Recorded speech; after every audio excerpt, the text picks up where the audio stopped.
Opening ceremony was Her Excellency the Ambassador of the United States, the representative, the ADPG's chair, and the UNAIDS country director, as I earlier highlighted.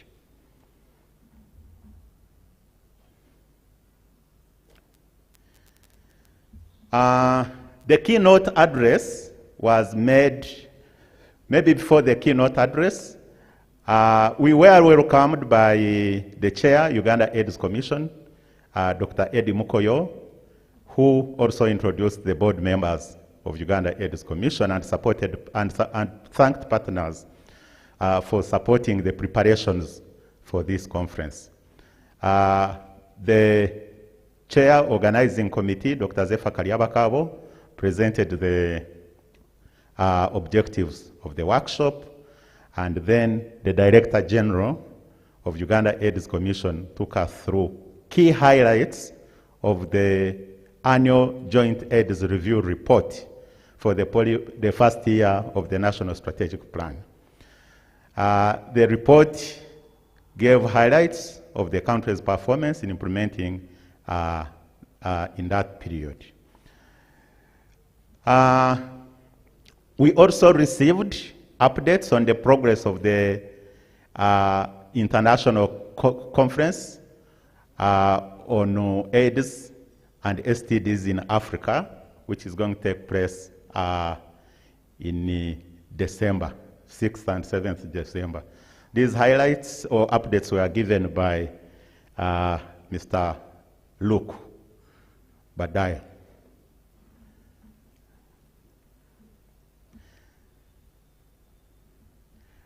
Now, the keynote address was given by the regional, the Eastern and Southern Africa region coordinator, Ms. Anne Jisuku Shongwe.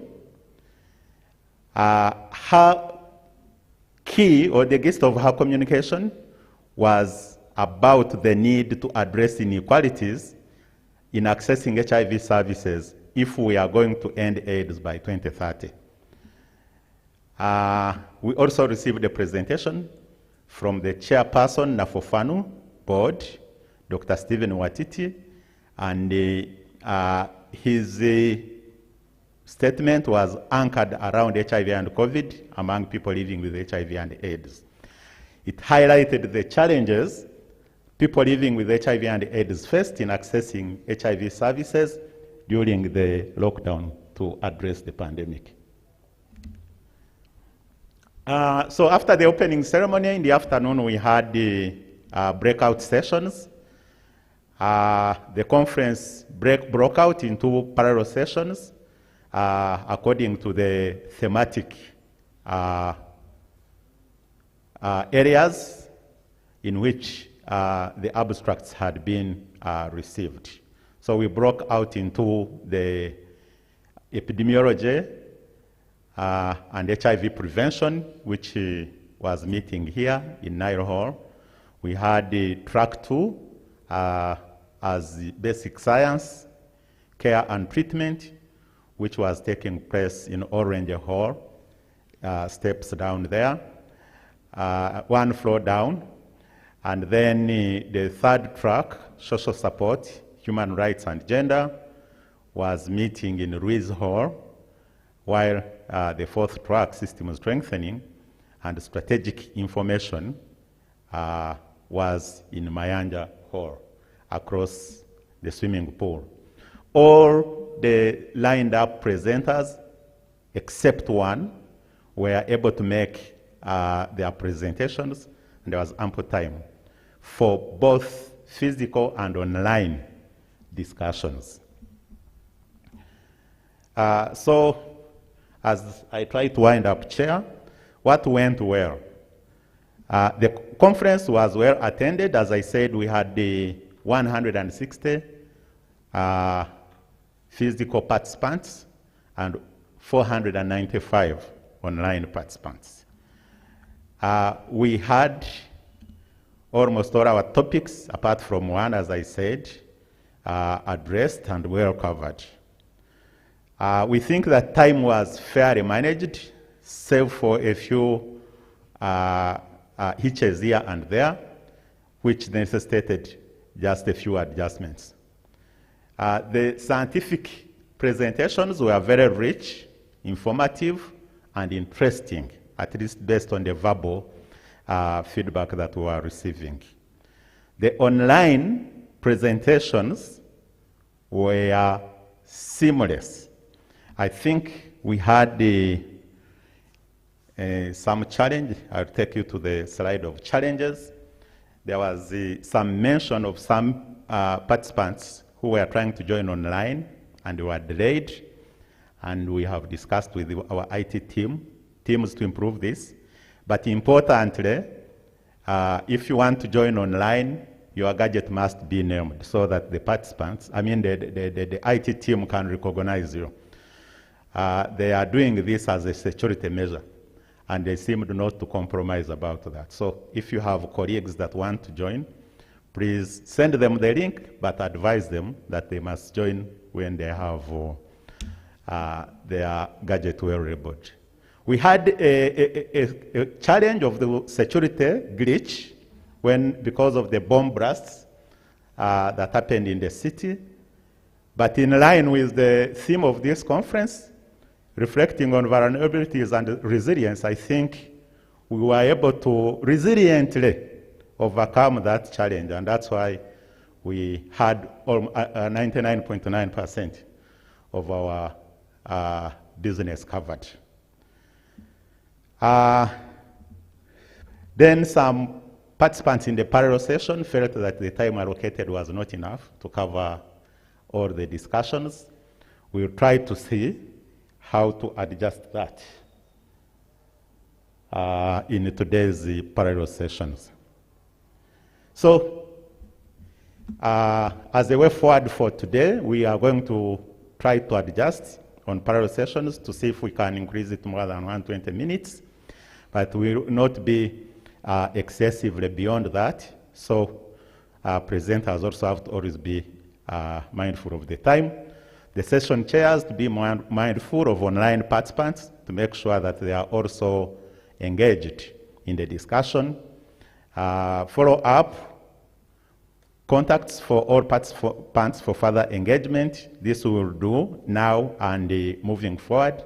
And online participants who are not registered should register to easily join the conference and parallel sessions. Again, what IT team has said in regard to that is that if a gadget is not well labeled with clear names and the organization you represent, they don't allow you in. Thank you very much, Mr. Chairman. That's what I can give as a recap for yesterday's presentations. Thank you very much, Dr. Byabagamba, for being able to present the key areas of focus that we had yesterday. And one point, as you have emphasized, I think we should be able to address the challenges that we encountered, and without much, one of which was time management.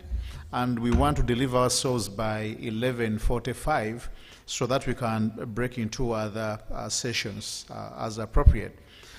Given that, I'll go ahead and quickly request my colleagues, the first presenter, and each one of them will be making no more than 20 minutes. Dr. Joseph Kagai will make his presentation in 20 minutes, so will Dr. Dan Byamukama. After those two, then we shall have a 5 to at most 10 minutes discussion should there be need for clarification on their presentations. The other details can be found when we join the parallel sessions. It will be primarily for clarification. And then we shall ask Dr. Francis Sally to also make his presentation. And last it will be the Uganda AIDS Commission IT team as presented in the program. Welcome with me Dr. Joseph Kagai, who is the Executive Director of the Rakai Health Sciences Program, and he has a presentation to make as per the program. Please, Dr. Joseph Kagai, you are very much welcome.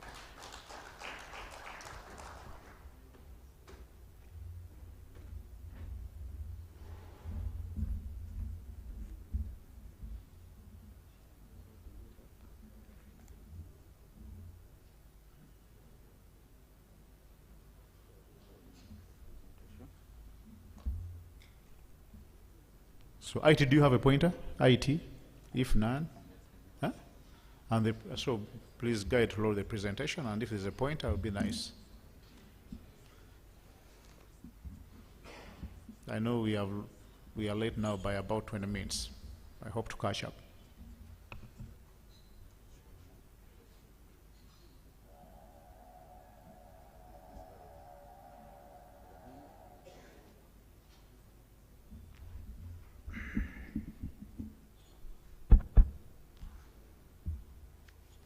Thank you very much, Chair, for this great opportunity, and greetings to all of you colleagues.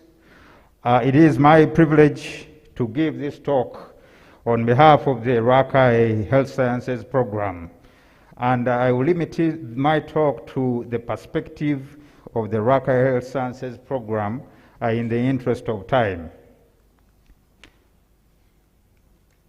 So I'll give, in terms of the outline, I'll give a brief historical perspective to our HIV epidemic in Rakai and get into hypothesis generation and testing through the Rakai community cohort study, and then into the research translation, HIV service provision, and then impact evaluation through the RCCS. And I will end with the ongoing challenges and new research on the horizon.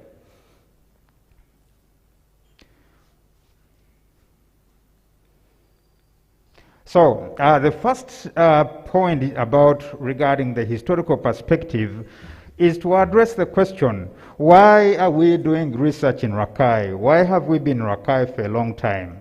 The simple answer to that is that really Rakai was the epicenter of the HIV epidemic in the early 80s, as you all remember. And this led Professor Serwada and Sewankambo and their colleagues to really start to examine the epidemic in Rakai. And when they did that, they thought that the best way to do it was to establish a cohort, which they did in 1988. This was a cohort of 21 randomly selected community clusters located along main roads, secondary roads, and tertiary roads.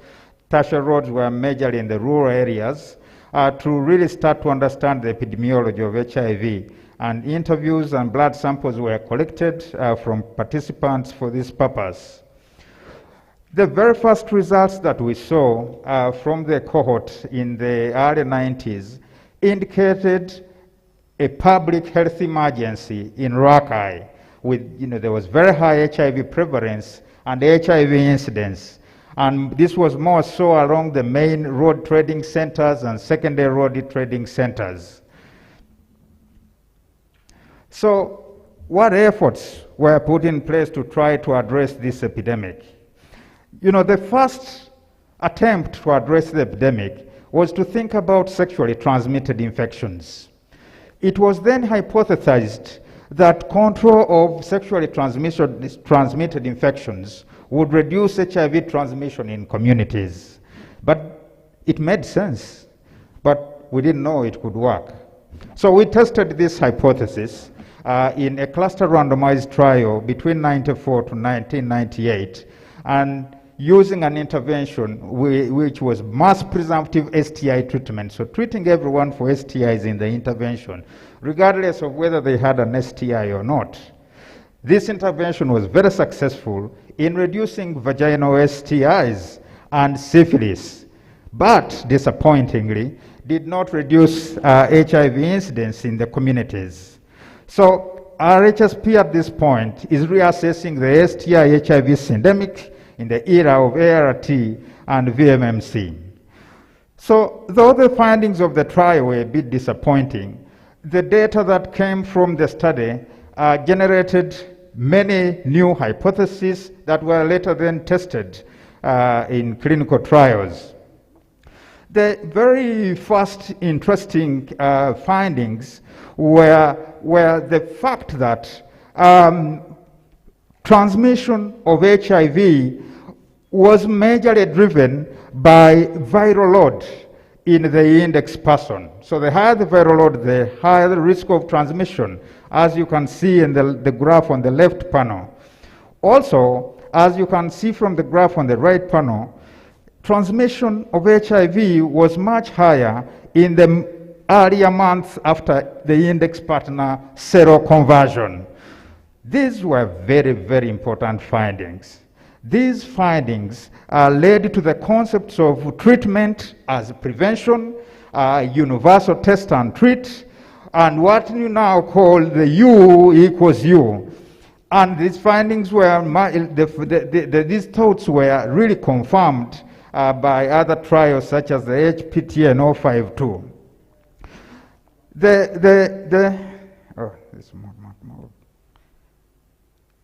It is stuck. So the next set of findings was something that everyone knows now, male circumcision and HIV acquisition. In the cohort, we observed lower HIV incidence among the circumcised men, regardless of their viral load, and HIV, viral load of the HIV positive female partner. But this for sure, we did not know whether it was due to some confounding.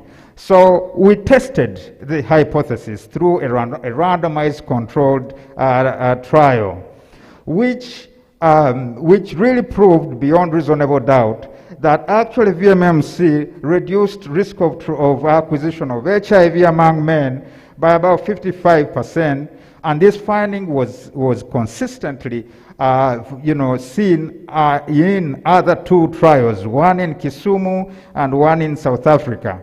And this led to WHO then recommending VMMC for HIV prevention going forward. Now, there was a realization that none of those interventions by itself could actually eliminate HIV.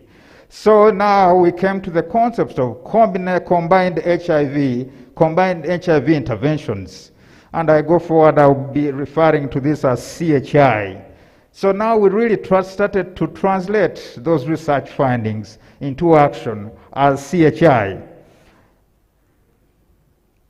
Now, Rakai Health Sciences Program has been in a very privileged position.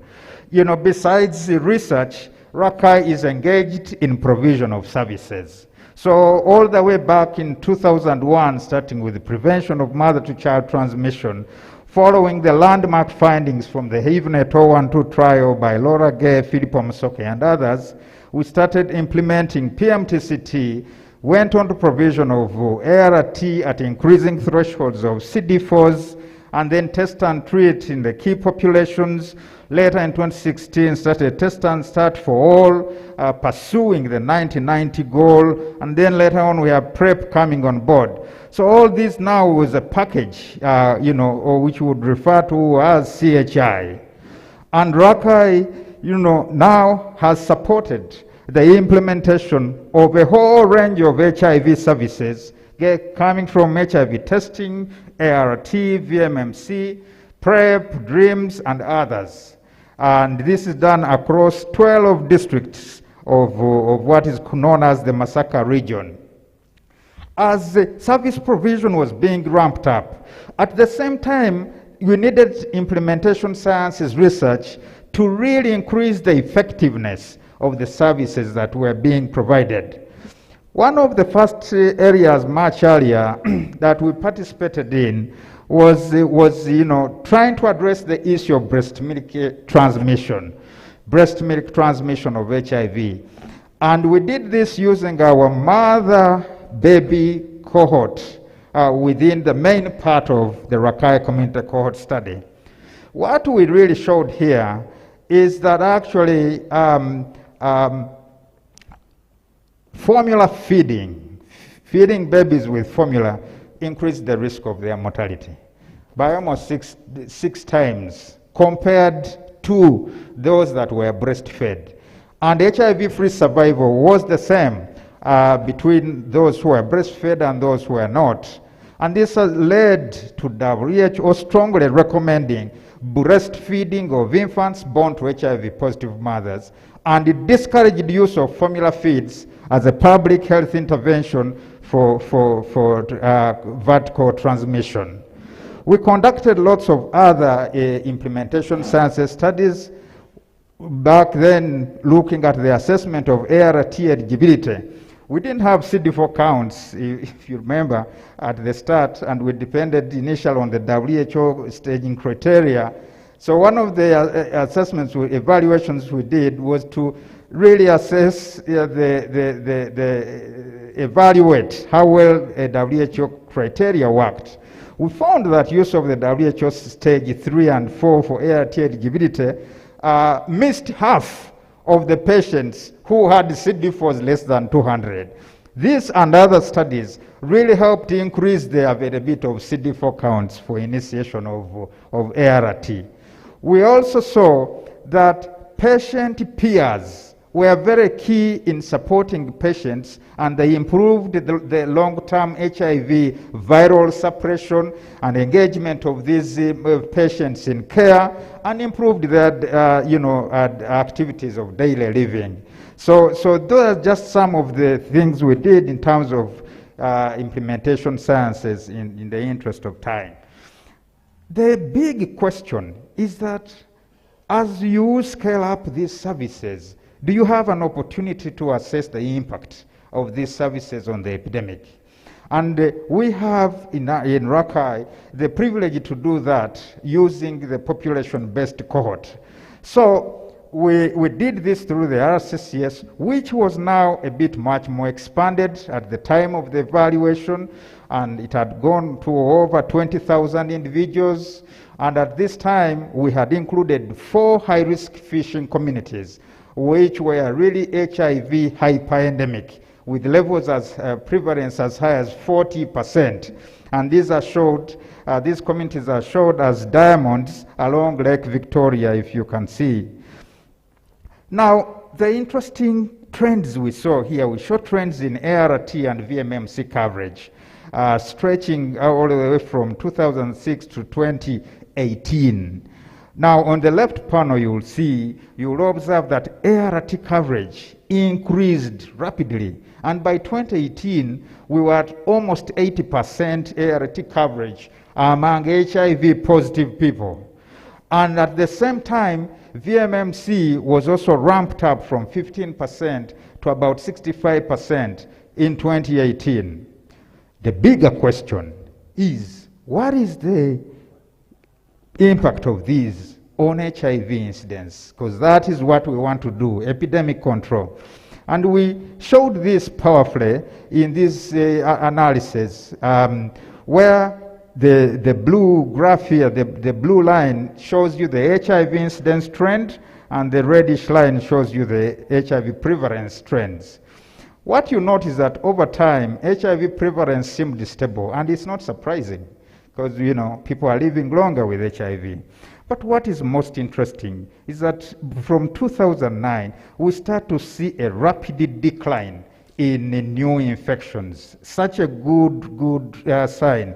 But it decreases to about 0.6 or 0.7 per 100 person years, which is, means we're not there yet.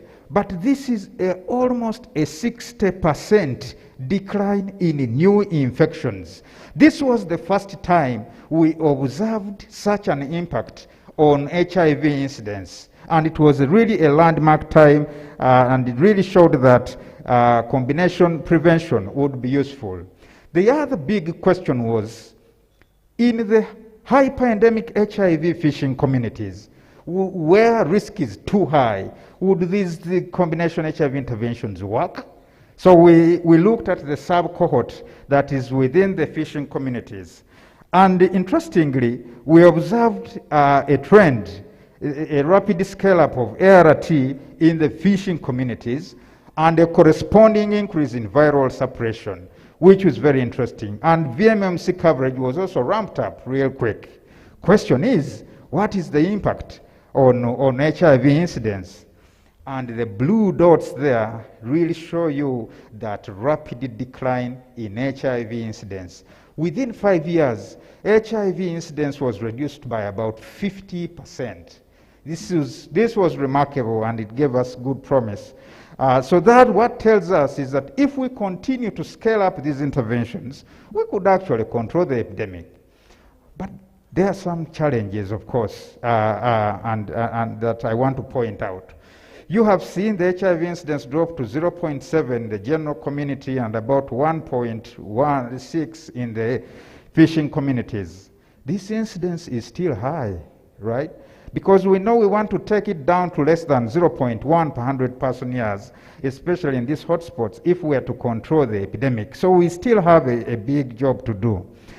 Even as the incidence declines, we should not be very comforted, because we know our population has increased, has more than tripled since 1988. So this gives us more people with HIV, even with low incidence, so more people to take care of. So, and we still have issues with the viral load coverage among men, young people, and KPs. And also our PrEP programs are still struggling with low suboptimal retention. So the other problem we're seeing is the problem of migration. So in these two graphs, we show the probability of being a recent migrant in our cohort among men and women. And it is, you can see that women, the graph is much higher among women, indicating that women, especially around their 20s, were much more likely to have been new people to their communities. They are immigrants. But why do we care about this? The other thing we have found that HIV-positive migrants to new communities are less likely to receive HIV services. So that is a bit worrying, okay? But why are we even worried about this the more? From these two graphs, we look at HIV incidence by the time since people migrated to the communities among men and women. And you can see that within the first 2 years, HIV incidence is much higher, meaning that people who have recently migrated to new communities are at a much higher risk of catching HIV, almost double those who have lived there for a longer period of time. So that has important implications. We also have a problem of people that are hard to reach, people whose viral loads have persistently stayed over 400. There's still these people with high viral loads since we started. So it's a bit of concern. We also want to achieve HIV elimination in Africa, but how do we achieve it? One of the key things is to know where the sources of infections are. We have done a bit of this work through HIV deep sequencing and constructed this, right? And one of the things that this has helped us with is noting that actually Lake Victoria fishing communities are not sources of infections to other communities, given the high incidence, but actually they are net sinks. They are recipients of new infections, and really, so control of the epidemic should be in the more general population, not focused only on the hotspots in the fishing communities. So what are the ongoing research to address some of these challenges? We have an ongoing study we have dubbed WIN, which is called Welcome Incoming Neighbor, a clustered randomized trial using community peers to identify recent immigrants and support them with combination HIV interventions. We also are identifying people that are hard to reach, because we think they are sustaining the transmission.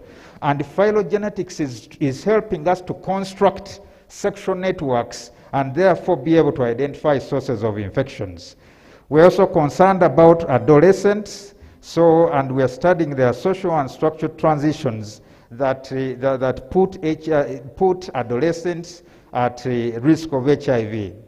So I'd like to conclude by saying that the cohort has proven invaluable for discovery, intervention testing, and evaluation of real-world impact of HIV incidence, and that by combining community-based research with intervention delivery, each informing the other, we at RHSP have translated science into population-level impact.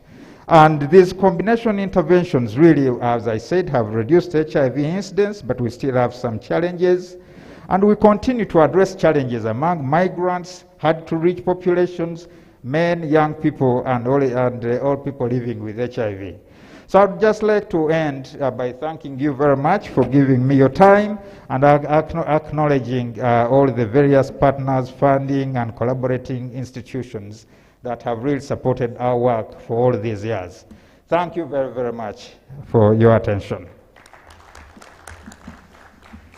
Thank you very much, Dr. Guy. You can take a seat for that presentation.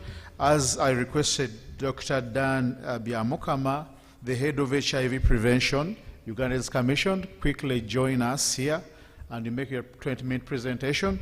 As he comes, suddenly we have been able to see what Dr. Joseph Kagai has presented, representing Rakai Health Sciences Program, like many other research organizations doing similar work. And whenever I look at evidence, given my training, I always go back, not that I'm a preacher, I always go back to my Bible. I think it's in Hosea somewhere, 4. Which says, my people perish because of lack of knowledge. We would, I think Rakai, Uganda, and many other organizations would never have gotten to where we are in absence of knowledge generation, in absence of knowledge. But something very impressive as well, that the knowledge generated does not only result into services, but these services are also evaluated. And I think this is going to be ongoing work, innovations in HIV care and like many other epidemics and other conditions. So welcome with me, Dr. Dan Byamukama, Head HIV Prevention, Uganda's Commission, to also provide us with his talk. You're welcome. 20 minutes will be nice. Dr. Hagai was able to just be right on the time boundaries. Thank you so much. Chair. The Chair, Uganda AIDS Commission, commissioners, the DG, distinguished participants. My presentation today, I don't know whether it has already been shared, is about the National HIV and AIDS Research Agenda. I'm called Dr. Dan Byamukama, as introduced, and I am the head of HIV prevention at the Uganda AIDS Commission. So as an overview, okay. No, they're in charge. So as an overview, next slide. As an overview, over the years, as a country, we have developed an excellent ecosystem of research institutions with a particular focus on HIV. And this has earned us some outstanding international reputation in HIV research. But there are gaps.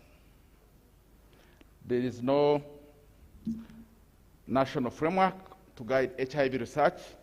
So sometimes partners invite you to attend their dissemination meeting, and you come back asking yourself, when will we need this data, this research?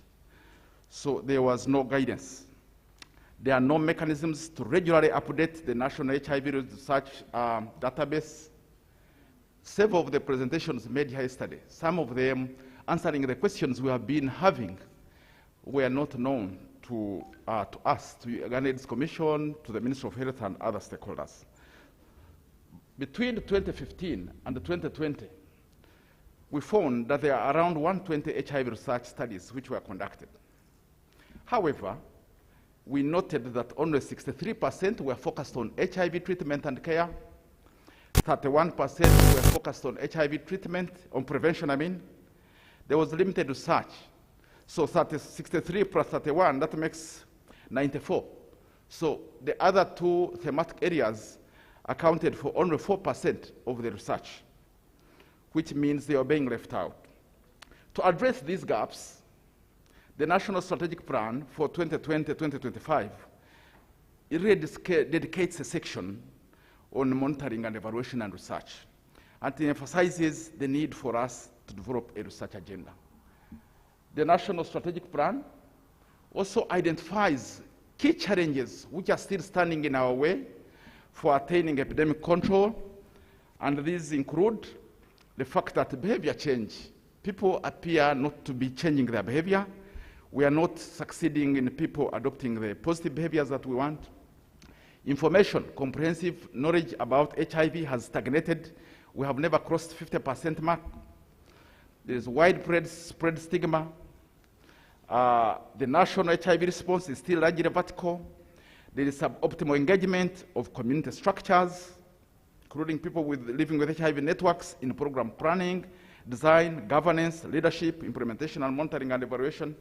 But most important, as highlighted, it points out that the lack of a national research agenda to guide research in the country is a key hindrance to our progress. So we will set out as Uganda AIDS Commission and partners to develop a national research agenda that had a goal of identifying the research priorities that are critical for addressing the challenges in controlling the HIV epidemic in the country. We are set for 2030. We want the remaining time, the remaining resources to be really focused, not to meander around if we are really committed to ending AIDS by 2030. The specific objectives of this research agenda, number one, is to articulate HIV and AIDS research priorities for the period 2020-2025. We appreciate all the papers that we have shared with us so far, and we wish for the period 2020-2025 that they be focused on the priorities. Several were focused, but we didn't even know about some of them. So they should be focused on the priorities we share today, to serve as a national framework to guide HIV research in Uganda, to facilitate the coordination of HIV and AIDS research among stakeholders, and to serve as a tool for resource allocation and mobilization for HIV research in Uganda. For methods, the development of the national HIV and AIDS research agenda was a highly consultative process, and it was based on the well-established Child Health and Nutritional Research Initiative approach for setting health research priorities. That was the method. At high level, we constituted a national task force of experts drawn from top research institutions and academia who guided the independent consultant that went about soliciting, asking stakeholders to set priorities. So this expert panel reviewed and guided the independent consultant who led the data collection process. The data collection process involved a wide questionnaire survey, which was tagged to the NSP priorities. And most of these was virtual, but some were physical, face-to-face. And it also collected data from literature review. So the questions received from stakeholders plus the questions from literature review were collected and prioritized. And I will share with you the prioritization matrix we relied on to set the priorities. So if you see some of the questions you proposed as a stakeholder not appearing, it is because of the matrix or because they were related to other questions and we moved the duplication. We had validation workshops, stakeholder validation workshops by thematic area, prevention, treatment and care, social support and protection, and health systems strengthening. The outcome of the validation meetings, the draft was enriched, presented further to the expert task force team for further assent, and this was later taken through the government processes of approval, and we finally achieved approval for national strategic HIV and AIDS research agenda. We engaged in total about 38 institutions key to the national HIV response, including HIV implementing partners 9, HIV NGOs 7, academia 7, the Ministry of Health and other non-health sector ministries and research regulators. The list of documents reviewed, there are several. So if you look through that list, you may be able to identify some of the documents that you actually know personally. These are the results. So from the review and the consultation of the stakeholders, so from the consultation of stakeholders, you gave us 250 questions. From the literature review, we came up with 76 questions and a total combined of 326 priority questions for research for the period 2020-2025. After collation and synthesis to remove and catering for duplication, we came up with a final list of 84 questions. So I will not present all the 84 questions today, but I will be giving a highlight. But this research agenda will be shared, disseminated widely. It will be available on the Ministry of Health website, on the Uganda AIDS Commission website, and we shall use various platforms to disseminate it further to guide our researchers. The prioritization matrix, how we prioritize these questions for inclusion, we looked at 5 parameters. The first one is answerability. So there are several questions you ask and answer answerability. For example, is there in-country capacity to conduct the proposed research idea? If the answer was no, we drop that one. Relevance. So when we assess relevance, we ask specific questions, several questions. For example, will the proposed research idea likely generate truly novel and non-existing knowledge? Some of the questions proposed were a different version of what is already going on. So the other element of the criteria is maximum potential for disease burden reduction. So the questions they shared with us, we subjected them to such an assessment by asking questions like, does the proposed health research idea have theoretical potential to reduce much larger portions of the existing disease burden than the others? So if we assessed and discovered that doing this research, it will contribute just negligible impact, we dropped such questions. Deliverability. Will the translation or implementation of the knowledge generated through the proposed health research idea be affordable? So if your question did not meet the criteria of deliverability, and there are several other questions, and the other criteria was effect on equity. So what were the results of that systematic criteria? I will present the results according to thematic area. I will start with the prevention. Prevention has 3 sub-themes under the prevention thematic area. The first one is behavior. The second one is biomedical.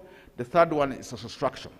So under behavior prevention, we still want to see research or studies that bring to us novel behavior and social structural interventions to effectively prevent HIV, especially targeting key and priority populations. We need studies in the use of e-health technologies. We need studies that evaluate some of the already ongoing interventions, like engagement of male champions. Is it being profitable? Oh, sorry. The peer-peer model, is it really as we believe it does, it works? The ABC HIV prevention strategy. So we need evaluation of the already ongoing popular group programs. And under biomedical interventions, biomedical prevention, we're looking at implementation of new prevention technologies. Number one, we need studies to understand how we can implement better needle syringe exchange programs. We need studies on HIV vaccine development. We need studies on pre-exposure and post-exposure prophylaxis, focusing on new ARV formulations and methods of delivery, including injectables, implants, and vaginal rings. We need, under biomedical still, we need program evaluation and optimization studies. For example, improved access and uptake of Evnt services, optimization of programs for early infant diagnosis, novel and effective interventions for STI prevention, and others that I may not go into detail. So, under mitigation of underlying social structure, gender, and other factors that drive the HIV epidemic, we have 2 priority studies, understanding how social structure, new social structure dynamics fuel the HIV epidemic across diverse populations, and the studies on social culture, economic, and gender factors that continue to drive the HIV epidemic in Uganda. So if you really are focused your study in those areas, you are contributing to the national prevention agenda. Let's look at under HIV care and treatment, the sub-themes under HIV care and treatment that we need you to study now is number 1, linkage to antiretroviral therapy, 2, retention on antiretroviral therapy, adherence on antiretroviral therapy, viral load suppression, and integration of HIV care and treatment across programs. So optimizing under linkage to antiretroviral therapy, we're looking at optimizing effective linkage. So there's so much that has already been done under linkage to antiretroviral therapy. So our focus will be on optimizing effective linkages to care, including novel intervention to enable timely and effective linkage to care and adherence to HIV treatment, as just an example.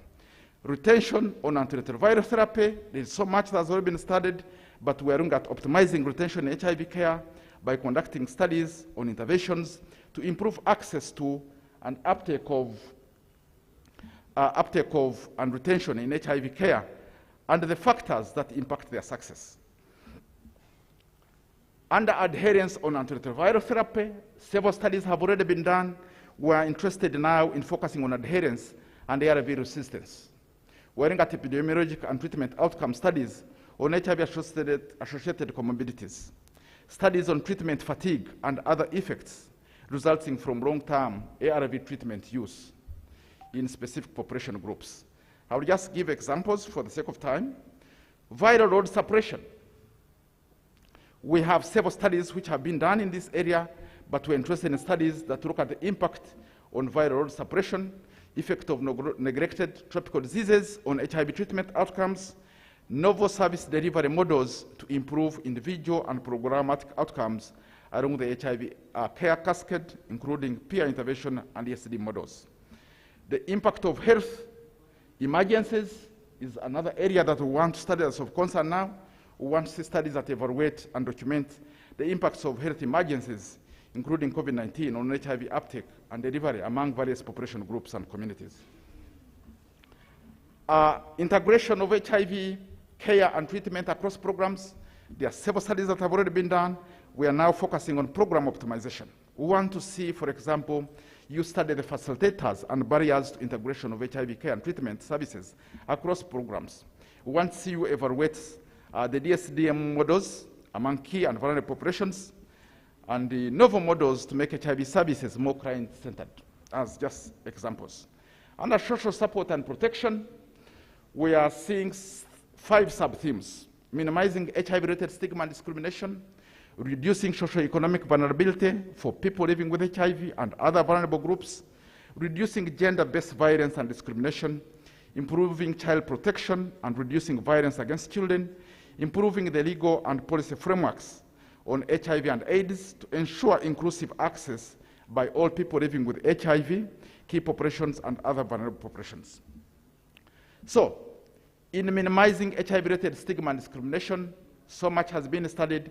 We are now asking you to focus on dimensions of HIV-related stigma, analyzing trends, stigma in certain populations that we rarely analyze. Children born with HIV, young people, key population. The stigma index focuses on certain groups of people and totally keeps us blind of what is going on in certain areas. Geographical variation in HIV-related stigma. We want to see the stigma index now showing us where it is worse and where it is better. Stigma reduction interventions. We want to see the novel stigma reduction interventions that you can add to whatever is already there to see us bring stigma to a lower level. Workable vulnerability reduction interventions. We want to see you study the effect of social structure interventions on the mitigation of the social forces that influence the emergence and spread of HIV according to the regions in the country. Studies support the design of effective socioeconomic intervention packages for HIV prevention. Reducing gender-based violence and discrimination. So much has been studied, but we want to see you focus your research efforts on studies that strengthen the response to GVB and HIV. For example, economic evaluation studies on the impact of GVB in the context of HIV prevention and others. Improving the child protection and reducing violence against children is a key concern. So much has been studied. Once you study effective of child protection systems. Improving the legal and policy framework, we want to see your studies focus on equity and social inclusion. For example, studies to determine access to human rights services among people living with HIV, including KPs, drug users, and female sex workers. So, under the systems strengthening, which is the last thematic area, we are looking at 6 sub-themes: strengthening governance and leadership of the multi-sectoral response, ensuring availability of adequate human resources for the delivery of quality HIV services, reducing stockouts of medicine and supplies in health facilities, improving health infrastructure responsive to HIV service needs, and strengthening community systems for delivery of HIV services, and increasing efficient utilization, accountability, and management of mobilized HIV and AIDS resources. So under each of those sub-themes, we have a list of prioritized interventions. So much else has already been studied, but if you want to align your studies to the national research agenda, under each of those priority areas, we have the gaps well laid out for you here, including under monitoring and evaluation. So the national research agenda also goes ahead and presents how we are going to operationalize this research agenda. So operationalization of the national research agenda, it articulates the role of each stakeholder, including the National AIDS Commission, the Ministry of Health, the Ministry of Science and Technology, the UNRO, Uganda National Health Research Organization, Uganda National Council of Science and Technology, the research institutions, the academia, the National Academy of Sciences, the individual researchers like yourselves, and funding agents. So the roles, expected roles of each of those partners is well articulated in the research agenda. Under financing of the research agenda, we recommend that dedicated funding will be required to ensure effective implementation of the HIV research agenda and the related process, including translation of the research into practice and process. The National Research and Innovation Program, which was established under the Ministry of Science and Technology and Innovation in 2019, would be a key resource to look at to support HIV-related research. But otherwise, we shall also be depending on our usual donors, including NIH and the others, including PEPFAR, Bill and Melinda Gates Foundation. However, for sustained financing of the HIV and AIDS research, we recommend registration linking research to program challenges if required. So, as I conclude, I see the chairman showing me pieces of paper. We shall do monitoring and evaluation for this research agenda. And we ask your stakeholders, support us to be able to monitor and share with you how we are performing in implementing this research agenda. We are looking at 4 elements of this monitoring and evaluation. Scientific productivity, for example. We want to know the number of study protocols related to the HIV research agenda approved by the RBs quarterly. So we should be able to share with you regularly at various platforms how we are performing. Number of abstracts submitted by our stakeholders to national and international conferences which are related to the research agenda. Knowledge management and information. We will be monitoring the number of national policies and guidelines informed by the evidence generated from the national research agenda. I already told you that we are inspired by some of the presentation you made yesterday, but some of them, we needed them, but we had never accessed them. So we would want to see this research agenda help us bridge that gap. The capacity building of the national and subnational levels, we shall be monitoring, for example, the number of new investigators funded to conduct research related to the national HIV research agenda. And finally, domestic and external funding, we shall be monitoring the amount and percentage of domestic and external financial resources mobilized for HIV research. I thank you for listening to me.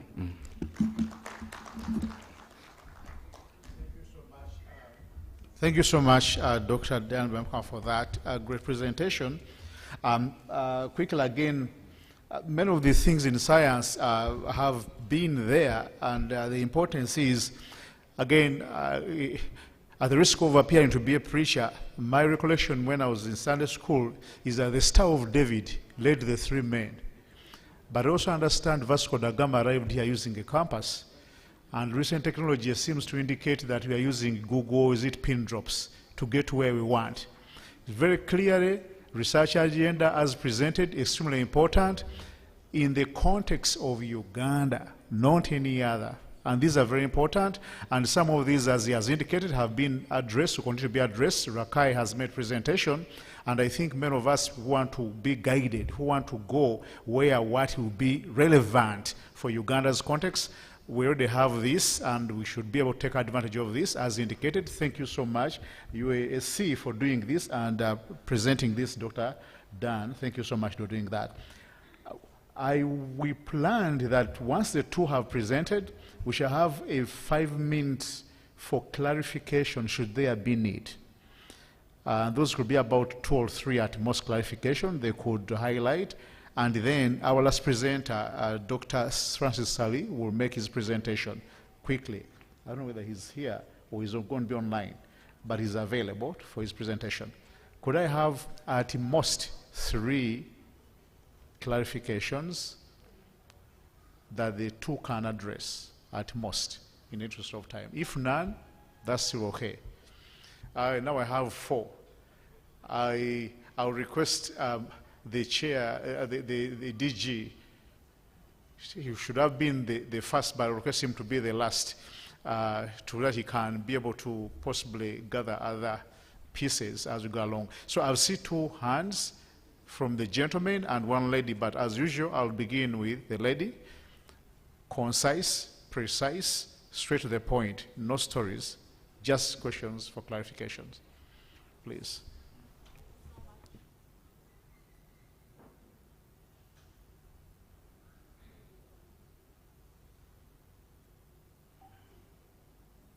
Thank you so much, Dr. Makumbi. My name is Juliet Asio from UVRI.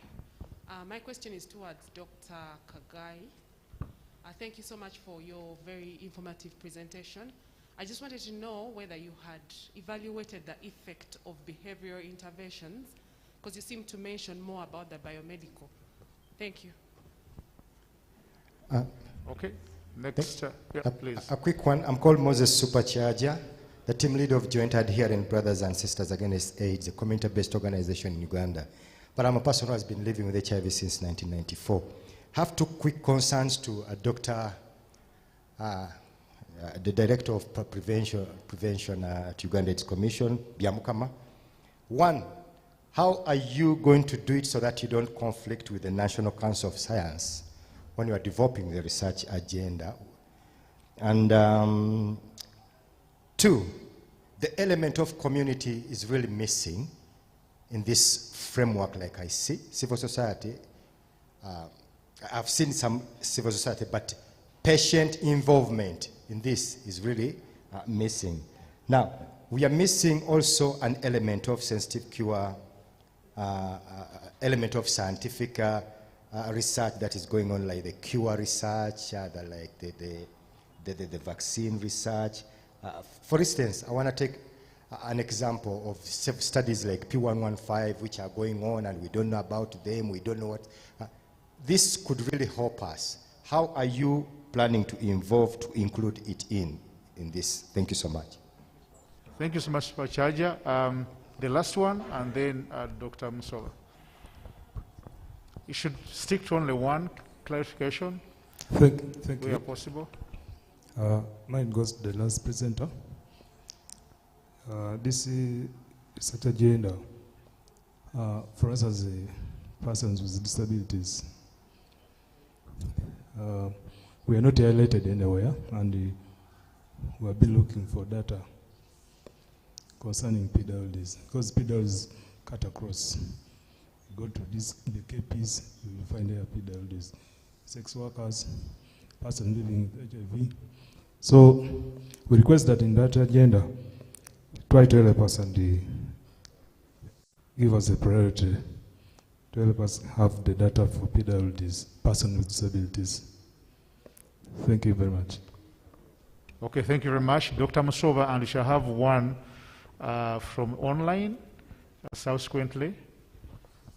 Thank you, Professor Makumbi. This is Emily Katarikawe, Executive Director, Impact. My question goes to Dr. Kagai. It's just a clarification.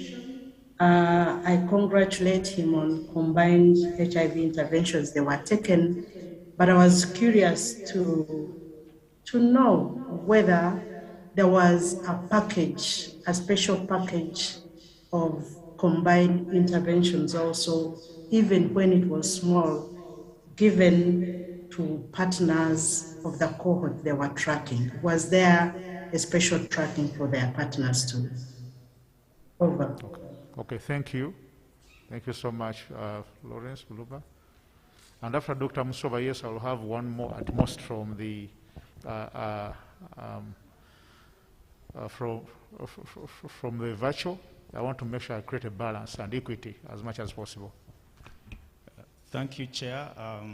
I had a question and comment, but the question has been asked by the colleague from UVRI. It was to Dr. Kagai. I was trying to follow up on the behavior change area given the cohort that you have. So please just clarify on that. My comment, Chair and Prof, is to you and other scientists. First of all, as Uganda AIDS Commission, we are very proud and grateful that you've been part of this. And as you can see, the next key area will be funding. And I would seek your insights on how you think, because a lot of the funding for our research now is driven from external funding, just like other parts of the interventions for HIV. How do you think can we ensure that we continue to grow the profile of funding domestically and make this a priority? We have some proposals as USC within the research agenda, but we would like, to have additional insights from yourself and the other scientists on how we can drive this, because we think as we move for the last mile, implementing, research-backed and evidence-backed interventions will be key in us realizing the targets that we've set. Thank you. One more from the virtual, and we request our colleagues who have presented. Each one will take at most 2 minutes to respond to the comments and clarifications. If there's none from virtual, we want to quickly switch to the presenters. Okay, I switch to the presenters. Dr. Joseph Kagai, items have been highlighted, so have some for Dr. Dan Biamukama. Please go ahead. 2 minutes at most each. Well, thank you very much, for the wonderful questions. Thank you very much, Director, for the questions, and the lady from UVRI. So thank you very much. I want to say that the combination HIV interventions actually is inclusive of behavioral interventions. It's really all-encompassing. And in the interest of time, I really did not go so much into the behavior interventions.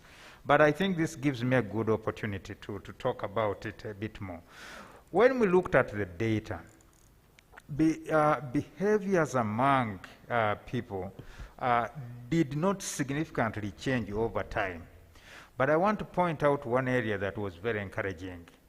Young people, the young people. We really saw a decline in risky behaviors, especially age at the time they start, sexual activities. So sexual debut actually reduced, right? Number of sexual partners, young people, majorly talking about adolescents. But at the same time, I want to talk about something that was also changing in parallel. What was changing is education. Enrollment in school. We at the same time have seen over time increasing trends in enrollment in school over time. And I think this is where we give real great credit to the government of Uganda for free primary education. The UPE and all other forms of help have actually helped increase school enrollment, and with it has come a reduction in risk behaviors among young people. But we don't see, older people, we don't see that much of a change, but we're very happy to see the changes among young people. So education is a structural factor that was addressed. So there was a question on anything we did for partners.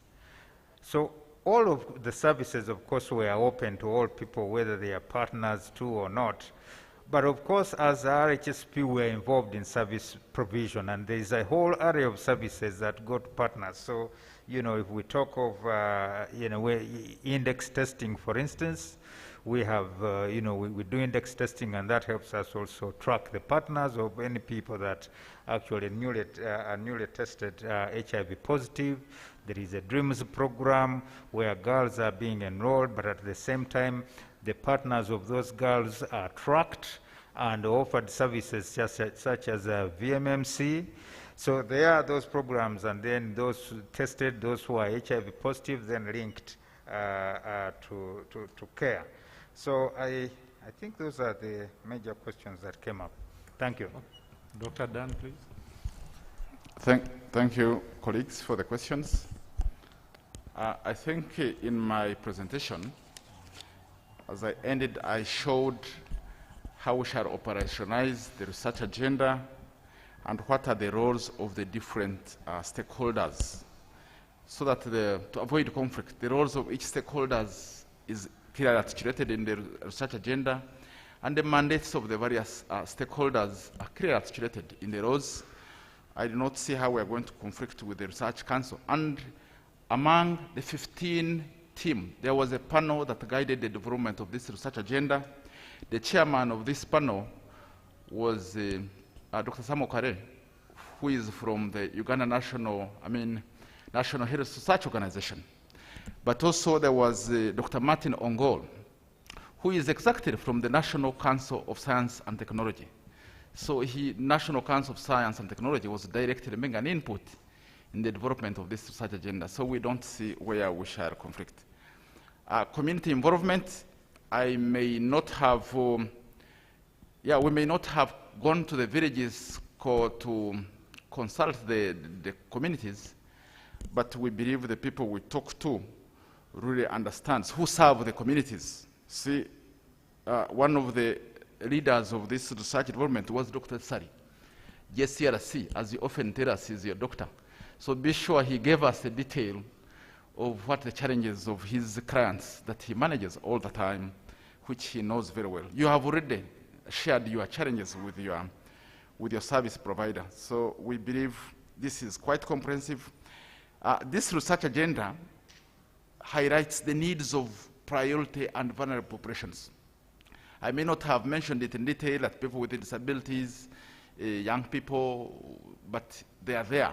And our response is a targeted response, targeting priority populations, vulnerable populations, and be sure that the research agenda has not forgotten the vulnerable populations. There is a question by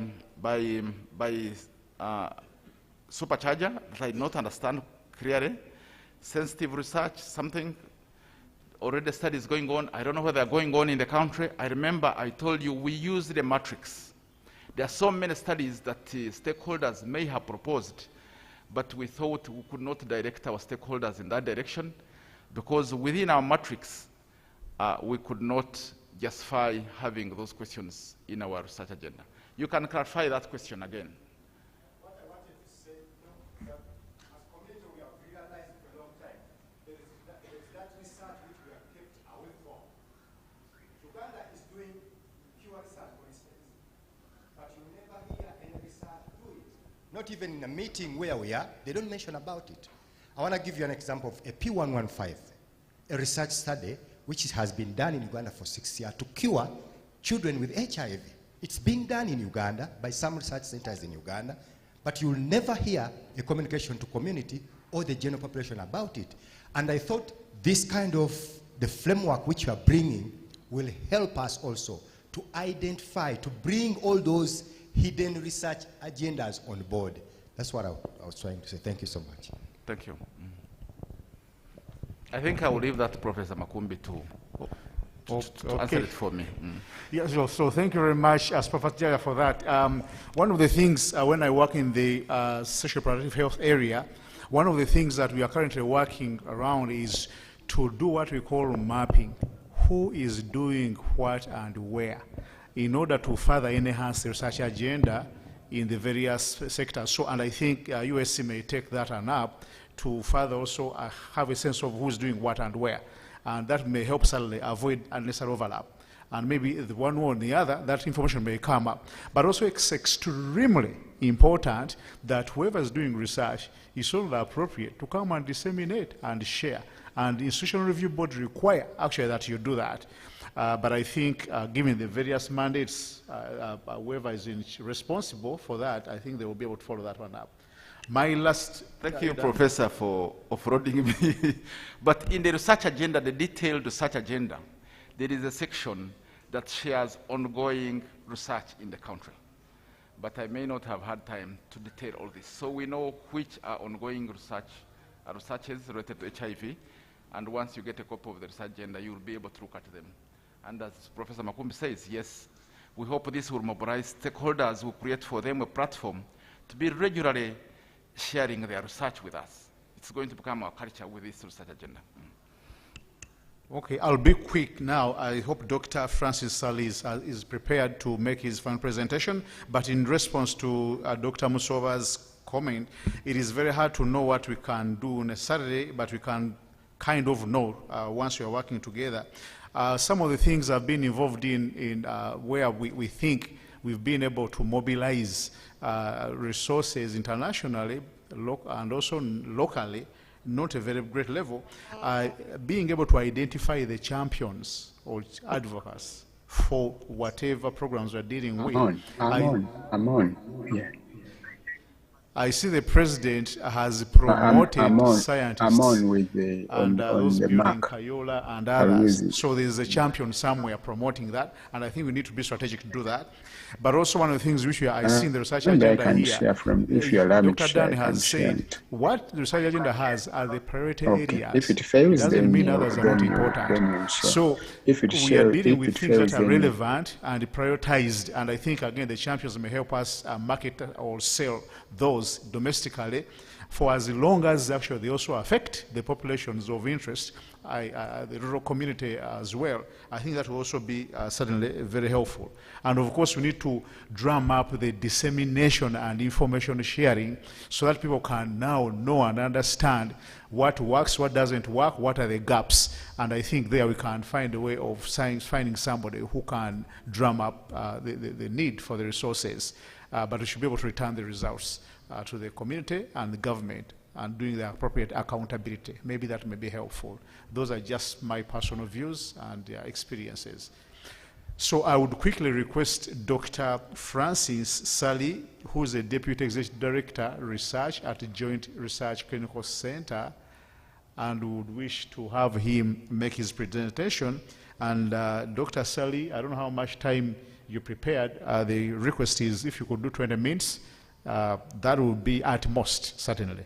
If you could lend us 5 minutes, that would be fabulous. Thank you so much. It's open for you. The floor is open for you, Dr. Sali. You are very much welcome. Please go ahead. Thank you, Chair. Thank you very much. And the conference organizers for making it possible for us to meet amidst all these challenges, both natural and unmade and man-made. I just wanted to make a comment about the question that Supercharger asked about the Cure agenda. It is addressed within the research agenda. So we should be happy about that. So my talk today is going to largely look at the treatment landscape, what is happening in treatment.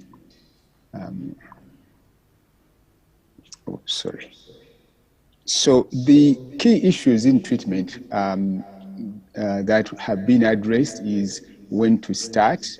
I think this is not now about CD4 counts, but about at what after diagnosis. And it is very clear now from many studies that we get better biologic control when we start early, and also especially if we start, the earlier we start treatment after diagnosis, the better. We still have some challenges in a tendency in a reduced a follow-up at 12 months. So maybe this is something that we'll have to work on in our programs, but it looks like as soon as we make a diagnosis, someone has an HIV positive test, we should start treatment. It's possible that maybe when we say, okay, we've diagnosed, made the diagnosis of HIV and we are delaying treatment until you do ABCD, maybe people may not take the treatment very seriously, but it looks like once we start, immediately after diagnosis, we achieve better biologic separation at 12 months. But we need some ongoing support during that time to make sure that our patients are not lost to follow-up.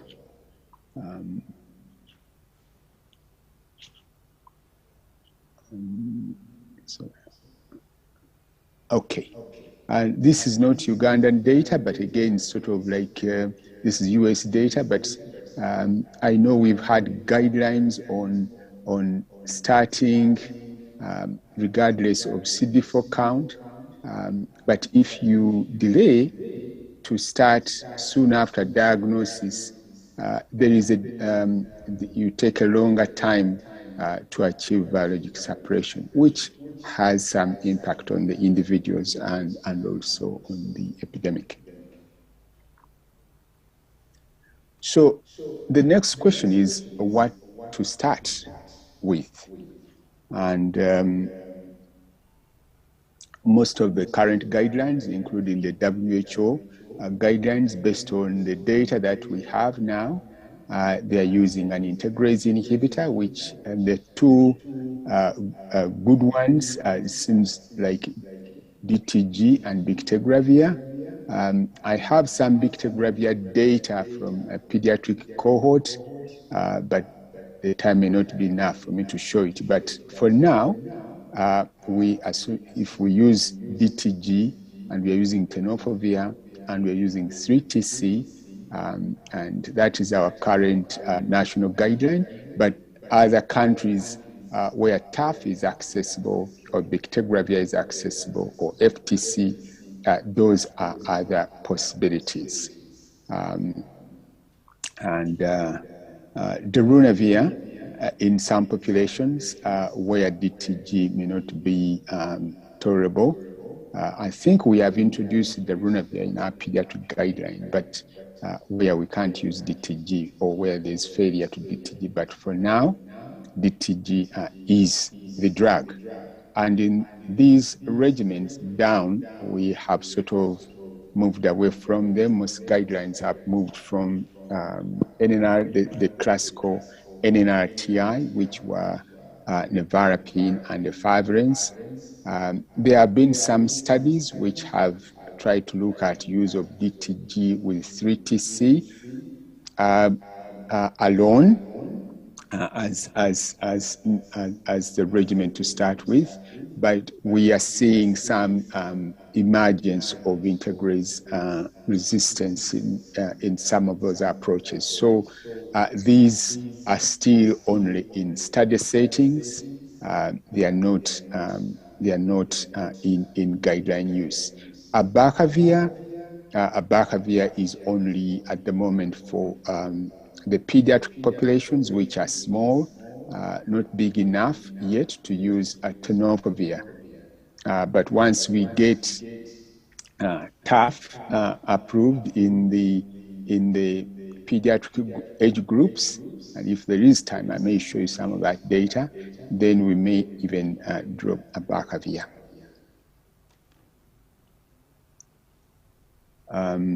This is the results of the Odyssey trial, which looked at DTG in children as low as small as 3 kilograms, and so this study, the Odyssey trial, did change the current use of DTG in children, and this study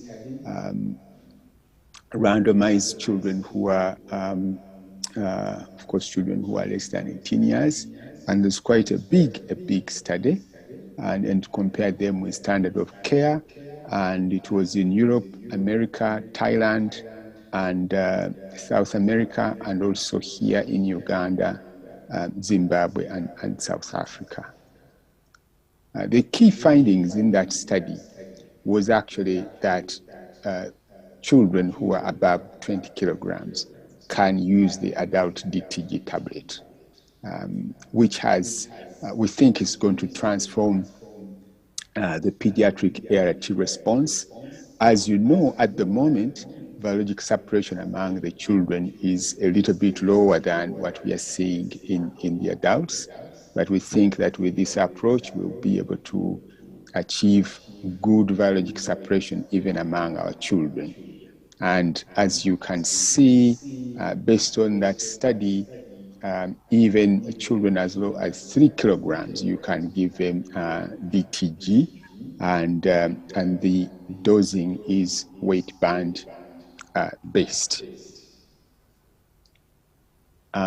There's been a lot of talk now about long-acting antiretroviral drugs, and there's a lot of interest both in the prevention setting as PrEP and also as treatment.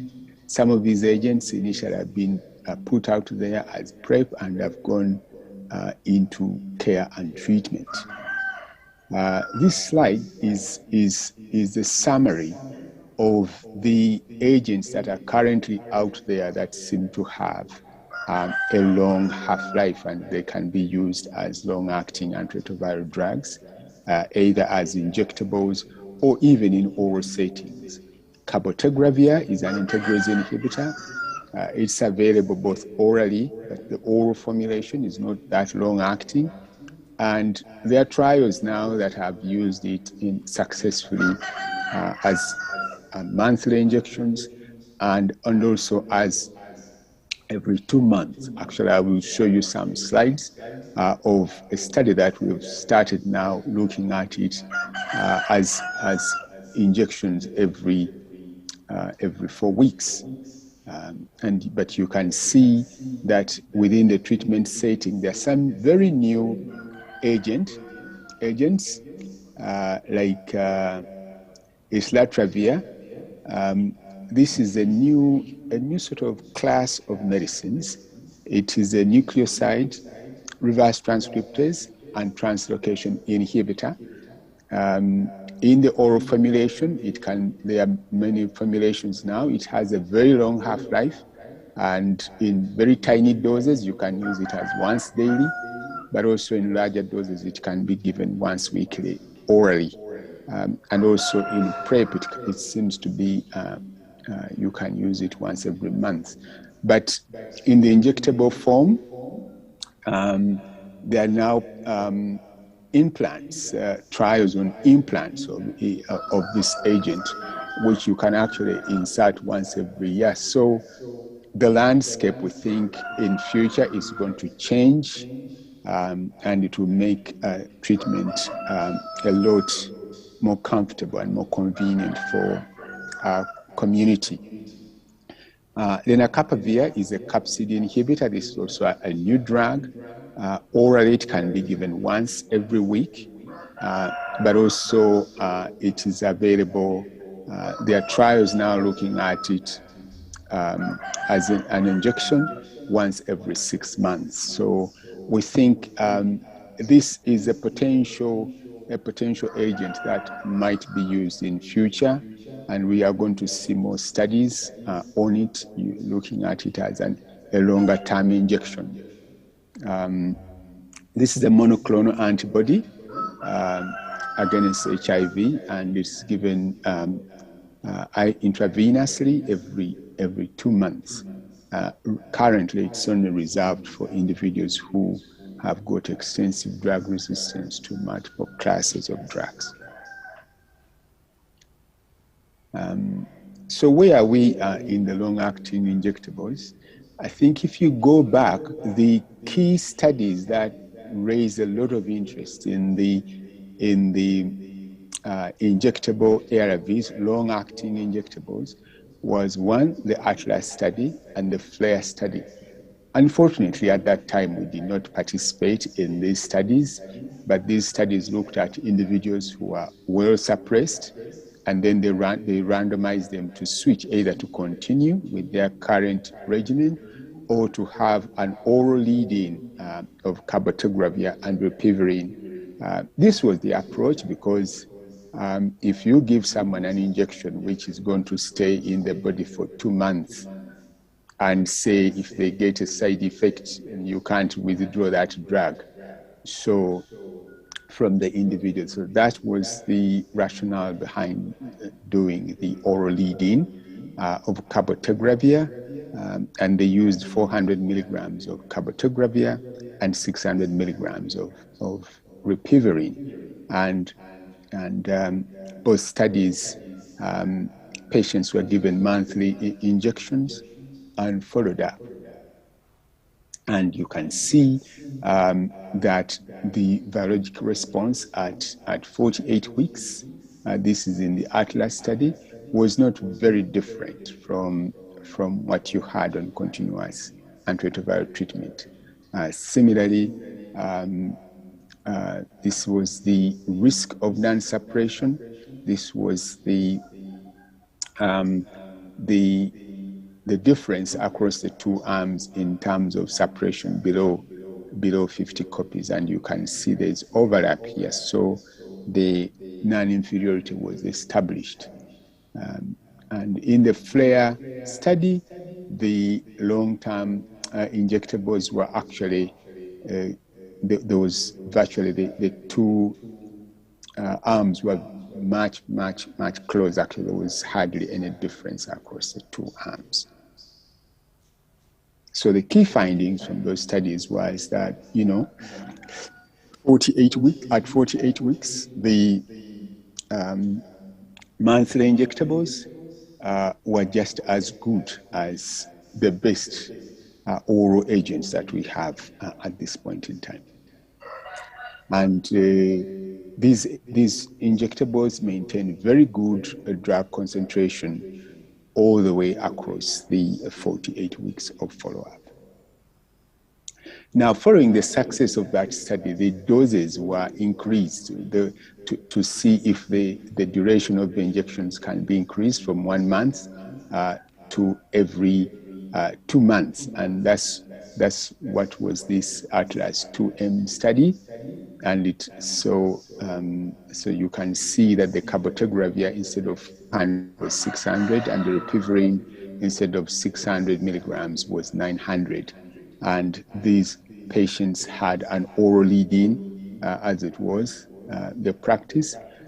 And in the FLAIR study, the approach was rather different because they looked at the two initial arms, the DTG abacavir 3TC and the monthly cabotegravir. After the end of 96 weeks, the group that had been on continuous DTG abacavir 3TC was randomized to either have oral cabotegravir lead-in dose plus ripivirine before they get to the injections, or to right away get the injections. So at the end of the study, there was actually shown to be no meaningful benefit for the oral lead-in. So these drugs had very good safety profile. So even if someone has not had an oral lead-in for cabotegravir and ripivirine, we can, you know, start straight away with the injections, and the tolerability is very good. So here in Uganda, we've started a trial. We are calling it the CARES study, and this trial is now looking at the 2 monthly injections of cabotegravir and ripivirine. And we would like to see if there is a non-inferiority, that is the design, compared to patients who have continuous antiretroviral treatment. And these are our 2 injections. We give them on the bum, one for the cabotegravir and one for the ripivirine. Ripivirine, at the moment, I think there are some issues because we need to keep the drug in a fridge. So that may limit, if our study is successful, it might limit maybe where this medicine may be accessed, because the clinic will need to have a fridge. And the study, JCRS is the coordinating center. The study, we have sites in Uganda, in Kampala, Fort Portal, and also at the IDI in Mulago, and also in Kenya, there are a couple of sites, and in South Africa. So the study has a very good sample size, and we think to be able to answer the question. Now that is for the adults. The other population is the adolescents, and even for the adolescents, we have a trial in the making, and this is the latter study, and it's also going to use a similar approach, but to younger individuals, to see whether they can just have a jab every 2 months. So if someone is at school, for instance, they will not need to carry medicines. They will just have their injection maybe at the beginning before they go to school, enjoy their time, and then come back home and have another jab, and then carry on.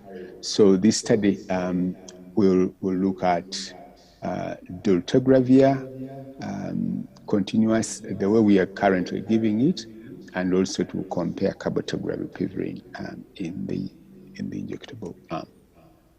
And it will be looking at the biologic suppression, and it is going to be in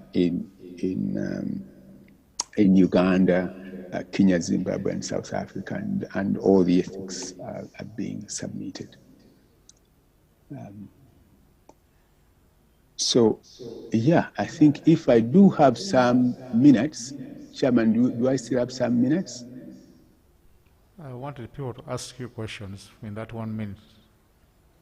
Oh, okay. So I have 1 minute. Okay, all right. Then I can stop there. You may build that extra comment in the response. So thank you so much, Dr. Sally, for the presentation. I know the Greek names were messing some of us up, but we know they work. But once something very important, we see we are moving away from pills to innovations of injectables, and we know these are meant to certainly address improved uptake and possibly close the inequity gaps, certainly. And I think this will be very helpful as we go along. So thank you very much for sharing with us that information, and we shall be on the lookout. And the agenda, research agenda, as indicated, already has the dissemination, information sharing, and I guess we shall be learning more on this. I would want to have two comments from the virtual and one from here, for as long as you have not made a request for clarification earlier. Our time is quite long spent. Any two from virtual? If none, I'll go at the back. Do you have? Yeah, please, only at most two. And then at the back will be the third one.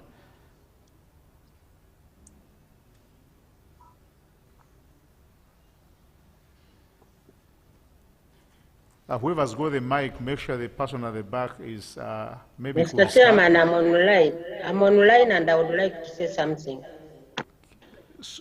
Yeah, please go ahead, right? Yes, my name is Ruba Florence,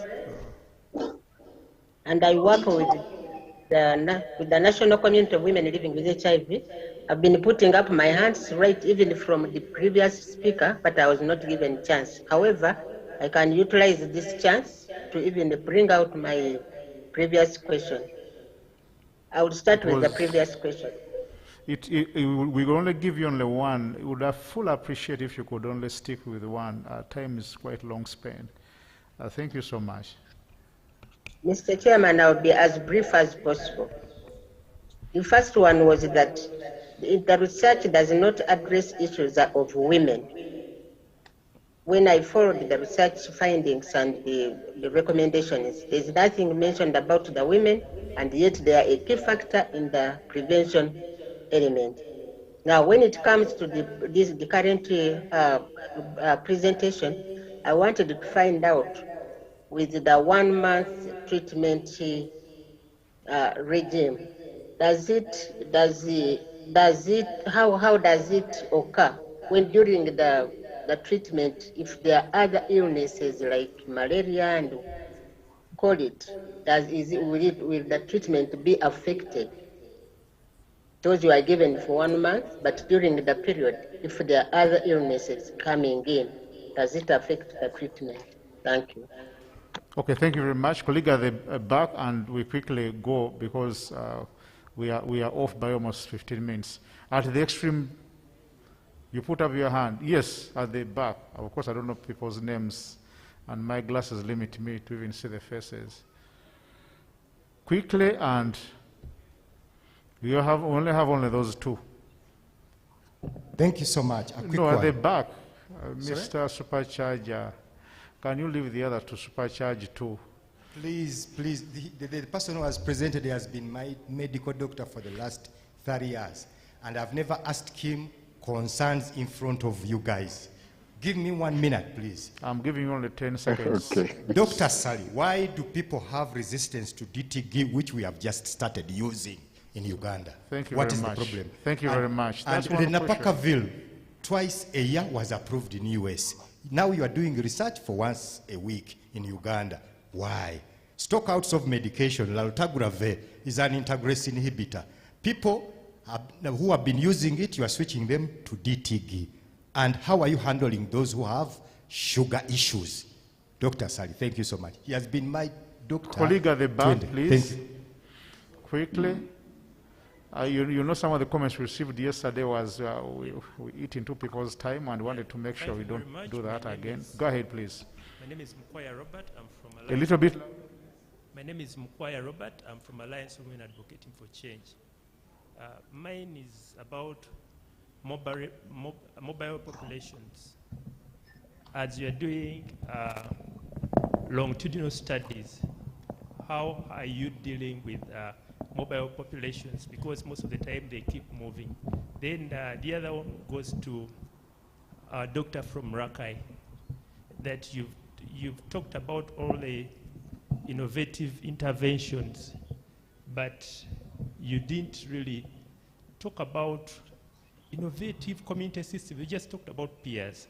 But I know that you've been subgranting CSOs. So is it working or is not working? Thank you. Thank you so much. Dr. Sally, can you please quickly, in 1.5 minutes? Yes, thank you very much.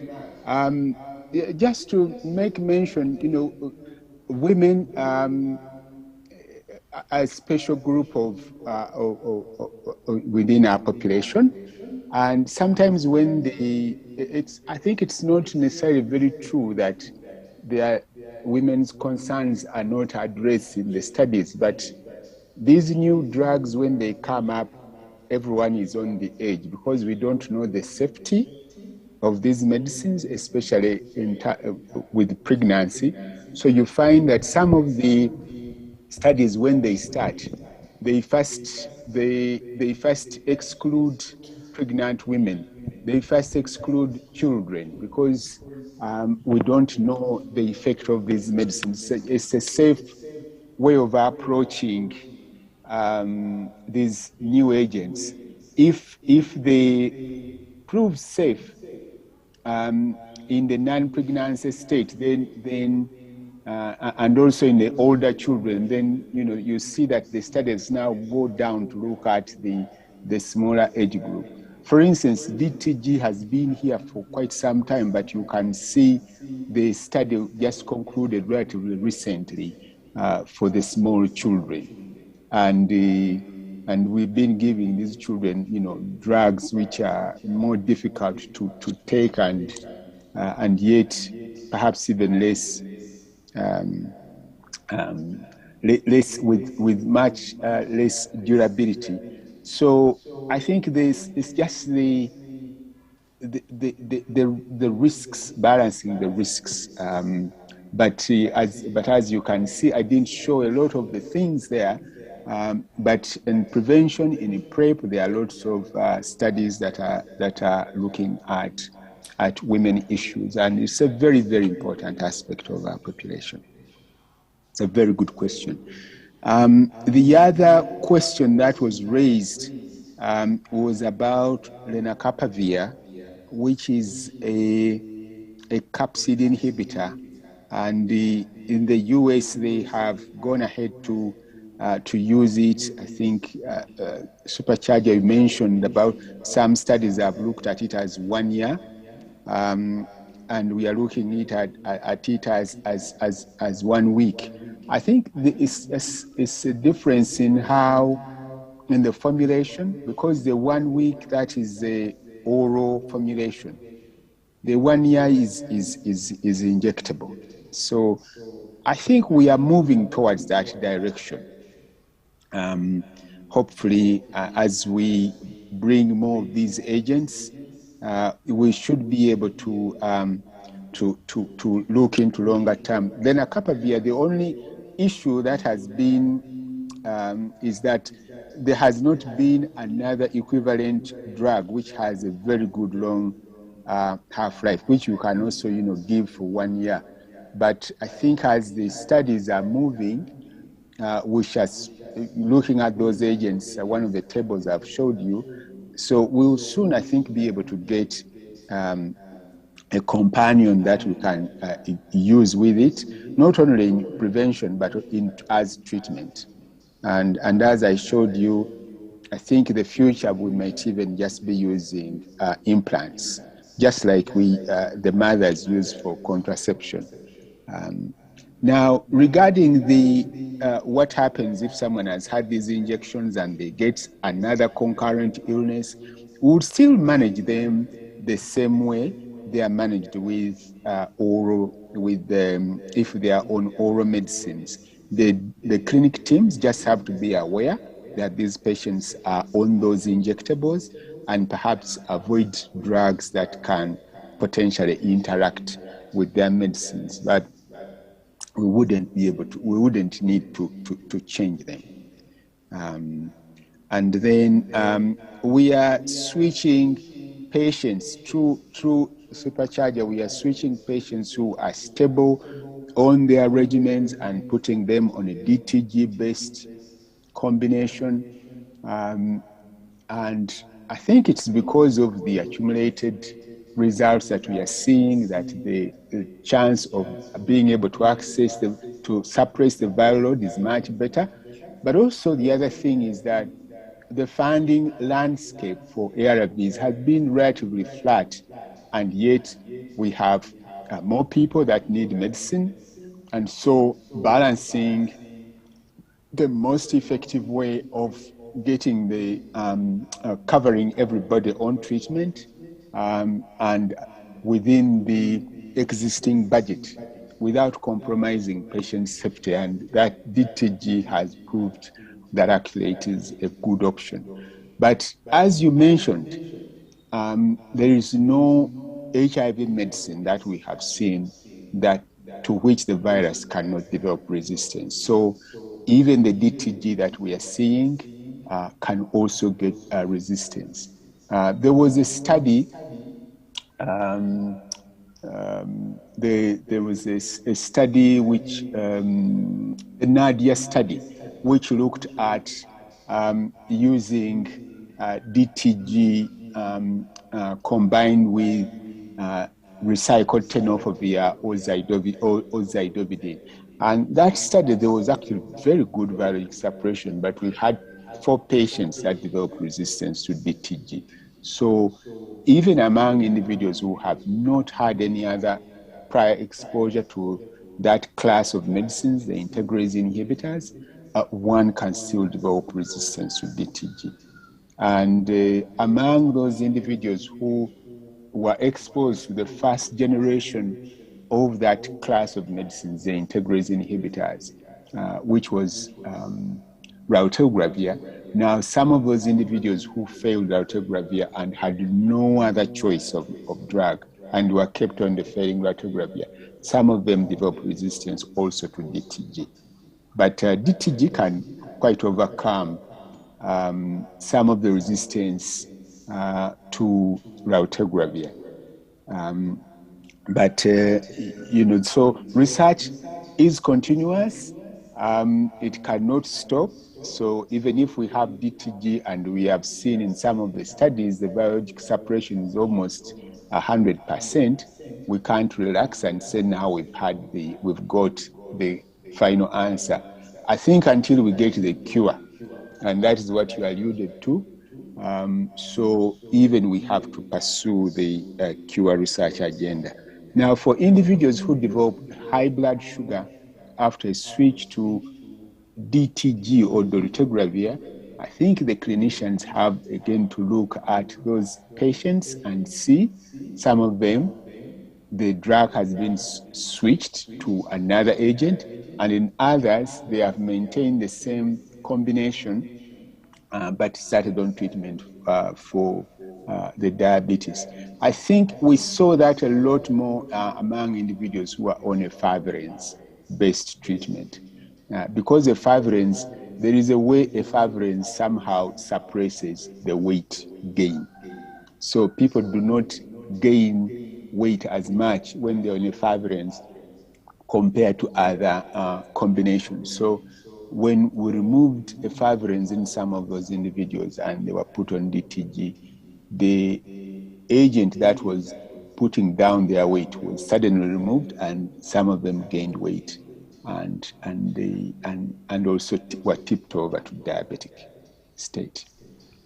But it is something that we have to watch. Thank you so much, Dr. Salif, those detailed explanations. And I hope Supercharge and other members are able to engage their teams to explain some of those details to the people you engage with. Dr. Hagai, within 20 seconds, please respond. Our time is long spent, as I've been saying, and we'll go to the next agenda. So that my sincere apologies to the persons who wanted to ask but been unable. I know you have opportunity in the next sessions. Please bear with us. Thank you so much. Apologies again. Thank you, Chair. So the question is involvement of community-based organizations, I think.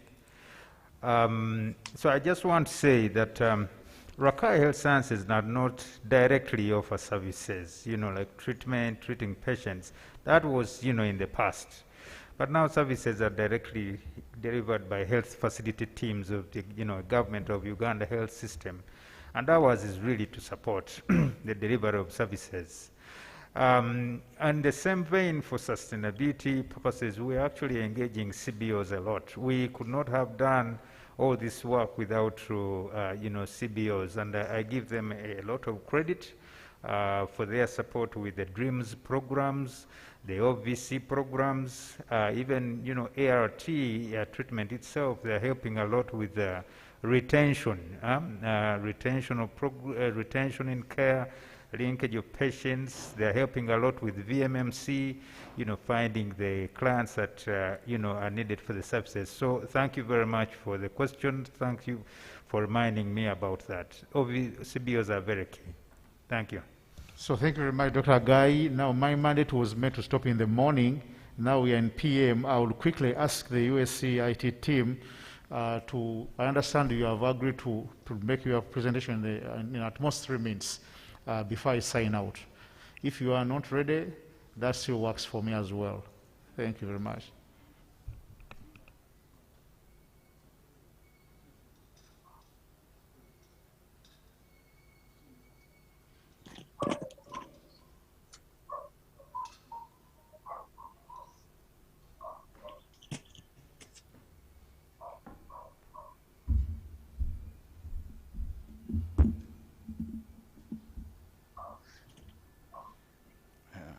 Thank you, Chair. Thank you, Chair, and good afternoon, members. We are just doing a demonstration, considering that this conference has been both virtual and physical, and we have the largest population attending virtually. So what we are going through here is the exhibition, online exhibition. We have participants who registered to exhibit their content online. So I would just want to take through them a demo. Now they can access the content. So you will put in the website address, which we designed here. So when you put in the website address, which is NAC21 US.uk, then when you reach here,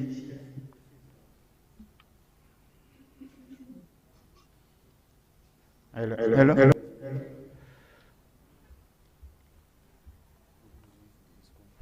No? Yes, Council. Then I will not share the screen.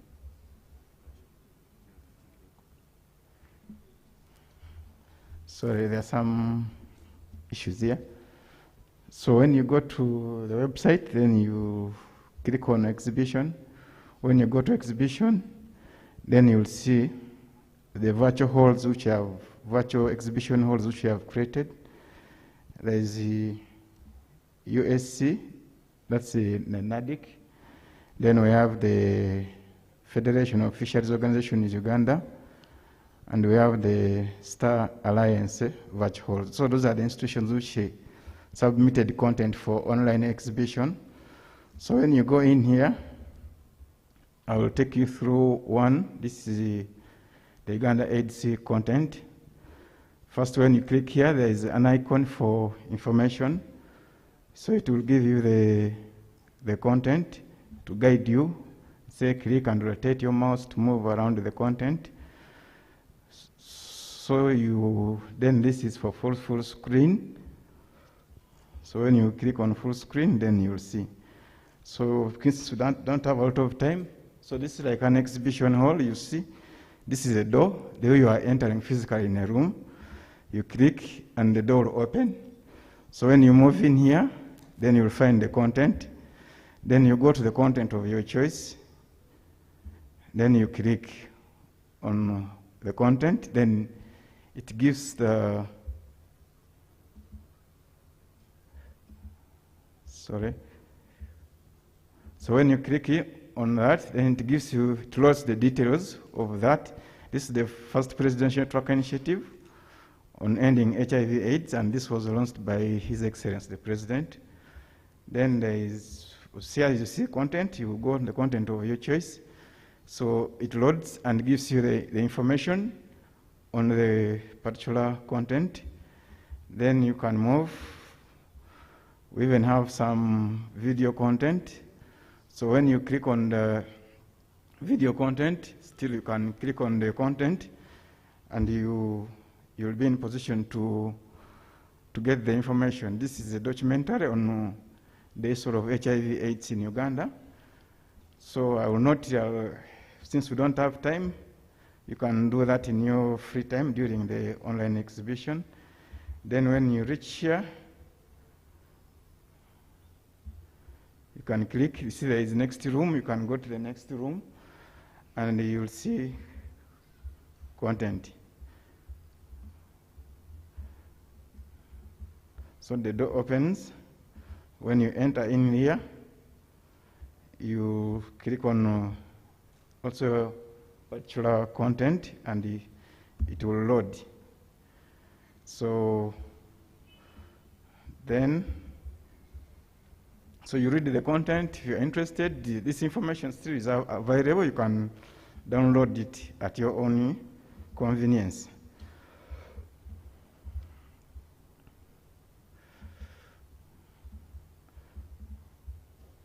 So then you can,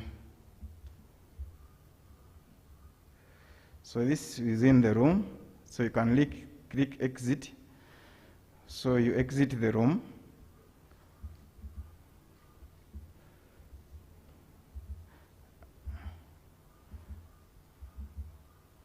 So when you exit the room, we also have some content outside.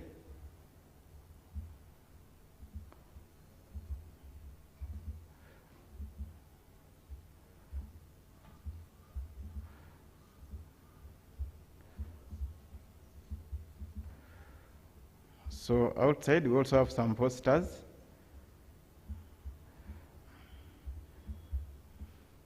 So you just follow these steps like you are walking outside, and you will see the content. Some of the information, so you click like this is guidelines for multisectoral HIV and AIDS mainstreaming in Uganda. Some of the publications which you may have interest in.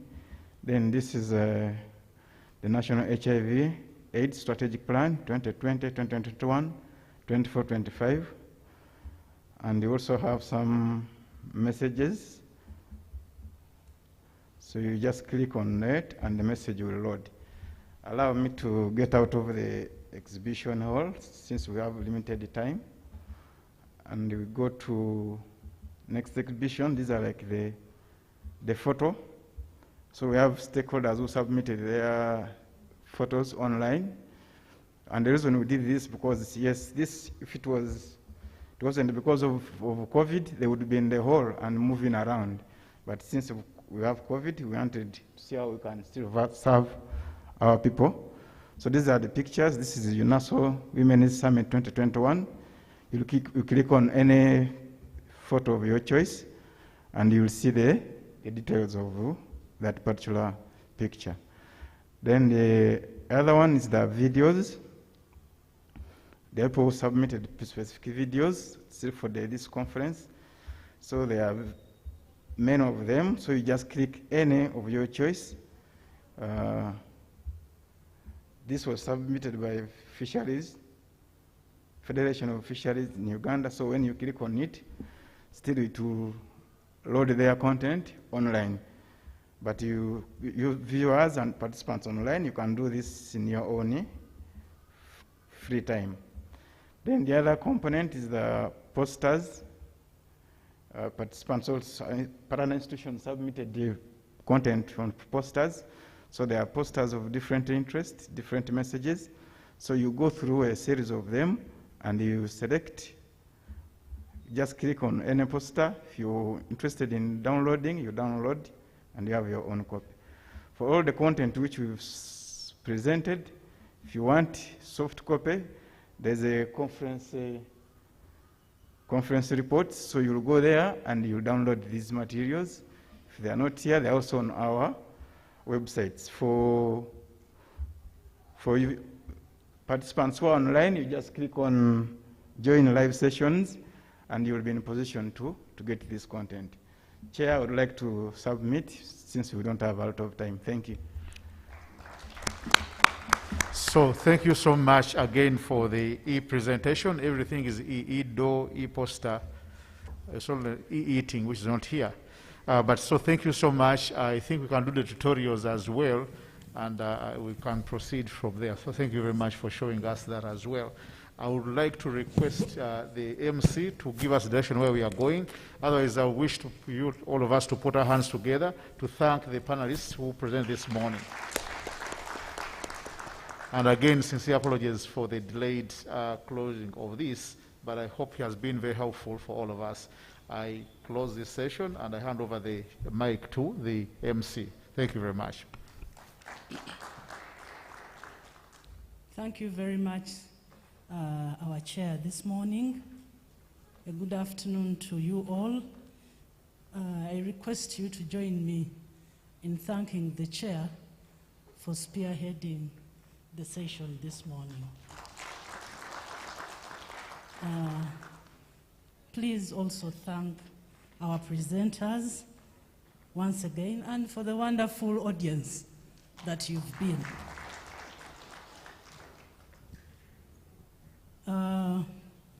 We are moving into the last session this morning.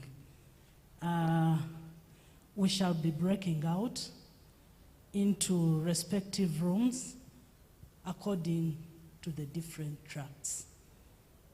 If you remember where you were yesterday and are still interested in that particular track, yes, that is where you will be for the rest of today. But just for purposes of clarity, we will have track 1, epidemiology and HIV prevention. You will remain in this room, and your session chairs shall be Dr. Alex Muganzi and Dr. David Mukunya. Then track 2 on basic science, care and treatment. you will be going to the Orange Hall, and your session chairs are Dr. Conrad Muzora and Dr. Richard Mwangi.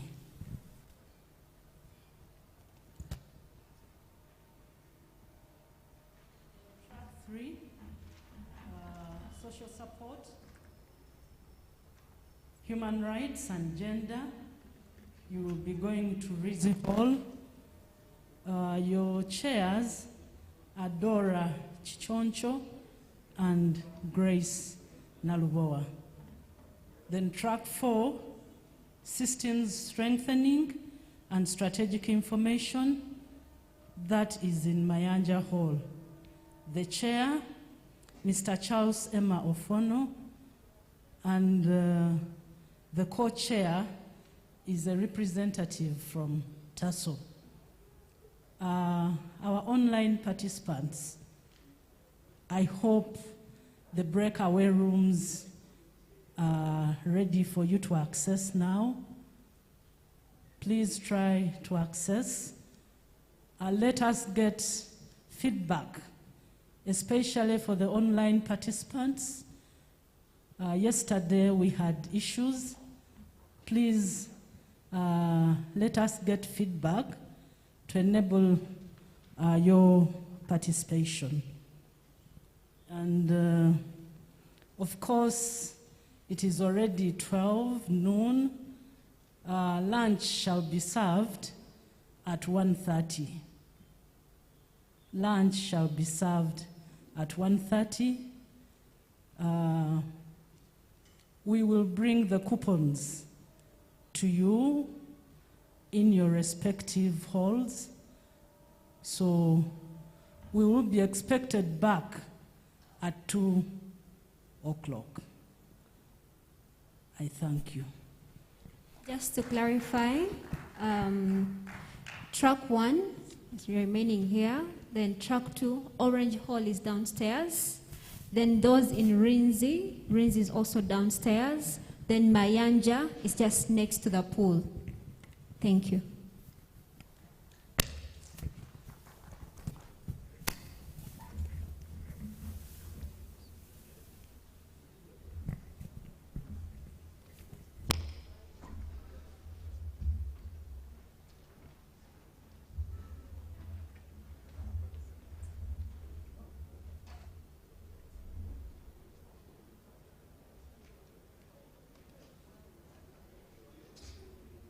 Recording in progress.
Colleagues, I think let's get started. I want to invite the rapporteurs to be on the alert and let the presenters come in front.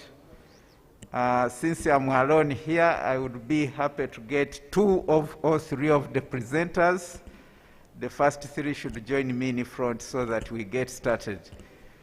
We need to do this in about 1.5 hours, and I'm reliably informed we have got about 5 sessions, meaning that we need to give each presenter about 10 minutes, and I wish we could do back-to-back the first 3 sessions, then we take up a round of discussion. That will help us to save some time. So let me invite the presenters in front to join me.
Doctor,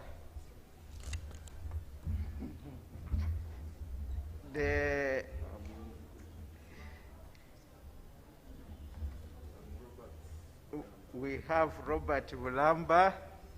You are warmly welcome. We have Sherifa Navikande. You are Sherifa. Excellent. You are warmly welcome. Andrew Mujugira. You are welcome.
So I'm informed that our first presenter, Mr. Charles Serwanja, is not with us. And I would like to introduce the second speaker, Mr. Robert Bulamba Mariave, who is working with Eurocare, yes, Eurocare, AMSO. You are warmly welcome, and I don't want us to waste a lot of time.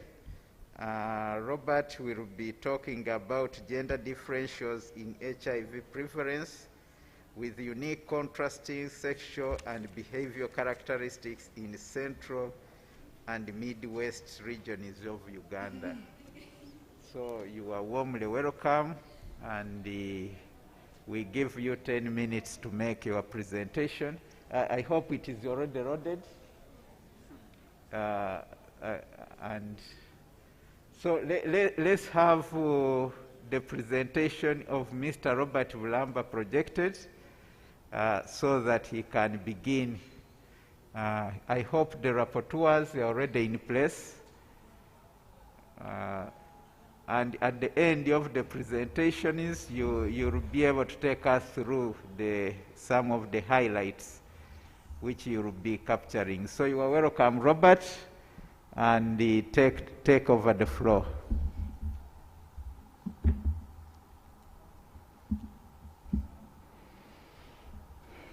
Okay, thank you so much, Chair. Good afternoon, colleagues. I'm Robert Bulamba. Mariave, as the chair has introduced me, and I work with Eurocare, African Medical and Behavioral Sciences Organization. I would like to share with you findings on gender differentials in HIV prevalence with unique contrasting sex and behavioral characteristics in both Central and Midwestern regions.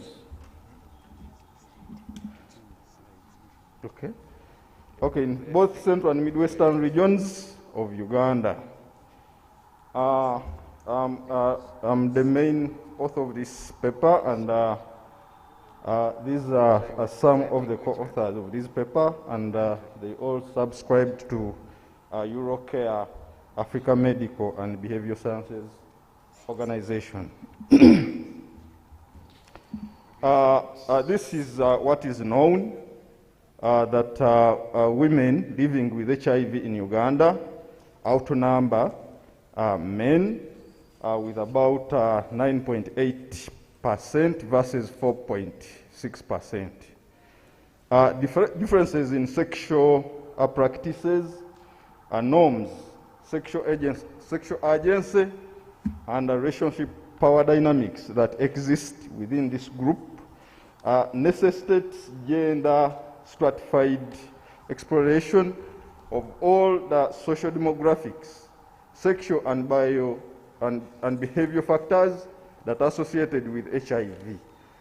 Therefore, we are going to, I'm going to share with you about this analysis that focuses on the associations between social behavioral characteristics and HIV serostatus among men and women. About our methodology, data from a longitudinal cohort study that is conducted by African Medical and Behavioral Sciences Organization, both in Hoima and Wakiso, was analyzed. Just briefly about this cohort. This is a very young cohort, 4 years in existence, and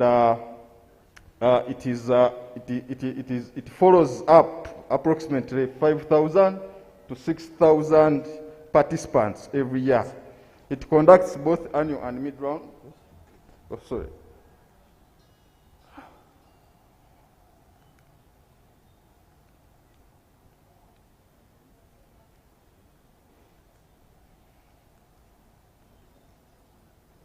Okay. It conducts both annual and mid-year surveys, and prior to these surveys, it conducts a census enumeration of households, and then all eligible participants from the census data are surveyed every round. So we do carry out HIV testing for a number of reasons, to test for HIV and other related STIs, but also we store samples for genetic testing, and some samples are stored for other future research questions. So variables such as age, marital status, condom use, and intimate partner of violence are some of the variables that that were included in this analysis. So we carried out a descriptive statistics to determine any associations between the above mentioned variables of interest and HIV sero status.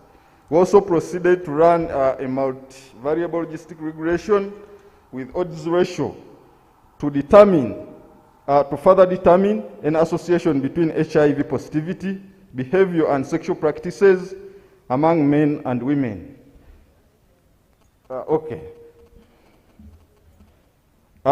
Findings from this analysis, they indicated that the overall HIV prevalence for this cohort is 7%, and it was seen a 5% and 9% among men and women, respectively.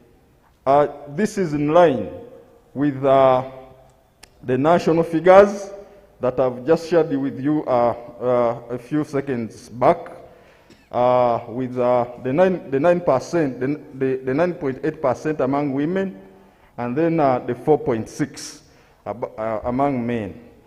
HIV prevalence was significantly higher among unmarried women, about 19%, and compared to unmarried men. So as we look out for vulnerable groups and key population groups, this subgroup presents quite a very high HIV prevalence as well. So women who reported alcohol use had a high HIV prevalence, almost twice that of men who reported drinking alcohol as well, and this was significant at this level of significance. So also we observed that women who reported drinking alcohol before sex had a high HIV prevalence, nearly 3 times that of men who also reported having drunk alcohol prior to sexual intercourse.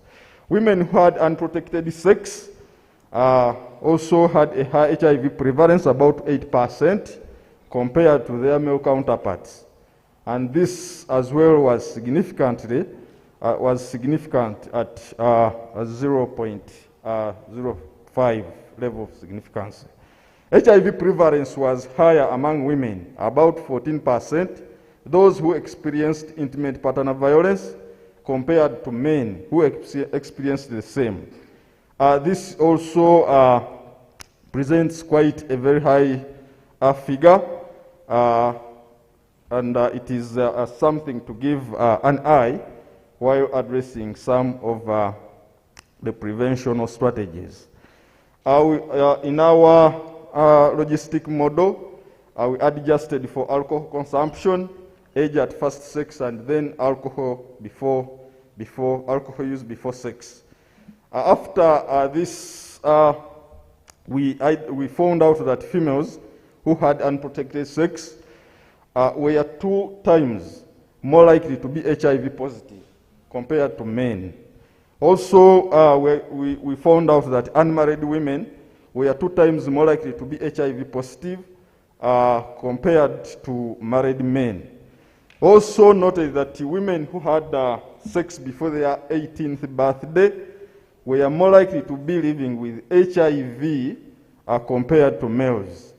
And these are the proportions: 11% versus 6%, and this was significant at this level of significance.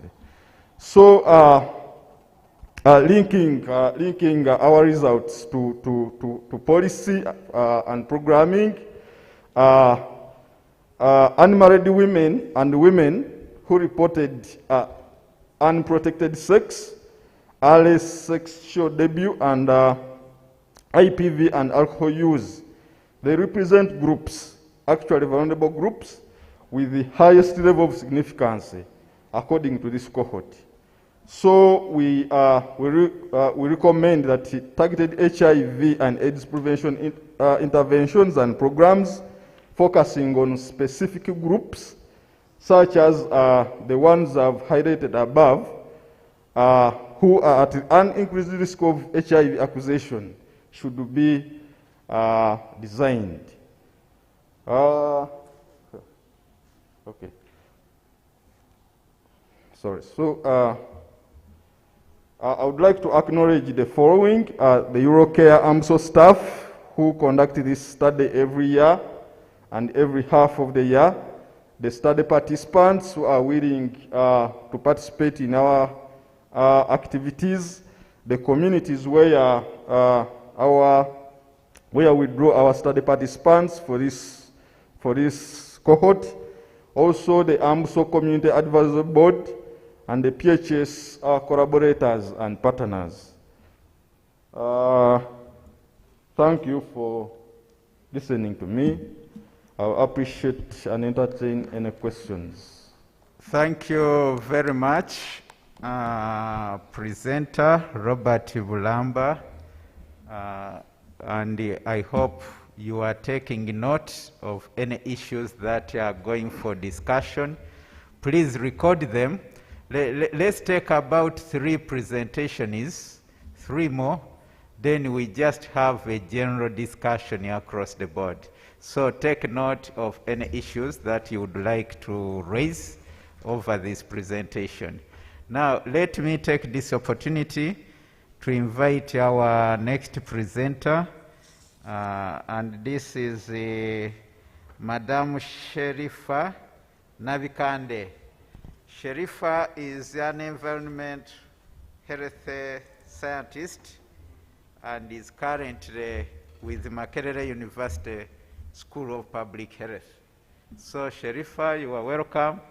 You have 10 minutes to make your presentation, and after that again, members, participants should be able to take note of whatever they want to discuss, and we shall have one discussion at the end.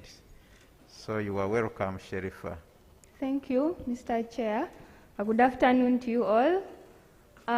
So today I'm presenting prevalence, associated factors, or mostly known as the risk factors, and the role of masculinity norms in lead presentation for HIV care among adult men in Jinja District, Eastern Uganda. So I'm by the name of Sherifa Navikande, and this research was conducted with support from Ms. Juliana Namtundu, Mr. Stephen Kawama, and Professor Anne Katahoire. I'm a master's in public health student at Makerere University, Kampala, and this research was supported or funded by the Makerere Behavioral Social Science Research Program, and those are the PIs below there and the program grant number. So we move on to the introduction. So lead presentation for HIV care is mostly referred to as people or persons living with HIV or who have tested HIV positive initiating care with a CD4 cell count that is below 350 cells. In Eastern Uganda, particularly in Jinja District, it has been reported that approximately 30% of new adult initiations present late for HIV care. And this is unpublished data that was got from the Jinja District Health Focal Person. Several studies have indicated that men are very more likely to present late for care compared to their female counterparts. And some reasons that are being given are because men have poor health-seeking behaviors, which I think is known to almost all of us. So even if currently the HIV prevalence is 5.4 among the adults 15 to 49, you'll find that even though women have a higher prevalence of HIV compared to men, when it comes to starting treatment, men find it difficult to engage in care earlier. So due to late presentation, clients often end up with poor treatment outcomes because they present late and therefore have major complication issues, and therefore they cannot benefit from the ART treatment very well. Then also they develop opportunistic infections, then obviously coupled with the high healthcare costs that come in because of transport, because of the daily appointments since they are presenting late, and then because of the good nutrition that they are supposed to take when they're already very low. Then also societies face a risk of onward transmission due to uncontrolled viral loads. Since these men present late into care, some reasons could be because they haven't yet tested, and therefore they end up performing unsafe sexual practices, thereby transmitting the virus. So in order to improve early presentation to HIV care, it was crucial to determine the prevalence, the associated factors, and the role of masculinity norms in men-led presentation to HIV care. To just highlight you a bit more, so masculinity norms, these are the social expectations of how men are supposed to behave, or the rules they're supposed to perform in society that are culturally inclined onto them. Like, men are supposed to be strong, they're not supposed to show emotions, they're supposed to engage in risky behaviors like alcohol use, having many sexual partners. So studies have shown that these masculine norms have a role they play in late presentation to HIV care. However, these norms change depending on the context in which these men live. So the objectives, I've already hinted on them.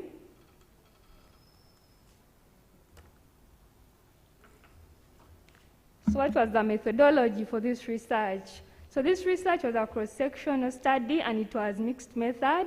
It involved both the quantitative and the qualitative data collection methods.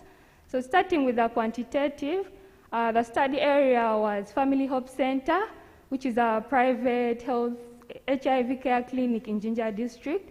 And why was this center chosen? So since the outcome or variable for this study was late presentation, which can only be measured using the CD4 cell count, the Family Hope Center was able to test its clients' CD4 cell count compared to the government health facilities at the time of the study. Then the study population for the quantitative study were adult men that were enrolled on ART at the clinic between January 2018 and June 2020. Data collection methods, we used the data abstraction tools to collect data on age and on the CD4 cell count as they presented into care. Then we also had the interviewer-administered questionnaire to ask a number of questions about the client experience and variables before they enrolled into care. So the sampling and sample size, we used simple random sampling, and 410 participants participated in the quantitative study. For the qualitative, the study area is still Family Hope Center, but then we carried out some interviews in selected communities like Katende and Walukuba, because those gave a general picture of what is really happening in the communities. Then the study population, HIV-positive adult men who had presented late into care, those who are receiving care at Family Hope Center, and we used in-depth interviews to find out their experiences. Then for the HIV-negative men and women, we conducted focus group discussions so that they can tell us more about the masculinity norms and how these affect men's presentation for HIV care in Jinja district. Sample size, we had 20 in-depth interviews and 4 focus group discussions, and sampling was purposive. Continuing with the methodology, quantitatively, the proportion of men who presented late was computed using descriptive analysis and summarized as a proportion. Then the factors associated, we used modified Poisson regression and prevalence ratios with their 95% confidence intervals. For the qualitative study, the role of masculinity norms was analyzed using the conventional content analysis approach by thorough reading of the transcribed interviews, then coding and categorizing them into themes. Quality assurance and control, we trained research assistants, pre-tested the data collection tools, and supervised daily. Then the ethical considerations, ethical approval was obtained from Makerere University School of Public Health, Higher Degree Research Ethical Committee. And then written informed consent was also sought from all study participants. So the results. For the quantitative study, the baseline characteristics, more than half of adult men presented for care were aged between 35 to 49 years. Majority had been married at that time, and most of them were residing in urban areas at that time. Then more than half were employed during that time. Then for the proportion, we found that 79.4% of adults who were enrolled in that period had presented late for HIV care with a CD4 cell count below 350 cells. For factors associated, we had so many variables we collected on, like marital status, place of residence, education level, religion, but from all of them, only 2 factors were found significant at the end, which was participants' age group, whereby the men between 18 to 24 years old were more likely to present late for HIV care compared to the older adult men.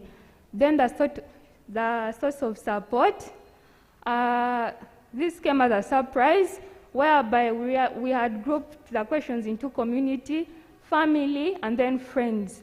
So we realized that those who are supported by the family members were less likely to present late for HIV care than those who are supported by the external community. For the qualitative, we conducted IDIs and focus group discussions, and let's see, I think I can skip this. So the results for the qualitative, so we wanted to find out the role of masculinity norms in men's led presentation for HIV care in Jinja.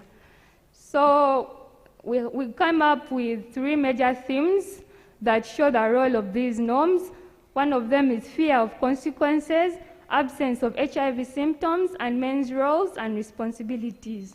Under fear of consequences, men delayed or presented late for HIV care because they had the fear of being shamed.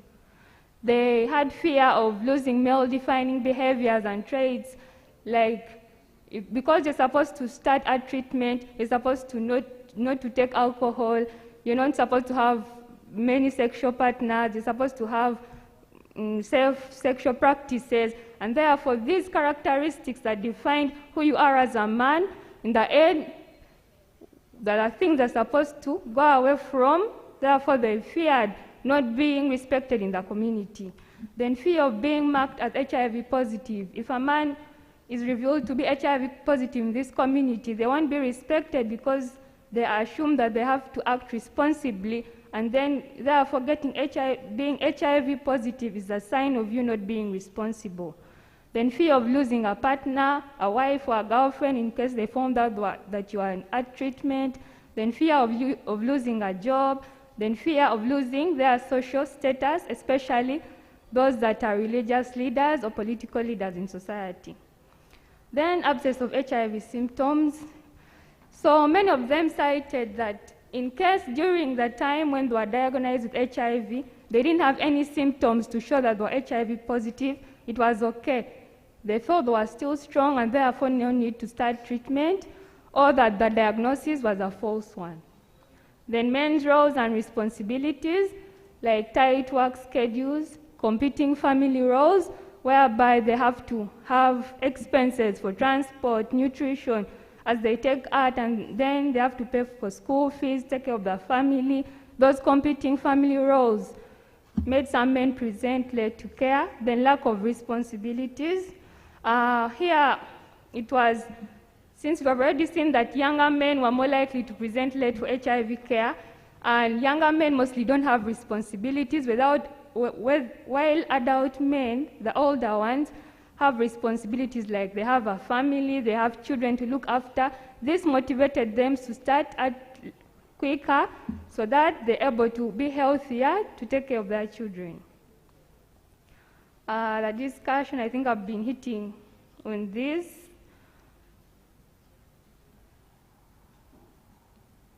So what's the findings, what's the implication for policy or programming? So lead presentation has important public health implications in terms of contribution to the growth of HIV epidemic. This is evidence that implementation of new strategies for earlier HIV testing and effective linkage into care among adult men are urgently needed if the country is to reach its first and second 95 targets by the year 2030.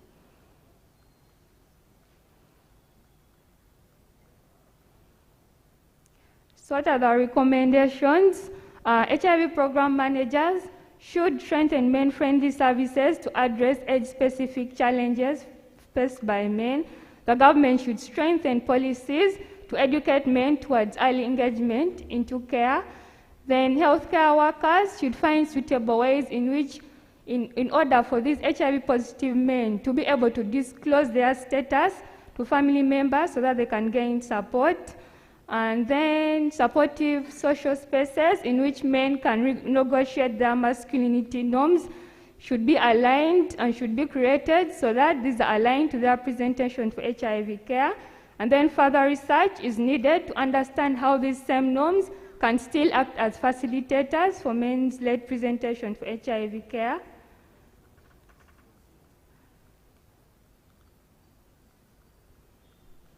You just have 1 more minute. It's okay. Just the last slide is just an acknowledgement slide, and to acknowledge my supervisors that led to the completion of this, the research assistants, and then the MAC BSSR training program that funded this research. Thank you very much. Thank you.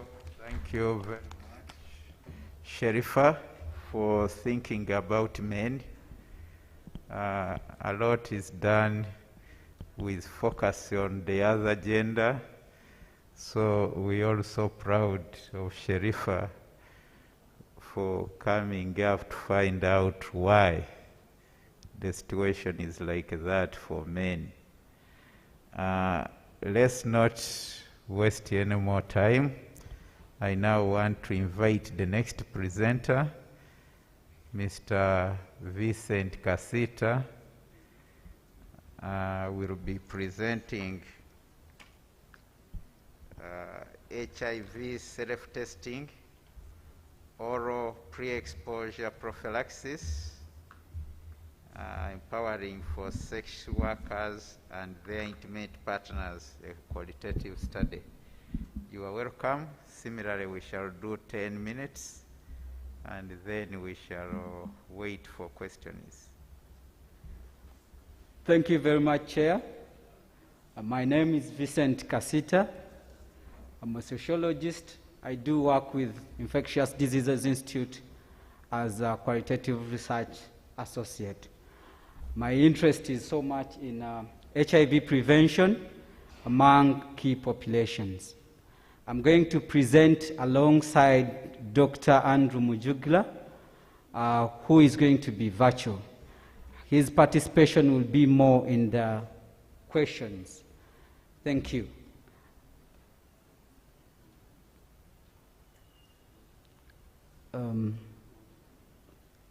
Please help share the slides.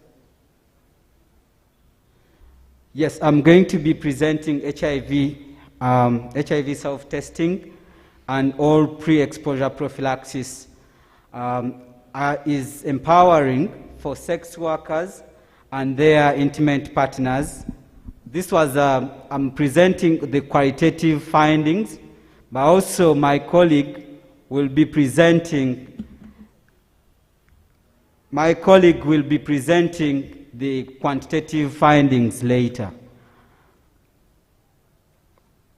Okay, as we may be already in a know, female sex workers have 30 times greater risk of acquiring HIV than the general population.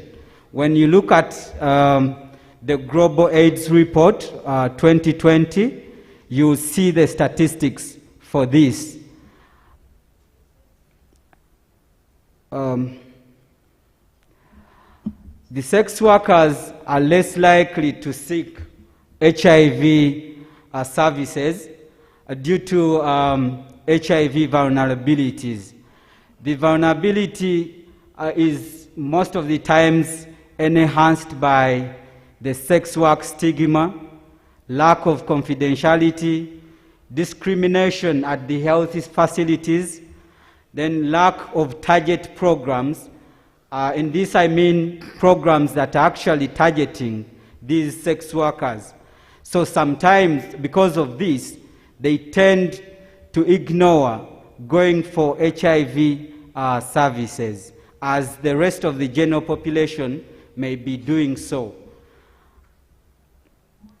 HIV self-testing comes in to enable these sex workers to be able to test for HIV, but also use the HIV self-testing kit to be able to make prevention choices. We are seeing the HIV prevention testing, self-testing, as private. Remember, we talked about confidentiality as an issue that stops them from seeking health care. But then having a self-testing kit makes it private, so they are able to test when they are alone or with intimate partners. It is simple to use. Unlike the pricking, this time we are using fluids, oral fluids, so it is less painful. It is also accurate.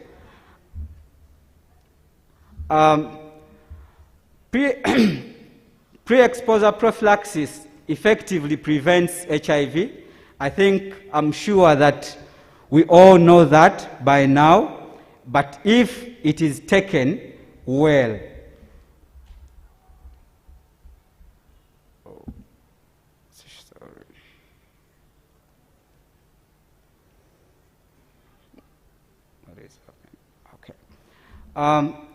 So this study, the Empower study, looked at a combination of HIV self-test kits and PrEP, the distribution of the two, to make sure that the health workers can be able to make prevention choices after using these two.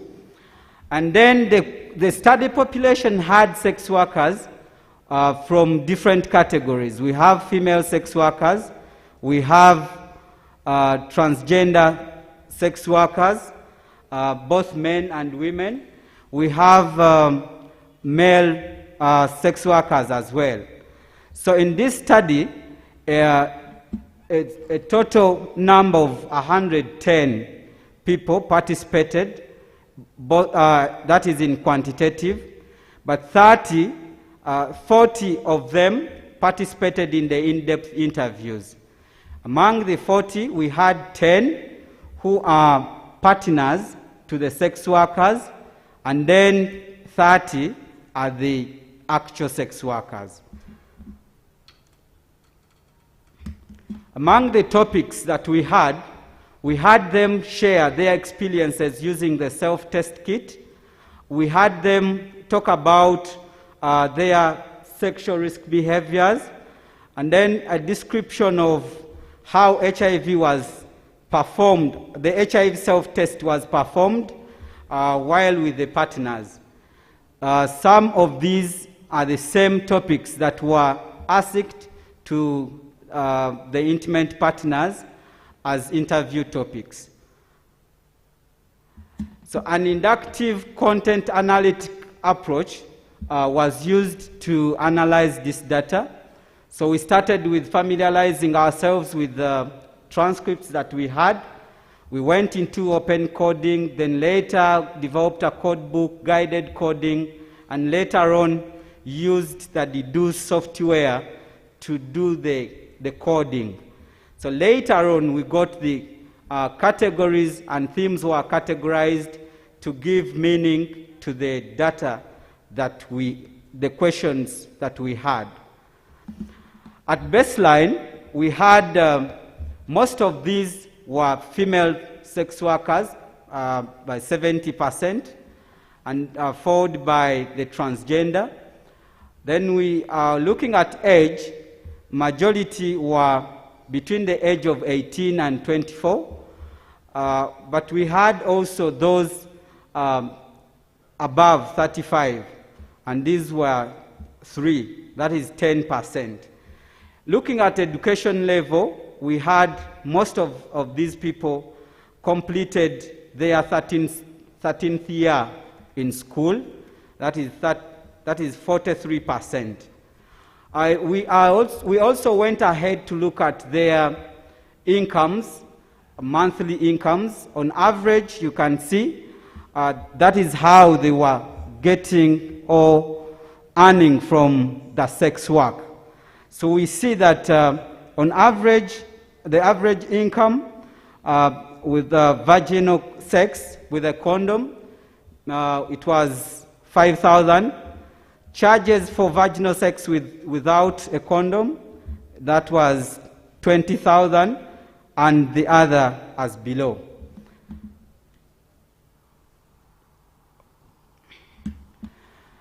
HIV and PrEP were experienced as a bridge to empowerment. So this empowerment to the sex workers was in 3 forms. There is economic empowerment, relational empowerment, and sexual health empowerment.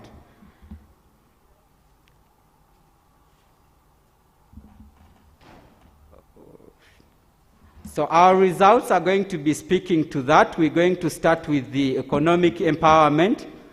So looking at economic empowerment, there are those who said HIV and PrEP use, HIV self-test and PrEP use generated more earning by eliminating, because first of all they had fear to have unprotected sex with the people whose status was not known. Having them use the self-test as well as PrEP, it enabled them to put aside that fear and then be able to have unprotected sex with almost everyone without fear. Like you can see, one of them says, I do not have a problem giving unprotected sex to someone I have tested and is negative. A regular customer called me and offered 150,000 shillings for unprotected sex. When he came, I tested him and he was negative. I knew that that I have taken my medicine, that is PrEP. I will make this money. We had unprotected sex and he wanted, as he wanted, and he gave me my money.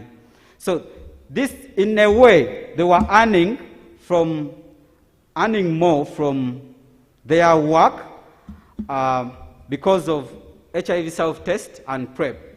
So the clients themselves were willing to pay more money for unprotected sex, which we have referred as condomless sex. This one says, I used it to have protected sex with him, but he wanted live. I asked him, do you accept to test for HIV before we can have live? He said, yes. I confirmed that he is HIV negative. After that, he told me, now we are going to start having live sex. I asked for 100,000 shillings a night. He told me, no, I will be giving you 80,000 shillings. After we had live sex for 3 different days, he told me that I gave him courage to test for HIV. So in a way, we are seeing that although we are looking at how they generated income after, but we are also seeing encouragement to HIV testing. Then limited availability of the self-testing kits should also be talked about as something in a way that was limiting to these people. For example, this one said, if it is a one-day client, that one, I do not test him. I just put a condom on him. He does what he wants and goes. I do not get many self-testing kits, so I cannot test them every time they come. I test regular customers because I have to talk to them and they also want to test. We cannot have unprotected sex if we have not tested. I find it easy to test them because they want to have sex with me, and the condition is for us to first test for HIV. Once they love you, they do what you tell them to do. So this is a sex worker of 30 years age. So we are seeing in this that although the self-testing kits and PrEP can help in them making choices, prevention choices, but there is still lack of enough HIV self-testing kits. But we see that they go ahead and find a solution to this by prioritizing on who to use the self-testing kit. So we've seen that they use the self-testing kits with regular customers because they have much time with them than those that come in casually. You have 2 minutes. Oh. Thank you. Let me go to category 2, relational empowerment. So in relational empowerment, we see that using the HIV self-test kit and PrEP amends broken relationships. As you can see, this says, the man that I have at home who spends 3 months away, do you think he will live without sex? Where he is at, you do not know whom he is sleeping with, and that is why I tell you that I was so happy for this medicine. So I think you see now, this person is already happy, but if we went ahead to read, you would see that having HIV self-test and PrEP helped them to get together. Then I want to look at category 3 because of time.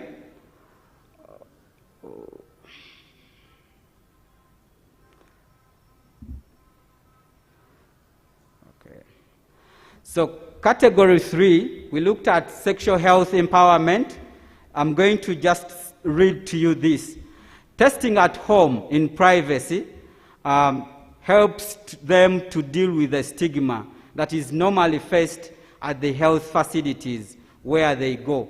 So this person says, so with the self-testing kit, the struggle of having to make a line while at hospital, being gossiped by other patients, finding the health worker with so many patients to work on is also done away with. I really love the self-testing kit because there is no queue at the laboratory where people will start assuming that I have HIV/AIDS.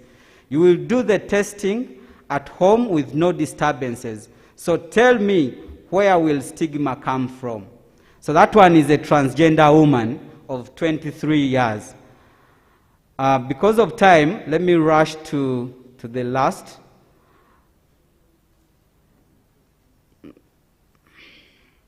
So there were potential differences in disclosure of HIV testing results.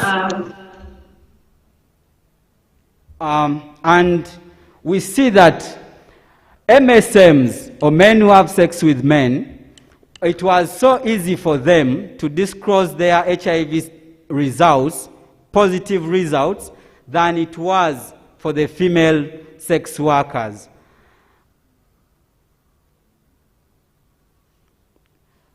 So this is said. So the discussion overall, HIV self-test and PrEP benefits that were experienced by the sex workers are the 3: overcome physical and emotional barriers to intimacy, preserve relationship with intimate partners, overcome stigma, and inconveniences associated with HIV testing at health facilities. I want to end with the acknowledgement. We appreciate our study participants, the funders, the National Institutes of Health, and the Gilead Science for providing PrEP. Thank you very much. Yes, thank you very much with that interesting topic. No doubt we shall have a lot to discuss. We have two more presenters, and I wanted to consult you. Do we take the two and discuss all the 5 papers at once, or we do the 3 so far presented? So we take all the papers, then we have a general discussion. I hope you are busy taking notes so that you don't lose out, or we don't lose out on some of your contributions. So allow me invite our next presenter. This is Mr. Andrew Obuku. We'll be talking about high HIV incidence among misdiagnosed HIV-infected individuals in Masaka. So you are welcome, and after that presentation, you will sit somewhere in front there, and we should be able to discuss. You are warmly welcome. Give a brief introduction about yourself. I didn't ask you about your bio, so let your listeners know who you are and what you are doing at present. Thank you. Thank you, Chair. I'm Dr. Obuku, Andrew Eki. I'm a scientist with the Medical Research Council under the PGPI program, and I run a cohort of acute HIV infection at the MRC in Masaka. So the study acronym is Kilgoris, and today I'm presenting about the incidence rates among previously misdiagnosed HIV-infected individuals in Masaka. So, in response to the hidden pattern of HIV epidemic as presented earlier by Dr. Kagai, and also to maximize the identification of individuals who are HIV infected, so government had initially proposed to perform targeted HIV testing for individuals whom are at increased risk of HIV infection. However, at the VCTs, different VCTs, it seems targeted HIV testing actually is not taking place. So accurate laboratory diagnosis of HIV is very essential to identify persons who could benefit from early antiretroviral treatment, and also to reassure individuals who are uninfected, and also to try and help reduce transmission. So HIV RNA is the earliest marker to be detected by any test, which can help with HIV diagnosis. HIV antigens, such as P24 and also some antibodies, evolve at a much later time after HIV RNA is reactive. So what we did in Masaka is we investigated the proportion. Okay, sorry. So what we did in Masaka is we investigated the proportion of individuals who are reactive to HIV RNA after a non-reactive allele-determined test, or individuals who had inconclusive test results using the leftover blood samples after the rapid diagnostic test. And these diagnostic tests needed to have followed the national HTS algorithm.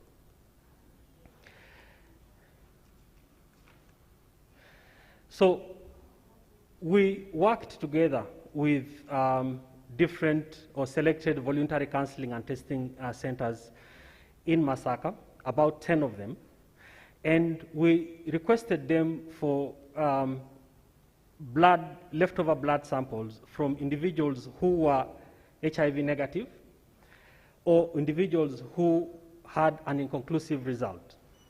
So we got that blood to the lab, and then we processed plasma from the blood, and then we pooled this plasma, and then we decided to detect for HIV RNA.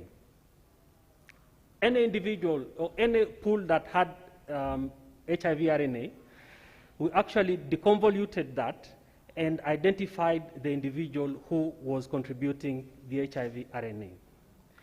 And then we actually traced these individuals, and we consented them and requested them to enroll in a 6-month short follow-up cohort for further studies. So the participants who accepted to be enrolled with a positive RNA result and a negative determined result were enrolled, and then we did counseling on risk reduction, and then we linked them for HIV care when the determine and the start pack were reactive. So we collected data on demographics and background, on HIV testing services model, on the risk assessment, and also the HIV result that was given to them at the VCT. So in this, we estimated the HIV incident rate using the equation P equals to I times D, as this was proposed by Brookmeyer and Quinn a couple of years ago, where P is the proportion of HIV negative individuals who are positive for the HIV RNA test, and the duration, D is the duration between the negative RDT and the positive RDT, and I is the incidence.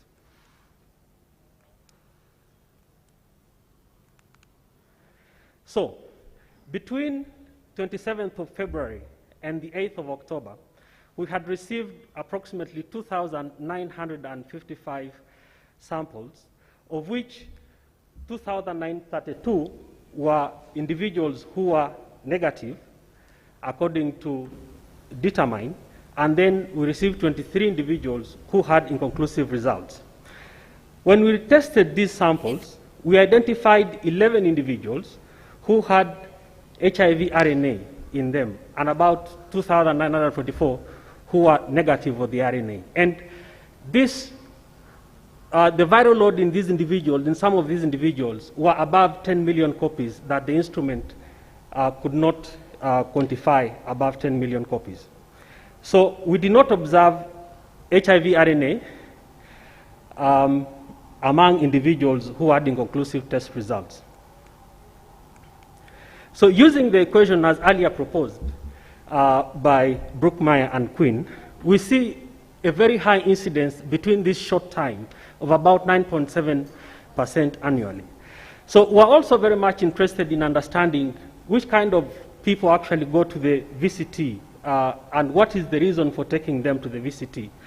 So we observed about 60% of the individuals have moved to the VCT as a result of self-initiative.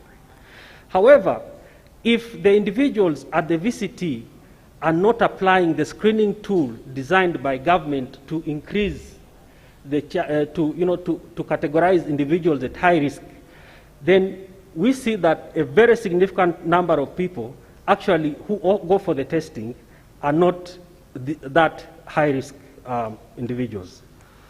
So we're also interested to identify how many times do these people actually go for HIV testing. And we identified a group of people, about 210 of them, who are testing for the first time. And then we looked at the age of these people who are testing for HIV for the first time. About 60% of them are between the age of 18 and 24, suggesting probably they are having beginning or sexual encounter, and they are cautious of their status. So one thing which was really puzzling to us is we identified a group of people, despite being HIV positive and being diagnosed as being infected, they still come back for rapid tests. And actually we're worried a lot because most of the RDTs are not validated to be tested on people on antiretroviral treatment. So when we engaged some of these individuals, we did realize that they actually were already on treatment, and then they also would come up and ask for HIV testing. What the importance of that result to them is, actually we still don't understand. So we also are interested in looking at the number of sexual partners. And we still have about 35% of these individuals who have 2 or more sexual partners.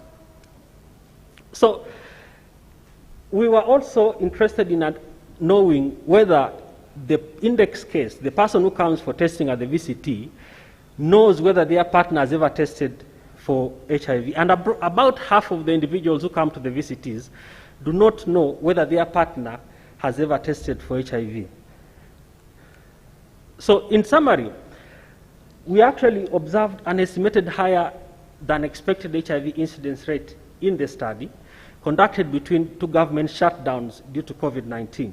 So earlier on studies, or previous studies that had been done in some of the rural areas in Masaka, reported approximately 1% incidence rate annually, which is about 9 times fold lower than our estimate.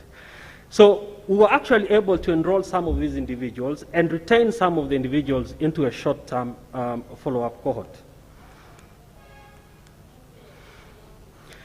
So I would like to acknowledge some of the people who actually worked on this, who work on this study. In Masaka, headed by Freddie Chibengo, and also my mentor, Professor Pontiano, and also the IAVI team, headed by Matt Price. And also acknowledge the funders to this study, led by EDCTP, who actually awarded me a Career Development Fellowship, and also to IAVI and IAVI major donors, including PEPFAR and USAID. Thank you very much. Thank you very much, Andrew. Please feel free to sit somewhere near so that when question time comes, we are able to get to you. And now I would like to invite our last speaker this afternoon. This is the Owachi Darius. You're welcome. Again, I didn't ask you for your bio, so kindly introduce yourself to the audience and go ahead to make your presentation. Okay, thank you. Good afternoon, ladies and gentlemen.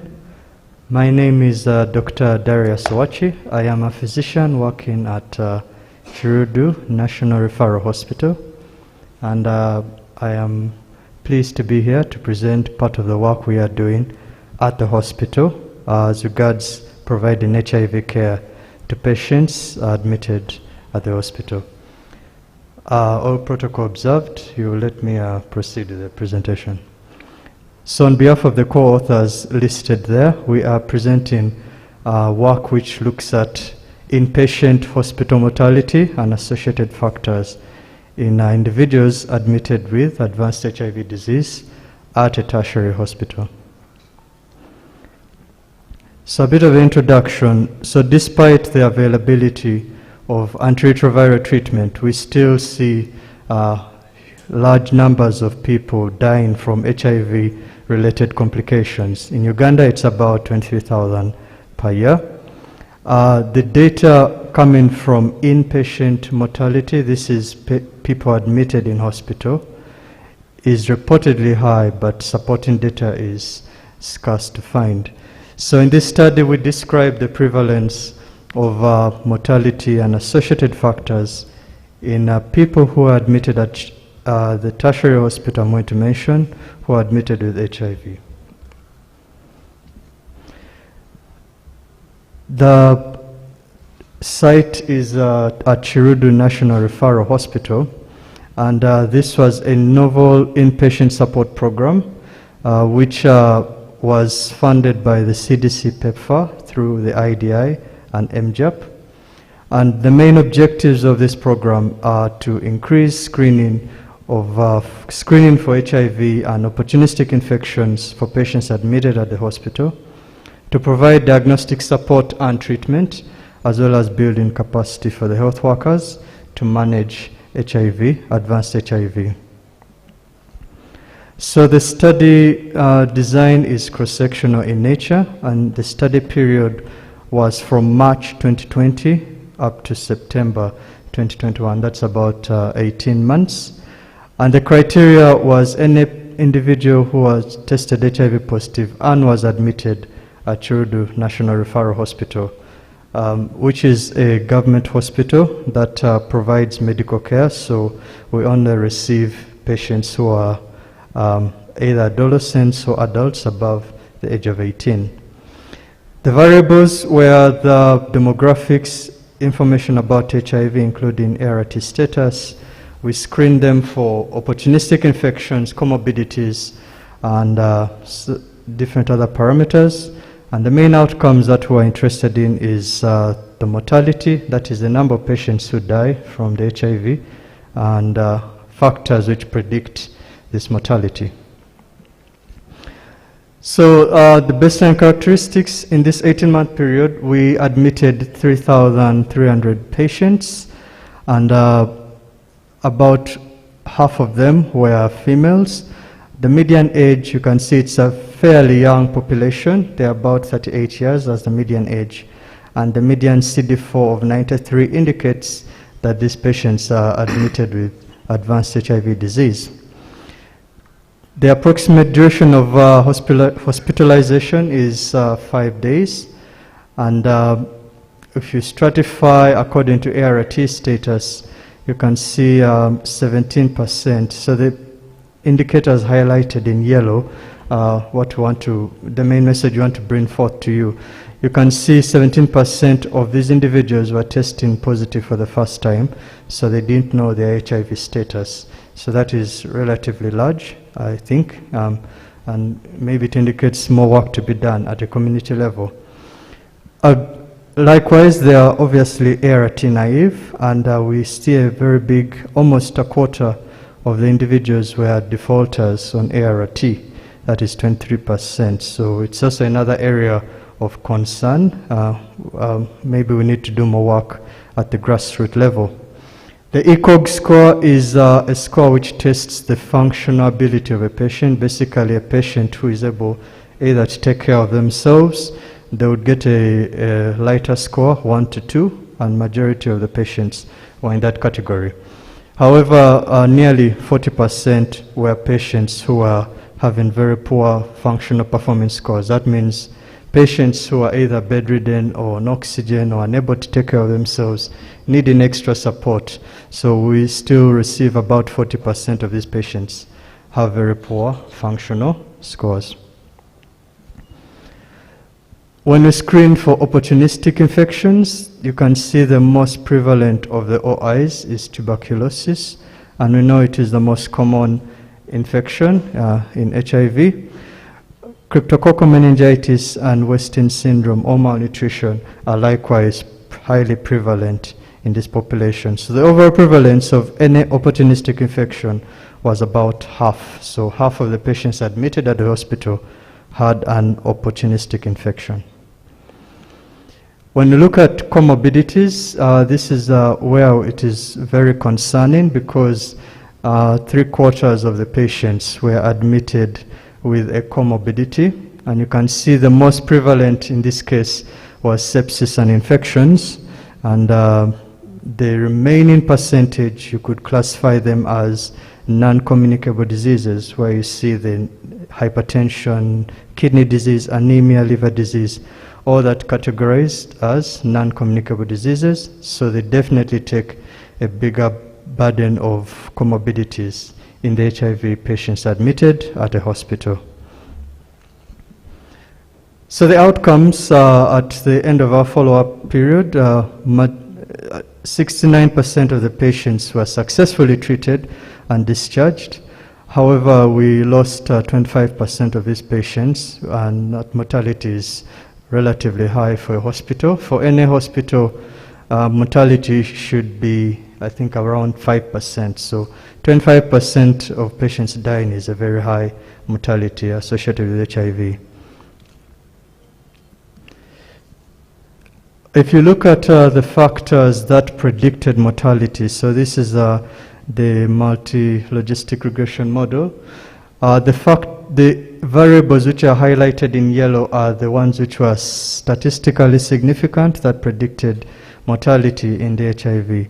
Being an ART defaulter had significant association with deaths at 1.79. Malnutrition, or what you call HIV Western syndrome, likewise also had significant association with mortality. Tuberculosis and crypto, although they were highly prevalent, when we did the model, they didn't appear to be associated with mortality. However, this can be deceptive because tuberculosis equally occurred whether the patient was ART naive or patient was active on treatment, and the outcome was almost similar in survivors and in those who died. So that's why statistically it doesn't appear to predict mortality, but from the data we see it's a leading contributor of death. The comorbidities are anemia, kidney disease, and sepsis. Those ones are strongly associated with in-hospital mortality. Hypertension seems to be protective, but we can't comment much on that. COVID-19, so we also had, we experienced the peak of the COVID-19 around earlier last year and around June, and we found the mortality was significantly high for the patients who had COVID-19, so it also predicted high mortality, as well as the poor functional performance of ECOG score 3 to 4 was another strong predictor of mortality.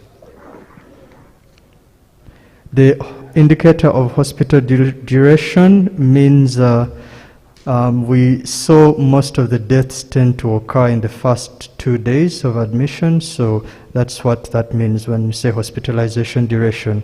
So within under 2 days, the mortality was significantly high compared to those who survived longer.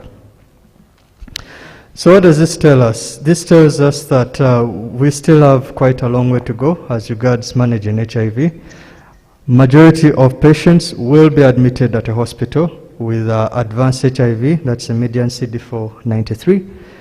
Half of them will have an opportunistic infection. The most common will be TB and cryptococcal disease.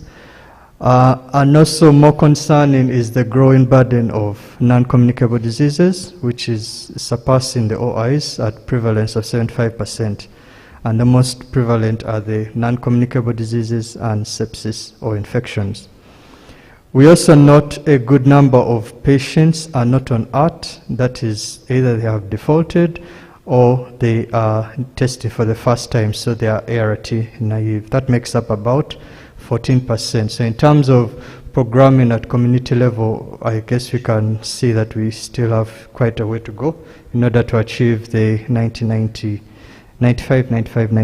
targets. Deaths in the hospital are high, so it is 1 in 4 patients will die during admission. Predictors of mortality are multiple, but generally you can say it's a combination of comorbidities and some opportunistic infections. The indicator of ECOG score 3 to 4, which indicates poor functional performance, could be a proxy to late referrals. So if a patient has to come to hospital at this stage when either they are unconscious or they are bedridden, that indicates they're really delayed to seek care. So that's another area of concern that we notice in the data that we are seeing. So what we recommend, ART defaulters, yes, are clearly significant, and we need to strengthen follow-up of these patients at community ART centers because they tend to die a lot in the hospital. We also recommend screening for comorbidities such as malnutrition, sepsis, kidney disease, anemia, because these factors are very strong predictors of mortality. If you find a patient with these comorbidities, we recommend early referral and management in order to improve outcomes. The prevalence of TB and cryptococcal is still high, so we also advocate for continued screening for these opportunistic infections. The limitations of this study, this is routinely collected data for admission hospital. We have limited information on virologic suppression because majority of the patients at the time of admission are ineligible for viral loads, so we weren't able to share the data. And since it's a novel program, we are embarking on a follow-up system. Currently it's on short term, which is at least 1 month post-discharge, but hopefully we shall follow the patients over the long term. So I appreciate the different stakeholders who have been instrumental in helping support this inpatient program. The funders, PEPFAR, CDC, IDI, the Ministry of Health, KCCA, and the different stakeholders listed. Thank you very much. Okay, thank you very much. And that takes us to the end of the presentation. Just sit somewhere near, and let's assume you are with us here. If any question comes up, we should be able to pass it over to you. Colleagues, we are now in the question session, and I hope that you've been taking notes. We've had 5 presentations, all of them very interesting, and I would now like to welcome questions. We shall take 5 at a time, and then the presenting teams will respond. Yes, you are the first hand I've seen. Another one. There is another hand over there. Is that Spachaja? Yes. Then number 3. Is there another hand? Number 4 and number 5, 6. You take your numbers and just, no, you take to number 1. Let number 1 start. Oh, you already at the microphone. Thank you. Yeah, thank you, Chair. My concerns goes to the person who talked about gender differentials. So my first concern is, one, you didn't tell us the demographics of your cohort. So, for example, it's quite hard for one to relate to your findings. And specifically, I also want to know, how did you define gender? Is gender just being male, or really it was about also social roles? And I also want to also know why, for example, did you analyze and associate non-condom use with high prevalence? After all, it's actually expected anyway. Thank you. Okay, take a note. You will respond. Thank you so much. The 25% mortality at Kirudu, to me, is really a big concern. Is this due to comorbidities? And is this the same situation with other referral centers, or there is a problem at Kirudu? Then the third, somebody was doing a presentation about, I just wanted to know the role of Gilead in their research, apart from providing the commodities. Are they providing the commodities? And why is it that there is not RDT data on people who are on treatment who come to test? I mean, why can't you collect that data? What's the problem? This is the MRC presentation. Thank you. Okay. Related, I think before you come in, I also got concerned about the Kirudu and wanted to find out what has been the trend of this mortality. I thought we had made some strides with ARVs. So just to reinforce that so that I don't ask again. Yes, Karen. Okay, thank you very much. I'm called Dr. Joseph Mugisha. I am a clinical epidemiologist, and I work for the Medical Research Council, Uganda Virus Research Institute, and I am the head of the general population cohort in Chamuriwa. I have 2 questions. One is for Sharifa.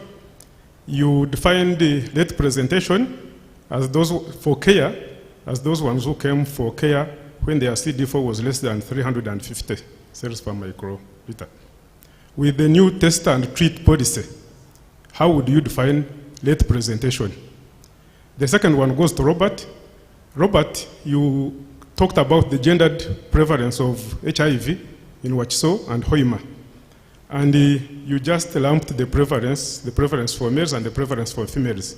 I was wondering whether you actually looked at the prevalence with age groups to see actually whether it is consistent that the prevalence of HIV in females is consistent along all the age groups. Because in the cohort where I work, it is normally consistent that actually females have a higher prevalence, even if you actually looked at those ones who are 50 years and over. Thank you. Okay. Number 5, who was number 5? Yes. Hey, number 4 is over there. Oh, so I think you move near so that people online. Is that microphone connected to online? Yes, I think you try. Pick whatever is near you. Perhaps that could help.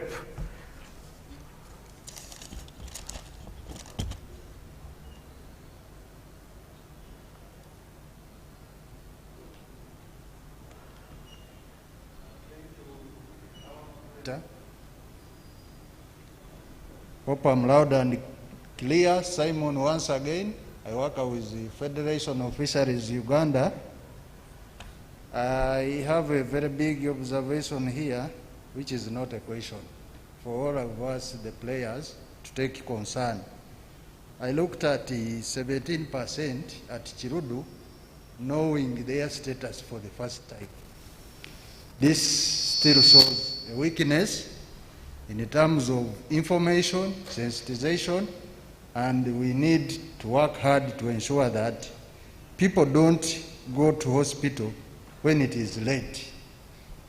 And where we have reached today, we are looking at zero infection, few years to come. But when you look at this 17%, it really tells that we still have a gap.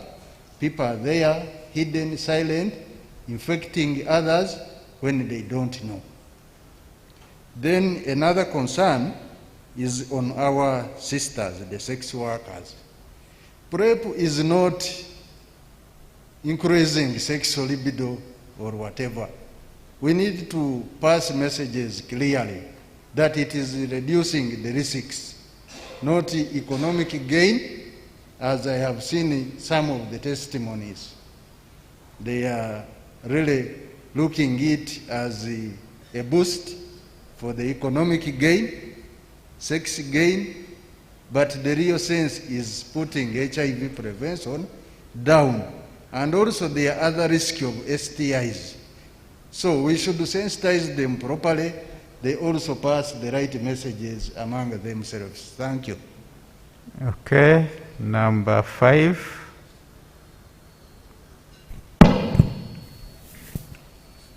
Thank you very much. My comments earlier were talked about on at Chirudu. Mine is just going forward.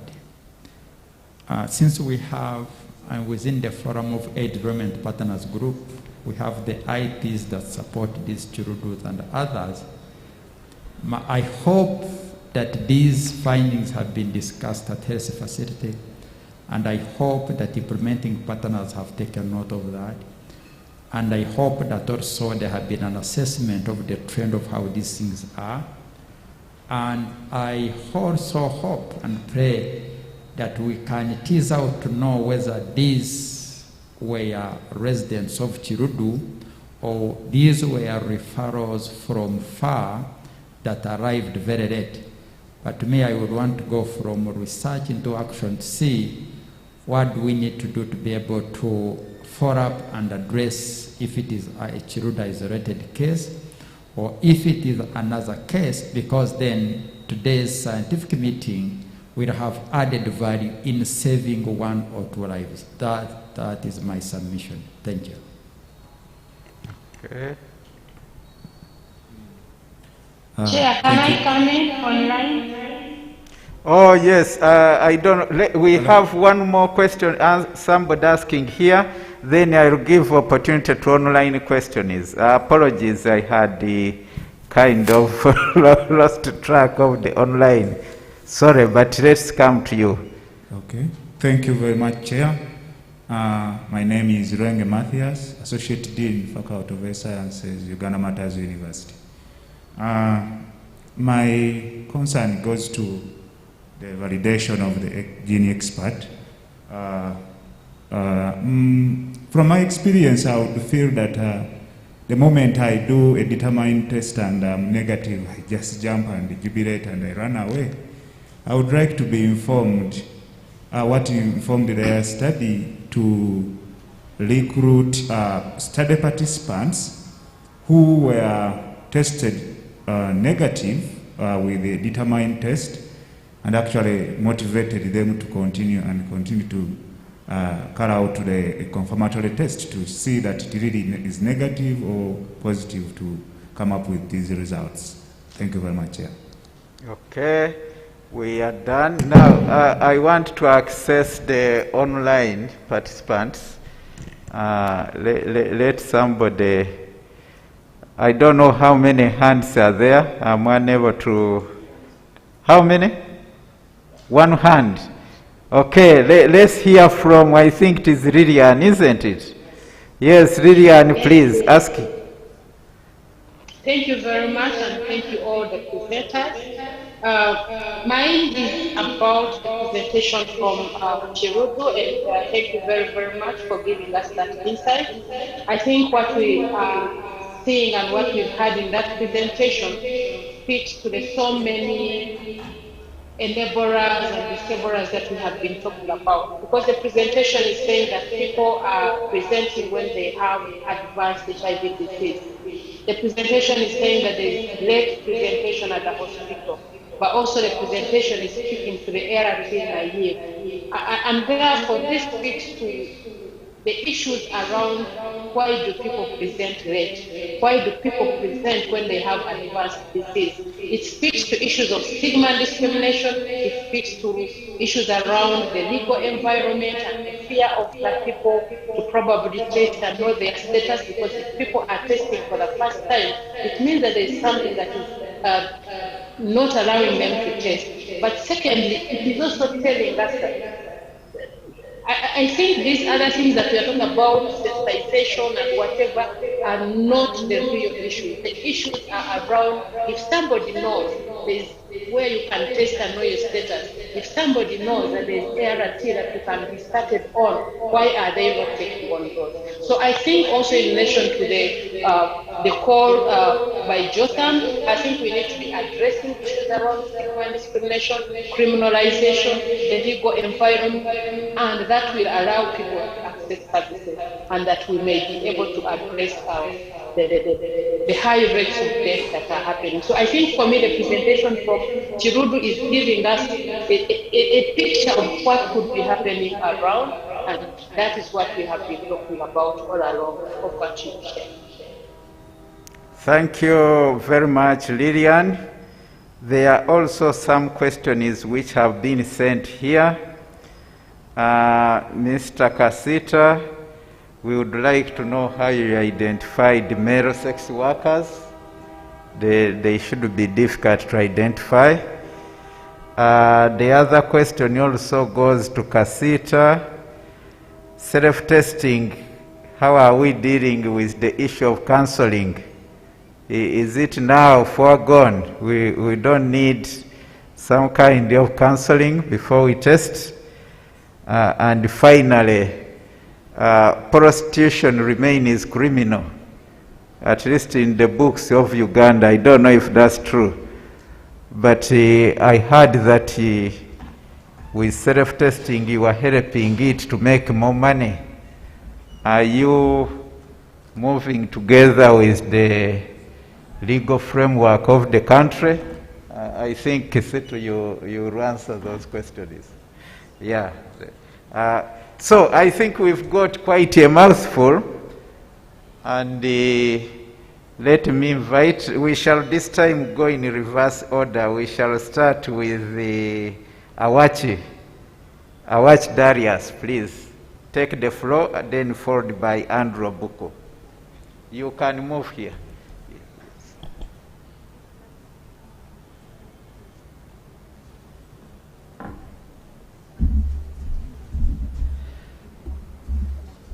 Thank you all for your questions and comments. I noted a few of them here. Some were comments and some were questions. So the first one was why the high death rates at the hospital, the 25%, which is also closely related to Chair's question of the trend of mortality and why this is happening despite availability of the antiretroviral treatment. So this data that were presented to you is what they call heterogeneous in nature. You're going to find patients coming with multiple illnesses. They'll come with a comorbidity, for example, an infection. On top of that, they have maybe an opportunistic infection, and they have very poor performance scores, or they have malnutrition. The variables that we presented to you are not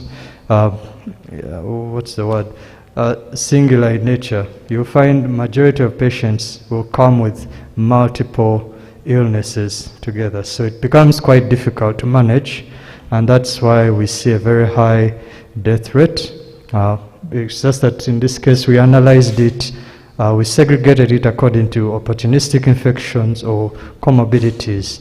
But I want you to picture about 40% of the patients will come with both an opportunistic infection and a comorbidity. And you already know that some comorbidities or some OIs have very strong predictors of death. So that's like a double predisposition to mortality. There are concerns about the late referrals and the high prevalence of default, ART default, and people not knowing their ARTs, not knowing their HIV status. So these are other factors that contribute to the deaths. If they delay too long and their CD4 drops over time, they are going to come down with a very bad OI, such as TB, or they're going to, they may get a combination of a opportunistic infection plus a comorbidity, like we can see a lot of kidney disease, anemia, and malnutrition. So these factors are interplay together. You won't find just a group of patients with TB alone or a group of patients with hypertension alone. It is a mixed pattern of presentation. The third question, I hope I've tried to answer what I can. The third question was on referrals or residents of Chirudu. So whether those 3,000 patients are residents of Chirudu or they are referrals. So from the data we see 90% of all these patients are referrals from community hospitals. Okay, so very few are coming from Chirudu within. So we see majority are from Kampala and Wakiso centers. That maybe would comprise, I think, about 60 or 70% are from the central region. So we still have quite a lot of work to do for the IPs that are working in the central area, because we see most of the patients are coming from the hospitals that you are supporting, and therefore we need to do more work as regards screening for these patients, looking for those who are do not know their status, looking for those who have defaulted, screening for the NCD, screening for the OIs. It's still a work in progress. Yes, and then finally Lillian's comment was, I think she was highlighting why the late presentation. So there might be additional factors which we didn't analyze in our data, issues like stigma or legal environments. All those can contribute to the late presentation, why a patient will delay to come to hospital. Thank you. Okay, thank you very much. Let's now move over to Andrew Buku. Use at most 2 or 3 minutes to respond. Thank you. I got 2 questions. One was from Supercharger. And he was asking something to do why the RDT data is not collected. The RDT data is collected from the different VCTs. So we have all that data, and that's where we are able to verify that actually these people have been given an HIV negative result, and then we take on those samples for testing. The second question came from the Dean Health Sciences UMU, and we wanted to know about the validation. So we did validate the gene expert with the Roche Amplipep Tuckman, and there is a presentation in I think the 4th track that gives this this data. And what motivated us to do this work was we are involved a lot in trying to understand the immune responses in acute HIV infection. And normally how we run acute HIV infection cohorts is that you identify a high-risk group, and then you follow them over time. And then when you identify maybe HIV RNA, then you begin following closely those individuals. However, those kind of follow-up cohorts are very expensive to maintain. So we had to think a different way how we can still identify acute HIV infection and still, much cheaper. And that's why we opted for this alternative. And actually the individuals we got, most of them were in phobic stage 1 of infection that we identified. So the system works for us. Can identify acute infection much cheaply. Thank you. Okay, thank you very much. Next, I think it is Vincent. Yes, it is you. Thank you, Chair. I'm going to answer some of the questions, and I'm going to give the opportunity to my co-presenter to also answer some of the questions. I want to start with a question on how did we identify male sex workers? Like for most of the hidden populations, we used the peers. But I want to also tell you that before we started this work, we first consulted with sex work associations. For example, WONETHA, then we had Transnetwork Uganda, so among others. So they gave us the ways on how we can reach out to these people.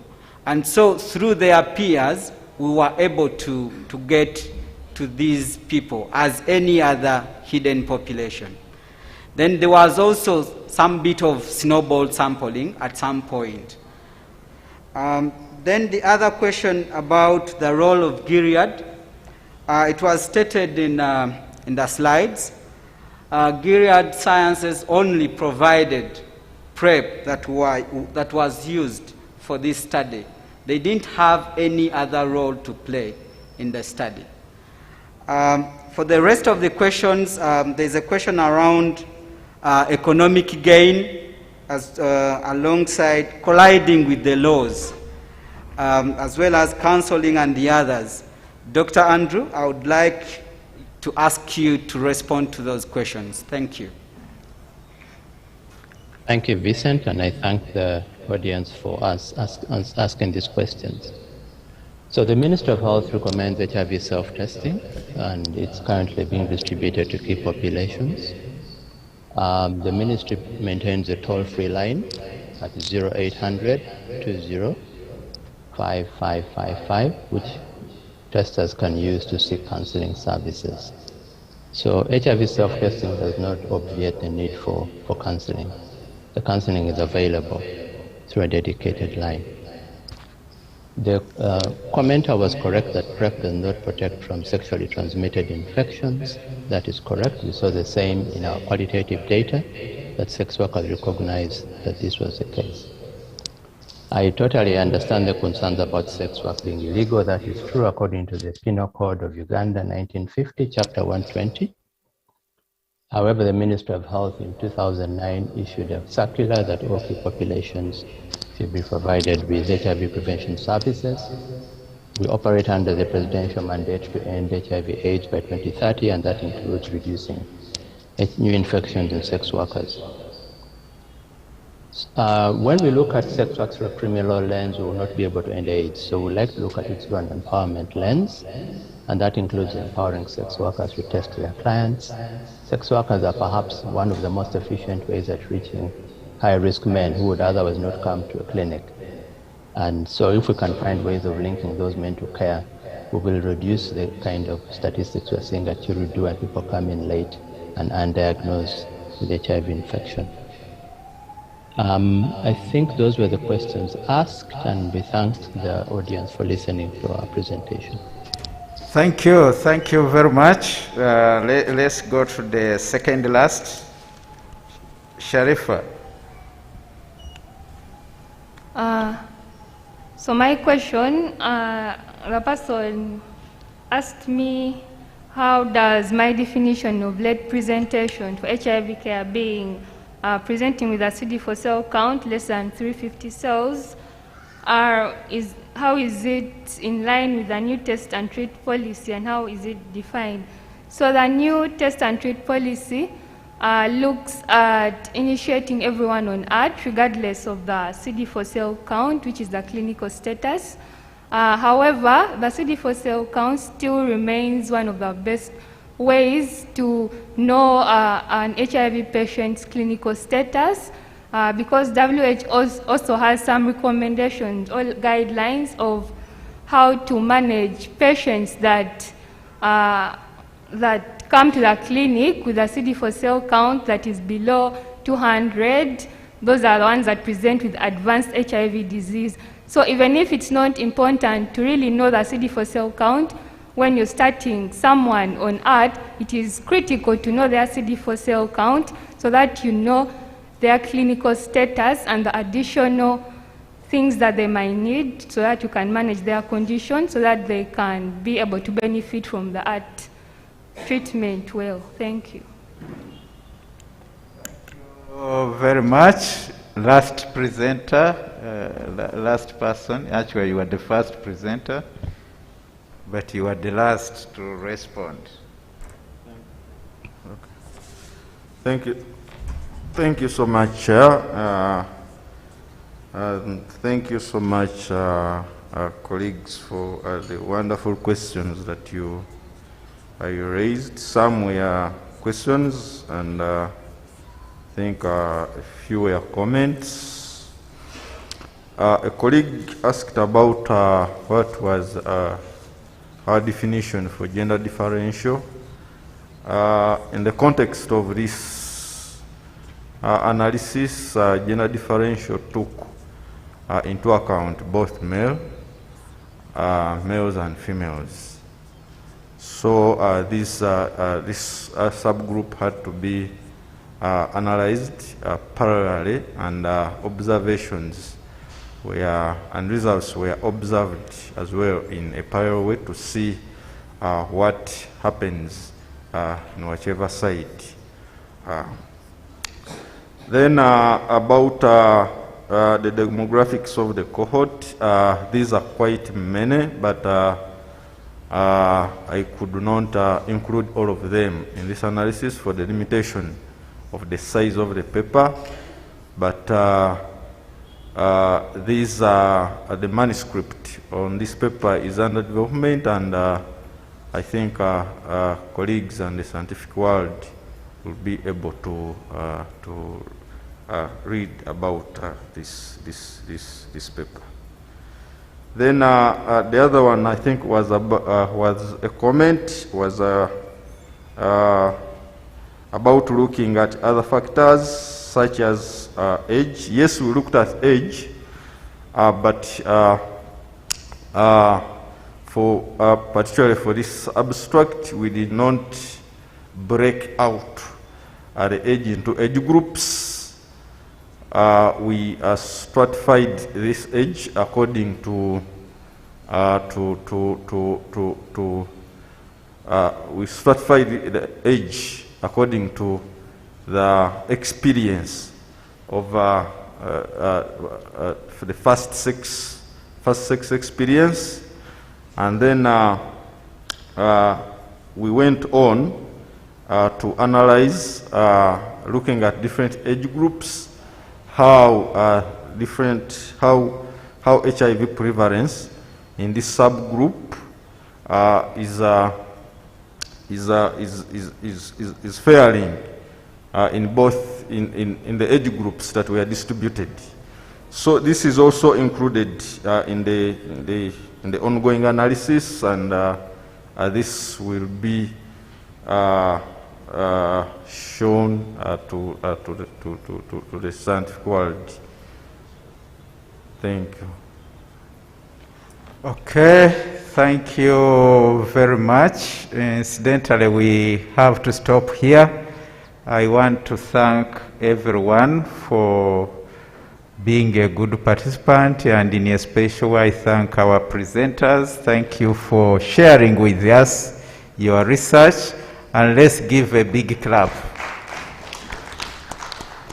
Next, we are going to Kibbs Restaurant for our lunch. We are already late. I hope you have a coupon. If not, make sure you pass by the desk near the door there. Let's go and have lunch for 30 minutes, then come back. Thank you.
Recording in progress.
I'll be back from lunch.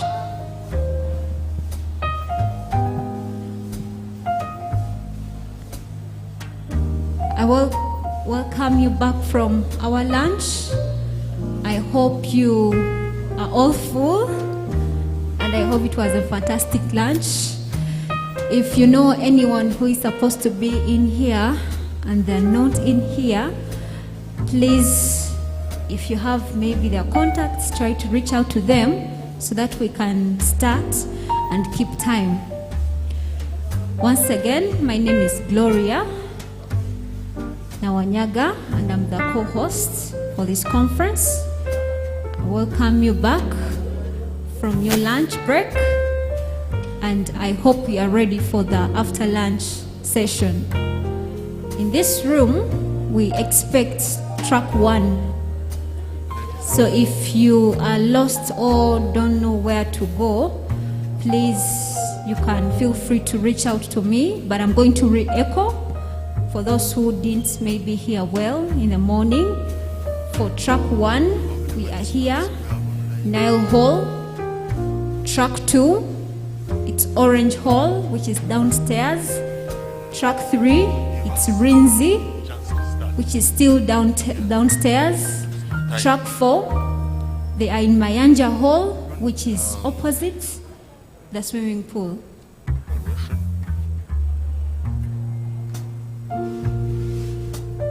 Let's try to settle down so that we can start our after lunch session. Once again, I welcome you back from our lunch. Recording in progress. In case you know anyone who is supposed to be here and they're not here yet, please try to reach out to them so that we can start and keep time. Thank you. If we have online participants who have already logged in, we recognize you, and we request you to be a little bit patient as people here settle in, and we start our program as follows.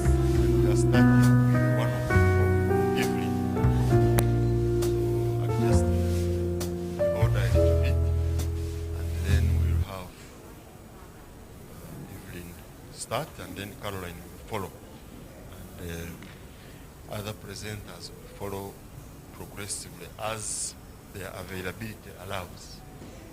So without too much ado, Evelyn, can you come and give us your presentation?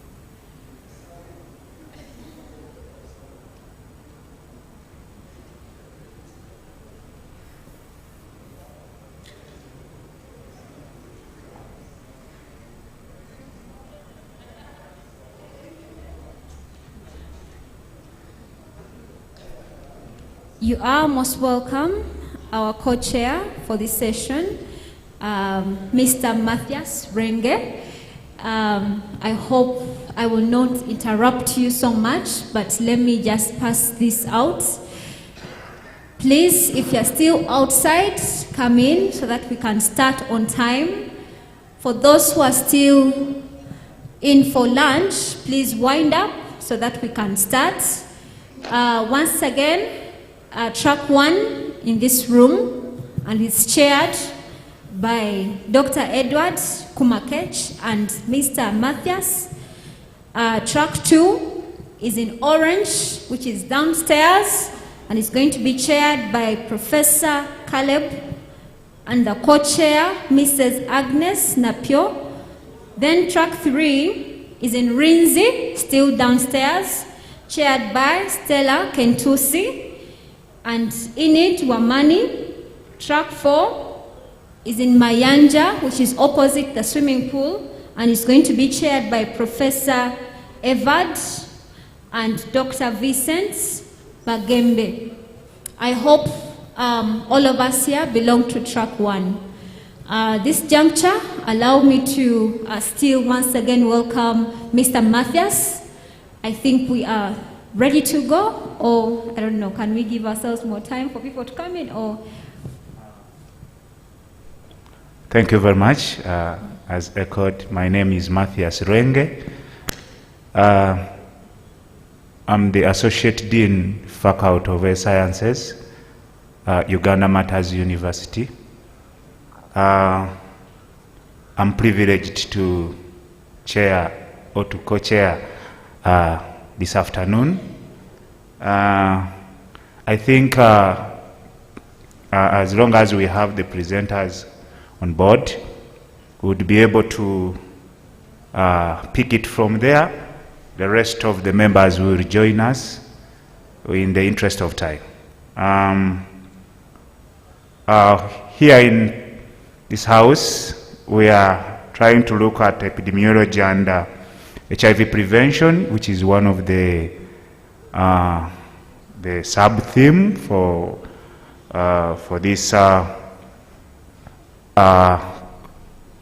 annual conference. And I would like to inform you that here now we are in the abstract categories of advances in HIV prevention. We are going to have close to 1, 2, 3, 4, 5 presenters. I will be very glad that they get ready in this order. Andrew Mujungira. We have Kenneth Tebandeke next. There is Nicholas Ochanda, Gonasa Ngire Nea, Kenneth Ngure, and Masiko Adam. Those are the people we are expecting. If at all they are here, I would request them to join me so that we enjoy this session together. Please feel free and join us up here. And as they come, just to cause to your attention, Andrew Mujungira is going to present to us a very wonderful topic looking at effect of HIV, self-testing on PrEP, adherence, that is among gender diverse sex workers in Uganda. Mind you, it was a randomized trial. And Tibandeke is looking at correlates of HIV virological suppression among pregnant women in Zombo district, Uganda. We also have Perez Nicholas Ochanda. She's looking at was looking at insufficient decline in new HIV infection rates amidst scores in HIV testing and awareness, a game theory analysis. We are yet also to see a wonderful presentation from Gono Sagire, Nea Kenneth Ngure, looking at adherence to dapivirine, vaginal ring, and oral PrEP among adolescent girls and young women in Africa, interim results from the REACH study. And we shall end with the post-exposure prophylaxis for the newborns, perception and experiences of HIV-positive mothers in centers of Yibanda district, Uganda. None other than Masiko Adam will be presenting to us. Without wasting a lot of time, allow me to call upon the first presenter, and that is Andrew Mujungira, to give us what he found out in this study. So thank you very much. Please take note of the key areas that incite you, wherever they are presenting, and we shall be good to go. Over to you. Thank you very much, Chair. My name is Timothy Muonge, and co-presenting with Andrew Mujungira. Looking at the effects of HIV self-testing on PrEP adherence among gender diverse sex workers in Uganda, and this was a randomized clinical trial. The scope of from a 2020 Global AIDS report, female sex workers have 30 times greater risk of acquiring HIV than the general population.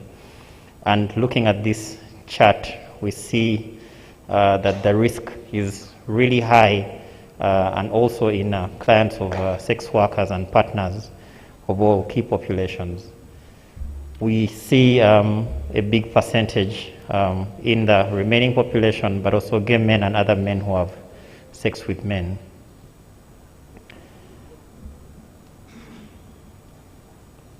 I'm trying to go to the next slide.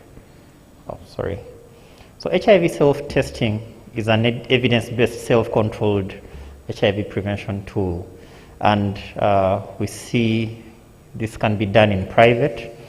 HIV rapid diagnostic testing performed alone by oneself. It's quite simple, painless, and does not require pricking. And results can be got within 20 minutes. It is accurate with a sensitivity of 96 to 100% and specificity of 95 to 100%.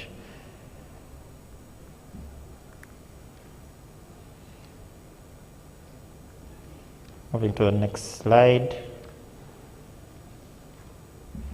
PrEP effectively prevents HIV acquisition, and these are data from 2011 and 2012, Grant, Jared, and Thibetan. And we see that pre-exposure prophylaxis, the use of ARVs by HIV negative people to prevent HIV infection, and oral PrEP using tenofovir and emitricitabine, or tenofovir lafenamide and emitricitabine. We also see dapivirine rings, injectable PrEP, like long-acting cabotegravir. Under evaluation is lenacapavir and the islatravir. And PrEP works when taken. So when you look at that curve, it shows the HIV protection, efficacy, as well as adherence on the y-axis. So the EMPOWER study was a randomized control trial that looked at 110 HIV-negative female and male transgender sex workers, all above the age of 18. And from this, there was randomization for monthly HIV testing plus quarterly clinic testing. That was the intervention with an N of 55, and quarterly in-clinic testing, which was the standard of care. All these people received PrEP and were receiving emitricitabine and tenofovir, which was donated by Gilead Science, and ART was offered for any that would seroconvert. So we did in-depth interviews for sex workers, and this was 30 that were selected, as was presented earlier on, and in-depth interviews for sex partners as well. And the outcomes were to look at PrEP adherence, HIV self-testing, feasibility, acceptability, HIV self-testing, diagnostic accuracy, sexual frequency, and condomless sex in partner testing. I've already talked about a brief about the eligibility. We enrolled persons that were 18 and above and exchanged sex for goods or money at least once in the previous 30 days, and able and willing to provide written informed consent. HIV negative or based on the rapid tests according to the national algorithm at the time of enrollment, adequate renal function test, and we were using creatinine clearance above 60 mils per minute. We also did a hepatitis B surface antigen test, negative, not enrolled in any prevention trial, not currently using PrEP, and were willing to remain in the study for the next 12 months. And they had to own a mobile phone for personal use and have regular access to electricity for charging the mobile phones. So in terms of the procedures that were carried out, the 110 sex workers offered oral PrEP and randomized ratio 1:1 in sequential order to intervention or control. 84 female sex workers, 14 trans women, 10 men who have sex with men, and 2 trans men. The HIV self-testing arm, participants instructed to self-test starting each monthly course of PrEP during the 2-month period between schedules of quarterly visits. An oral PrEP was provided to all participants, and we gave a supply of 3 months. We used the electronic monitoring device called the Wise Pill device to monitor adherence. And the way this works is we put the pills in the device, and every time the person opens, we get a recording, and the data was taken off when the participants came back to the clinic. We also used tenofovir diphosphate levels in dry blood spot samples, that's DBS, that were taken out every time the participants came to the clinic. In terms of analysis, our primary outcome was PrEP adherence as measured by the number of days recorded with the Wise Pill device as detected active, and then the tenofovir levels on the DBS, and looking at greater or equal to 700 millimoles per punch, and then adherence outcomes compared to the randomization arm using a generalized estimating equations using the GEE model. The secondary outcomes were looking at the condomless sex acts acceptability of HIV self-testing assessed by HIV self-test kit using experiences, and zero inflated Poisson regression models to compare the sexual risk behaviors by each arm. So looking down into the trial profile, we screened 136 participants, and we got 12 eligible but did not return for enrollment. 1 failed to complete the screening process. 2 were positive for hepatitis B. 1 was HIV positive. 1 was not ready to enroll, and the other was not interested in the study. And the last one was not willing to give samples at each visit. So we enrolled 117. However, 2 traveled out of the country and 5 declined further study participation. And the data that was analyzed was 110. That's 57 participants randomized to the HIV self-testing arm and 53 to the standard of care arm.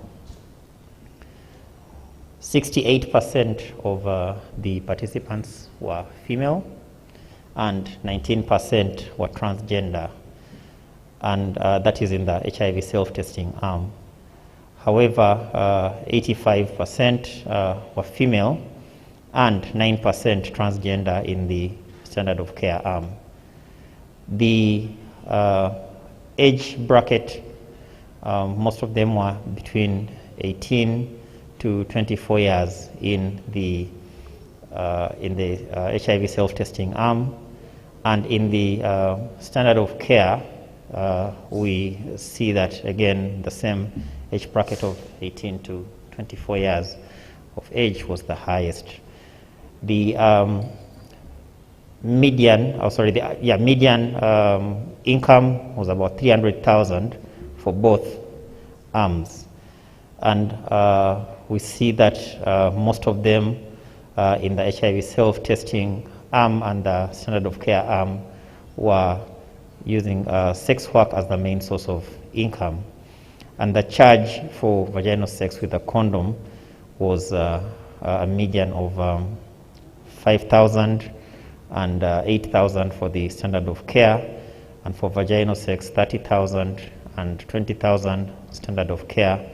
Then charge for anal sex with condom was 50,000 and 30,000 was standard of care, and charge for anal sex without condom was 50,000 and still 50,000 standard of care. And just to remind ourselves that we are looking at both female sex workers and male sex workers. So HIV self-testing. HIV self-test use, in the analysis we are seeing 161 visits. So here we are looking at the number of visits, not number of participants. And we see that 98% believe that HIV self-testing kit gives accurate results, and 96% HIV self-test kit is easy to use and prefer to use it at home as compared to the clinic-based testing. HIV test before opening a new PrEP bottle, we see that 62% were using the self-test kit before opening a new PrEP bottle, which is one of the things that the Ministry of Health was looking at when PrEP was being rolled out in the country, worried about seroconversion and use of PrEP for people that may not necessarily want to come back to the clinic. So secondary distribution of HIV self-testing, we see that those that tested with a paying partner, or a client was 49%. So here we're looking at a sex worker who is going to test themselves for HIV, but also ask their partner or their client to do a test. And that was 49%. And tested with a non-paying partner or an intimate partner was 36%. And a very small number of 7% tested with a family member. And this dives into the number of people that know their HIV status, helping us to increase the number of people that are testing. PrEP adherence by EAM and tenofovir diphosphate in levels in the DBS.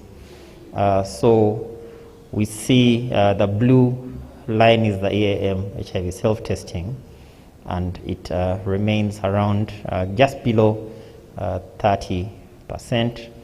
And the red is the standard of care, which starts at a high note, and then you see it declining slowly up to around 18%.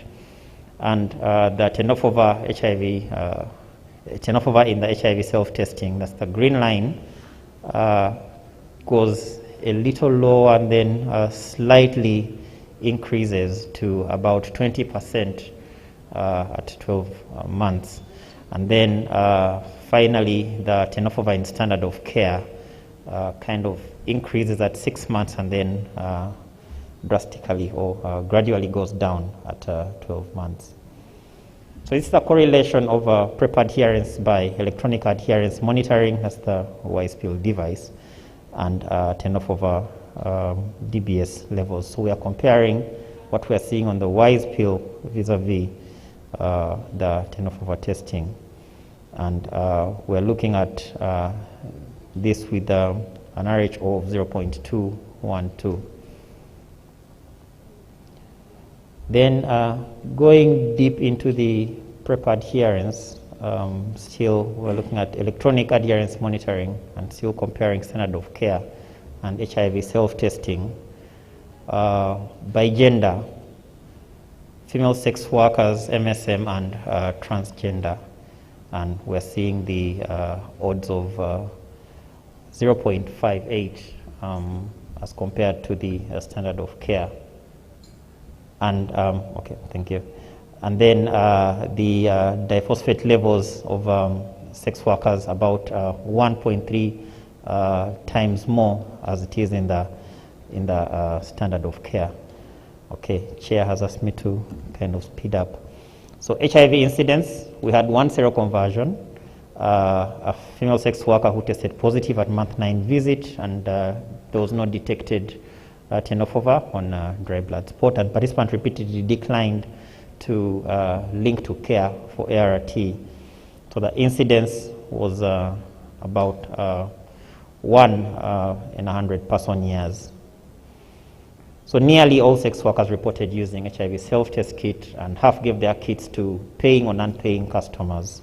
And qualitative work in this cohort suggested that HIV self-testing kit and PrEP use enabled sex workers to overcome physical and emotional barriers of intimacy, preserve relationship with their intimate partners, avoid stigma and inconvenience experience when testing at public health facilities.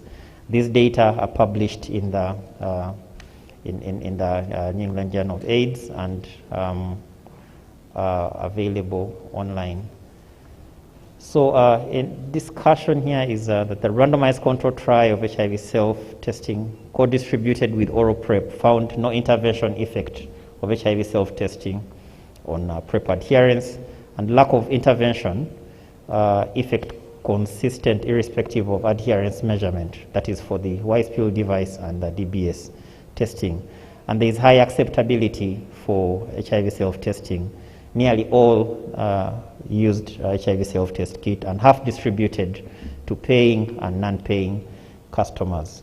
There was low PrEP adherence observed in other sex work studies in sub-Saharan Africa, and the second generation of PrEP drug doses, at least monthly, may provide an adherence advantage over daily dosing, looking at maybe the dapivirine ring or injectable cabotegravir, that is every 2 months. And there's no evidence of behavioral risk compensation of sex workers in agreement with previous reports, lower likelihood of sex unprotected by condoms among MSM and transgender sex workers, but not female sex workers, in contrast to previous studies. And the financial motivations to engage in condomless sex may have been less compelling for MSM. So in conclusion, there is no benefit of HIV self-testing in supporting PrEP adherence among sex workers in Uganda, and there is high acceptability of HIV self-test kit. High acceptability of HIV self-test kit was high with frequent use. So future studies should evaluate the strategies to promote sustained PrEP use for sex workers. So these are the acknowledgements, and I want to say that this work has been submitted to a journal for publication. Thank you very much. Okay, thank you very much for that wonderful presentation. Please keep the questions and concerns. We shall raise them later. Without wasting much more time, we wanted to go to Tebandeke Kenneth, if he's around. Is he online? Are we having him online? Tebandeke Kenneth?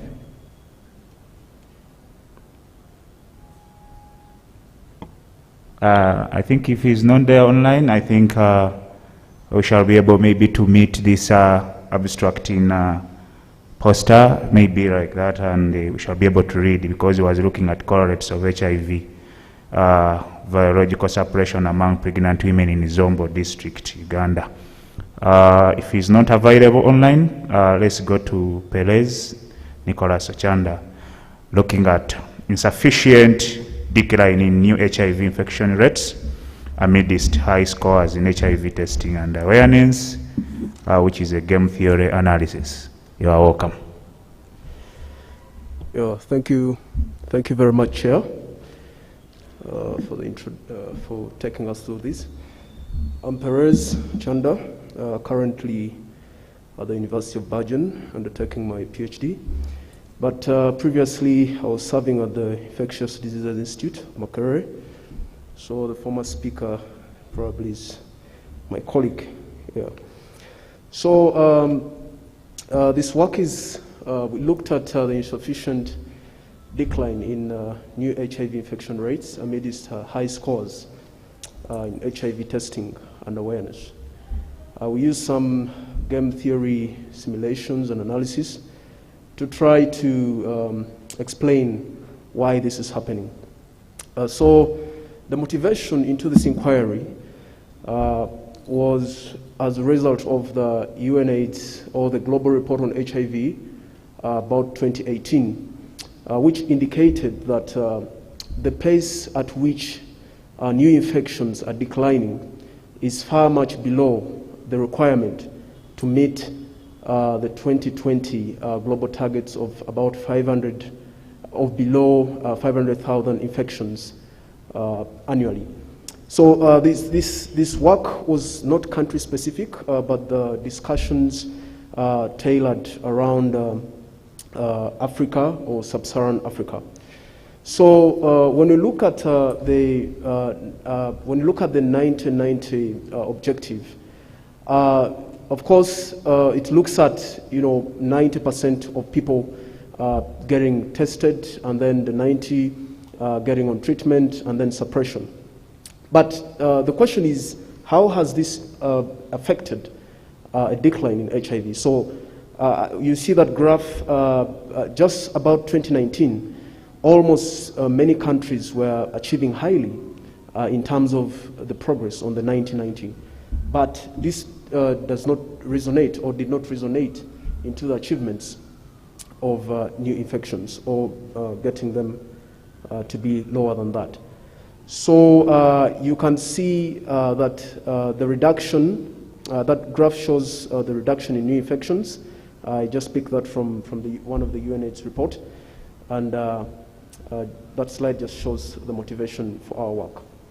So briefly, this paper was motivated, we inquired into the theory of rational epidemics. Basically, it's a branch of economic epidemiology, with earlier works done by Philipson, Posner, and Jofford. So they tried to, they made an argument that, especially on HIV, that before someone or an individual get tested, or before they know their HIV status, their disutility from risky sex is below, or their utility from risky sex is below the utility they would get from having safe sex. So, in other words, before they know that they're HIV positive, they're a bit more cautious and protective about their sexual engagements or within their sexual interactions. However, when they get tested, they therefore have no reason as to why they should hold back or engage into more safer ways of sexual interactions. So their argument actually precisely says it is possible that getting more people aware of their HIV status, that is looking at the first 90, can actually lead to increased HIV incidence because of the risk behaviors that people adopt to, or it's meaningless for them now to get into to engage into safe sex or to be careful with their sexual interactions. So we therefore try to build up on that theory using some game theory applications. We use some game theory modelings to build up on that theory.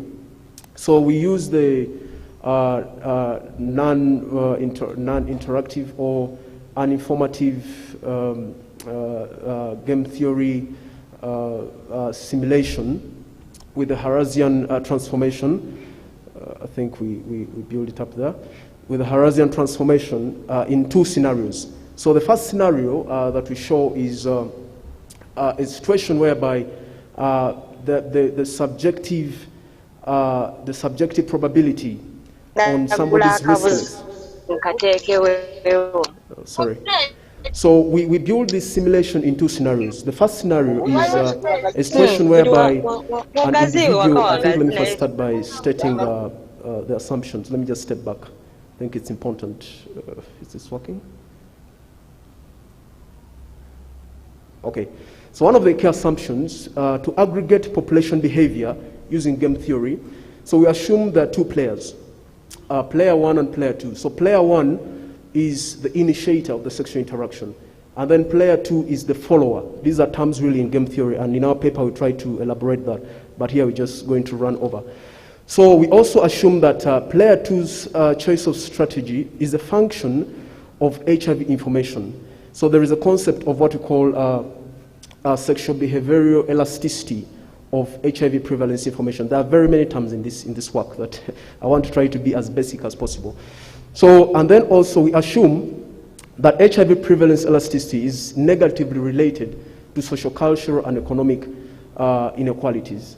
We also assume that unprotected sex yields a higher utility compared to safe sex. So there are many other simplifying assumptions. We can just hint on them as we go. So in scenario one, we assume that player two, who is a follower, who in this interaction, we assume that player one is the initiator. And player one being the initiator has two options. One is protected sex, and then two is unprotected sex. Then the follower has also two options, that is player two. One is to accept, and the other option is to reject. So in the first scenario, we assume that this player two, who has the option of accepting or rejecting, has a low subjective probability on their riskness. In other words, they assume that player one is HIV negative, okay? So if they assume that player 1 is HIV negative, let's just go to the framework. So if they assume that player 1 is HIV negative, they are most likely to accept risk sex. However, in scenario 2, player 2 has a higher subjective probability that actually player 1 who is offering the sexual interaction is HIV positive. So in this case, they are a bit less likely to accept risky sex. So we calculate the subjective expected utilities for player 2 in both scenarios. So for simplicity also of this work, we assume that player 1, given the social structure, is a male, because in our most of the African social structure, male initiates sexual interactions.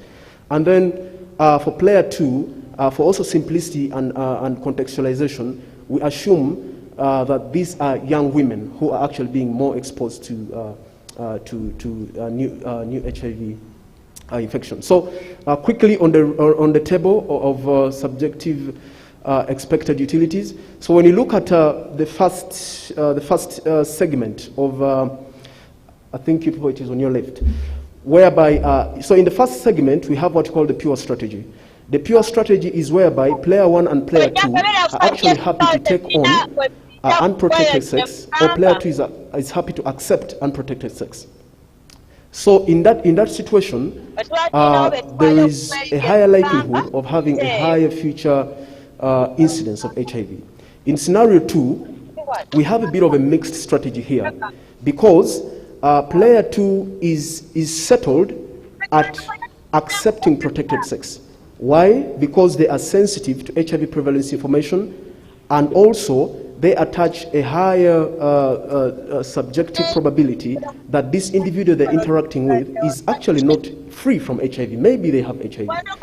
So the mixed strategy is that player 1 will stick to their unprotected sex, and then player 2 will stick to their strategy of accepting protected sex. So in that situation, there is a likelihood that player 2 will actually not be catching HIV.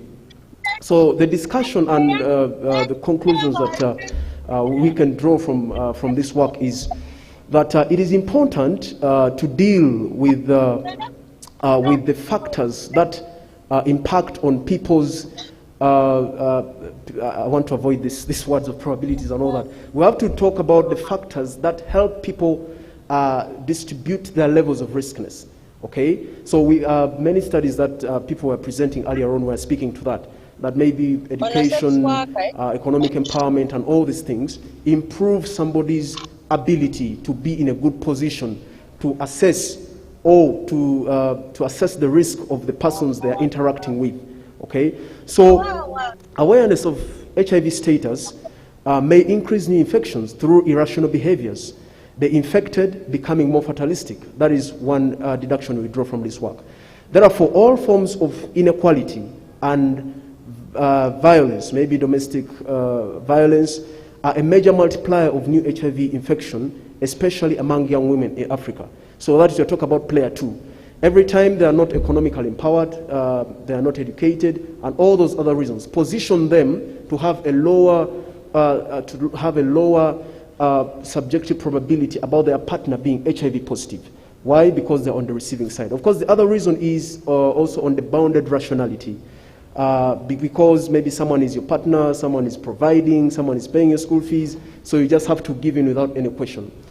So in Africa, young women are counted, it's also true, and this argument validates also the statistics that is available. We see that women are more affected or impacted by HIV. So we cropped out some statistics from the different countries by around 2018. And indeed, you can see from all these countries, women have a higher number of new infections, aged between 15 years and above.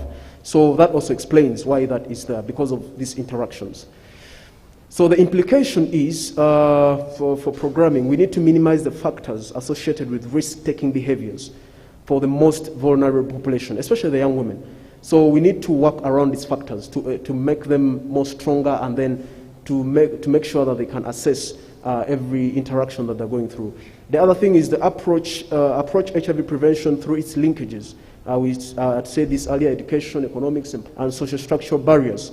Of course, I'm happy about this particular point because the current Uganda AIDS Commission strategic plan spills out, one of the objectives spills out on tackling social culture and structural barriers to HIV prevention, which is a good direction that we are taking as a country. So precisely, that is it. I want to thank Richard, Alan, and Tony from Makerere School of Public Health, National Planning Authority, and Economic Policy Research Center, respectively. Thank you. Okay, thank you very much for time management, and I think we are good to go. It looked to be a simple thing because, you know, a game player in any way, culturally it should be a man in this. But as he went ahead, you saw how he maneuvered through the study and had to come out with the informative results. Thank you very much. Without wasting time, still maintain your comments. People online, we honor you so much. Thank you for having been online for all this long.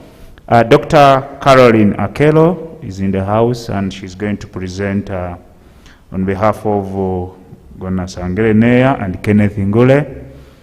Dr. Caroline Akelo is going to present on adherence to the Pivaravin vaginal ring and oral prep among adolescent girls and young women in Africa.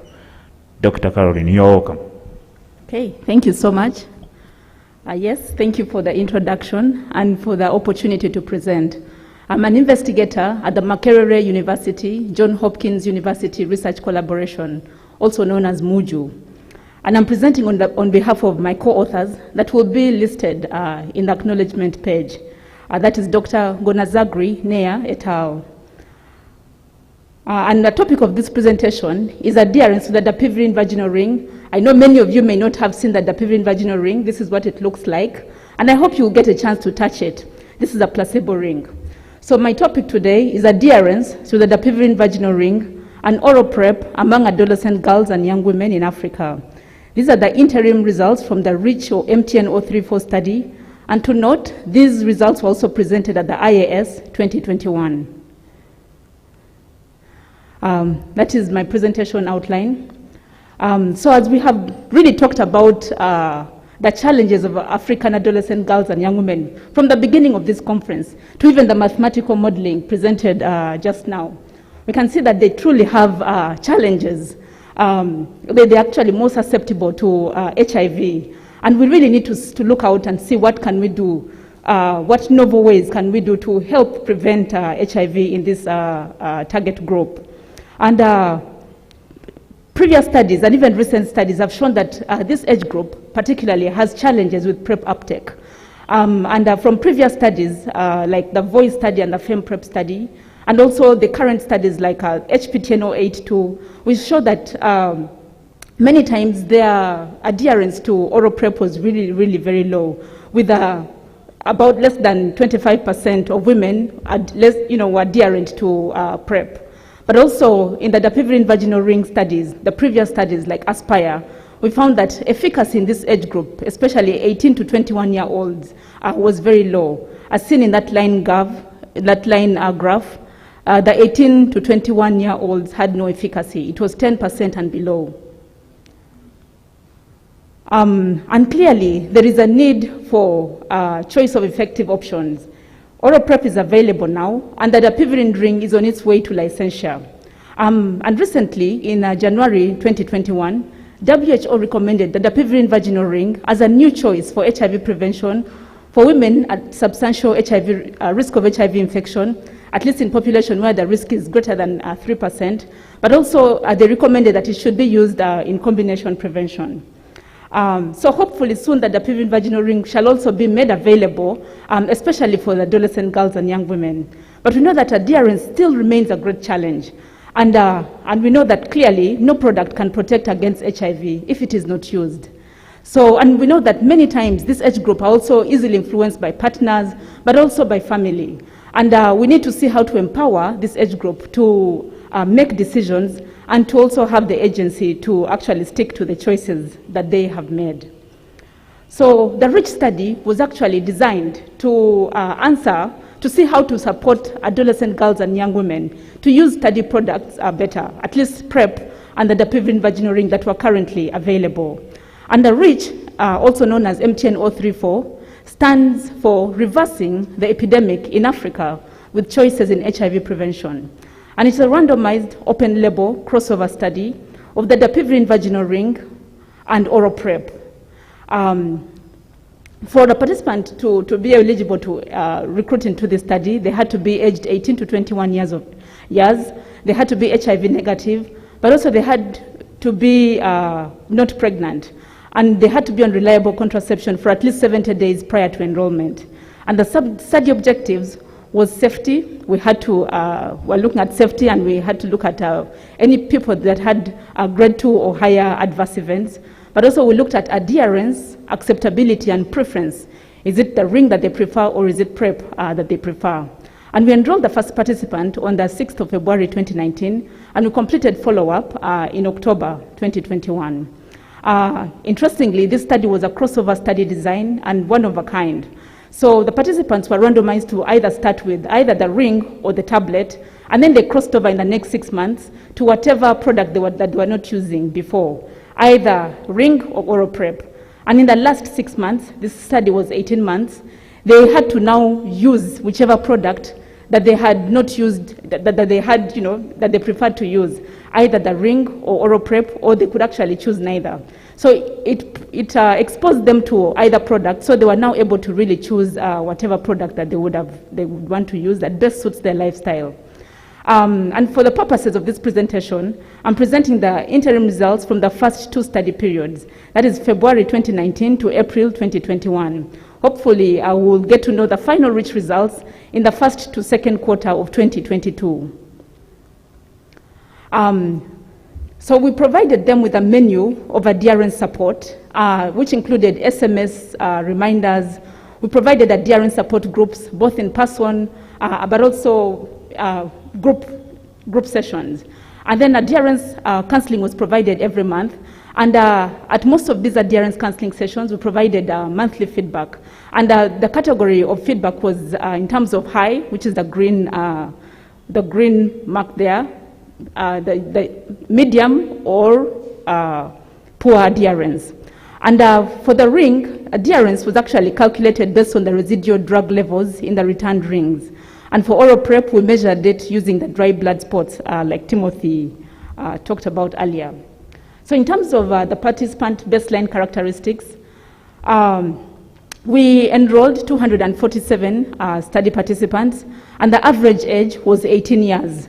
And to note, we had enrolled about 86 minors, those aged 16 and 17 years. And the majority were actually not married, and majority actually, not majority, but about 38% had just initiated contraception prior to enrollment. So many were not on contraception previously. And importantly, some of them actually were able to earn income on their own, about 21%. So in terms of the baseline sexual behavior and perceived HIV prevention needs, 89% reported having a primary sex partner, and the average age of primary sex partner was 23 years. However, many of them had partners that were at least 5 years or higher, above, older than them. And 75% were aware of the primary partner's HIV status. Because they were asked whether they knew that their primary partner had other partners, 8% said they knew, and 16% said maybe or maybe not. And so 7%, those that knew that their primary partner had other partners, actually were the ones that were worried about acquiring HIV. And many of them, 39%, were not worried at all. This is the baseline STI prevalence. It was about 35% of one or more STIs, which is in keeping with what previous studies have found out, that STIs amongst adolescent girls and young women is between 30 to 39%.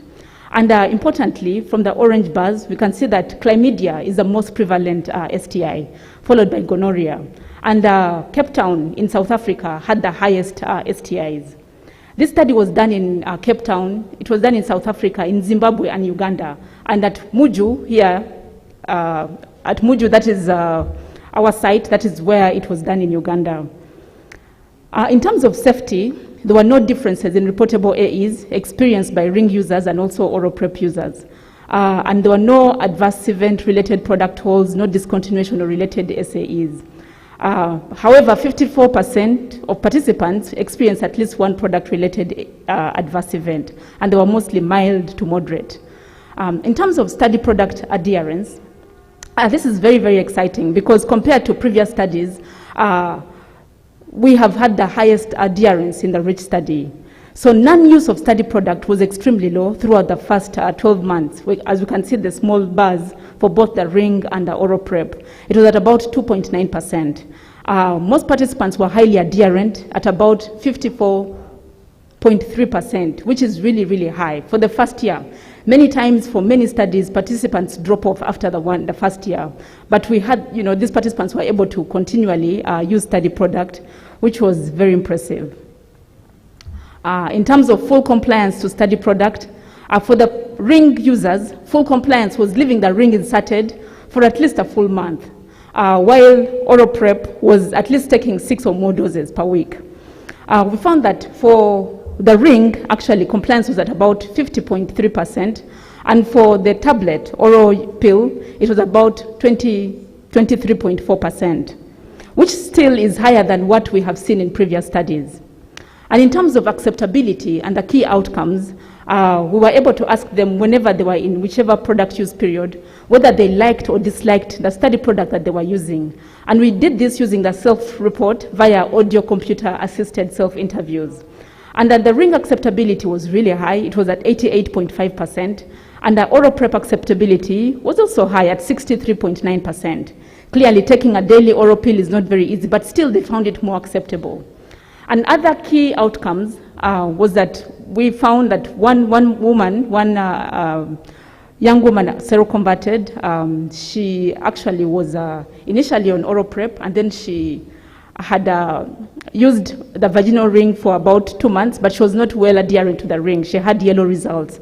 Unfortunately, she seroconverted. And the pregnancy incidence, we had about 4 women that got pregnant during the REACH study. So in conclusion, we have seen that adherence to the ring and oral prep was higher than anticipated amongst African adolescent girls and young women. And both were well tolerated and highly acceptable. The dapivirine vaginal ring is a promising option for HIV prevention. However, adherence to both products can be achieved with tailored adherence support. So this is really, really key, that we have to see how to best support this age group to be able to achieve better adherence. I would like to acknowledge the site staff, but also the participants, my co-authors listed there, the MTN03 for management team, but also our funders. That is the Microbicides Trials Network and the International Partnership for Microbicides. Thank you so much for your attention. Okay, thank you very much. I think you've done us well, and time well managed. And at least we would like to listen to the last presenter, that is Masiko Adam. Masiko Adam is presenting post-exposure prophylaxis for the newborns, their perception and experiences of HIV-positive mothers in health centers. Way back in Uganda. Thank you very much. Thank you for this chance. I'm called Masiko Adam, studying at Bishop Stewart University, doing Bachelor's of Nursing Science, 3rd year. We are doing post-exposure prophylaxis for the newborns and majorly dealing with the perceptions and experiences of HIV-positive mothers in health facilities of Uganda district. We're back in southwestern Uganda. That is my outline. The background about this topic is that most of the HIV-positive mothers usually live, they are positive, and they usually leave. They don't come for follow-up after 6 weeks. So we intended to, our question was that, are these mothers adopting these or administering PEP to their children? And we said, let's try to look for for the perceptions and experiences. The tendency of some women who test HIV positive in pregnancy and don't turn out for care, it raises the questions if these mothers are administering PEP to the newborns. Although several studies have highlighted challenges these mothers face, the mothers face the challenges although several studies have highlighted challenges mothers face, challenges related to PEP access and utilization have not been explored. And furthermore, we thought that in the context of southwestern Uganda, there may be unique perceptions and experiences these mothers go through. Our main objective was that we wanted to investigate the experiences and perceptions of HIV-positive mothers towards access and utilization of PEP for their newborns in those health facilities. Mainly, we used 2 health facilities, the 2 big health facilities in Uganda. One is called Shongoro Health Center 4 and Ruhoko Health Center 4. We used a qualitative approach with exploratory design, and we conducted 15 semi-structured in-depth interviews. And these interviews were audio recorded for transcription and translation. Data was manually coded and analyzed using a thematic context analysis. In the results section, we managed to get the 3 themes emerged. The first one was experiences of HIV-positive mothers on the access of PEP for the newborns. The second one was experiences of HIV-positive mothers on the utilization of this PEP for the infants, for the newborns. The third one, perceptions of HIV-positive mothers towards utilization of PEP for the newborns. When we looked at the experiences of these mothers, the experience they go through, we found out that the experiences of the study participants were through, I highlighted the most commented one. The experience was through the appointments and remainder notes. The HIV-positive mothers would be given remainder notes either by SMS or by calls, or they would be reminded by their mothers or those in the neighborhood. So one of the participants said, "I stay with my husband. My husband reminds me sometimes when I forget because he's aware of the situation and my sickness. But because he wakes up early and leaves for work, he's not always around." So she was responding to one question where they asked her, who reminds you about these appointments? And that was her response. Then on the experiences, according to their utilization, how they utilize PEP, research explored the study participants' experience when utilizing PEP for infants, which included the PEP uptake for the newborns. Study participants highlighted some of the reactions of the infants towards the medicine, and the reactions included skin rash, diarrhea, and swelling of legs. One respondent said, so that is what I gave her. The child got diarrhea and swelling in the legs, and swelling in the legs went down plus the face and arms. That was a response from one participant. Then we also, on the utilization, they highlighted some of the challenges they go through when they're administering PEP to their newborns. And one of them was about fear and worries about the medicine. Since we are dealing with the most population we are dealing with, where all of them had studied up to senior 4, so they were not conversant with the content of the medicine. So they were worried. Someone said that, I was worried that they were going to suck my breast a lot, and end up acquiring HIV. I would breastfeed, but I feared that the baby will get sick. So that was the response from one of the participants. Then they also faced the challenge of forgetting to administer PEP to their infants in time. Most of the participants showed that sometimes they would forget to administer PEP to their infants, where one respondent said, "It is majorly everyday work, like tending to garden, house chores, fetching firewood, that get me stuck into and end up forgetting." So this is one of the challenges that would make her forget to administer PEP. Then another challenge they faced is rejection of medicine by the infants. Some participants were saying that when these babies would be growing up, as they grow up, they would start refusing to take the medication. And one of the response was quoted down there, that when children grow up, they begin to refuse this medicine. Because they have taken it for a long time, they get fed up, and then you begin to force them to take it.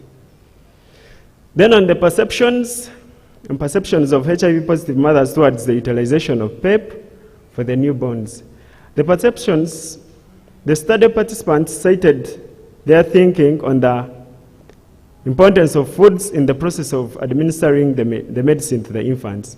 They thought that feeding well the infants during the process of administering medication would reduce the side effects, but would reduce the side effects of the medicine on the infants.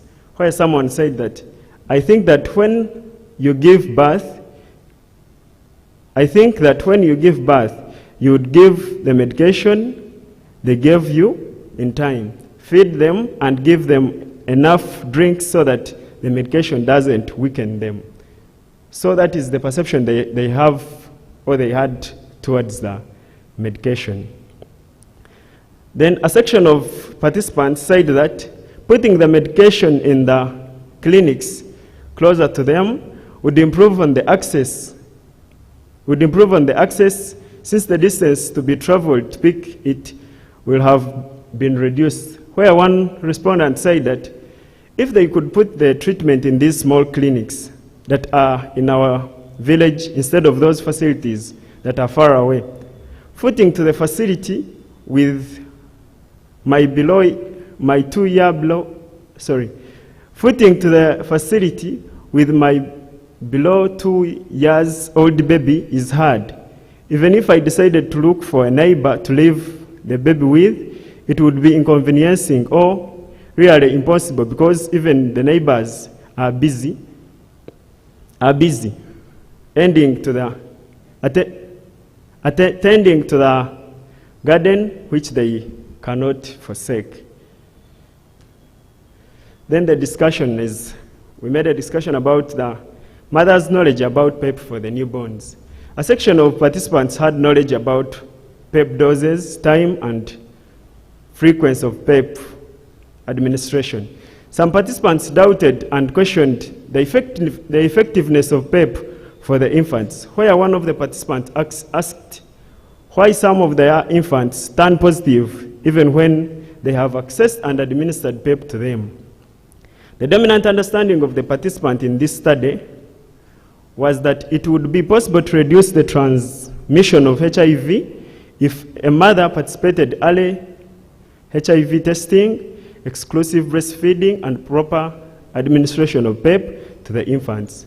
And this study, we found out that the results were relating to the previous studies that were done in other countries. Then we also tackled on the partner involvement. Some participants with partners mentioned that they received support from their partners in addition to receiving support from family members.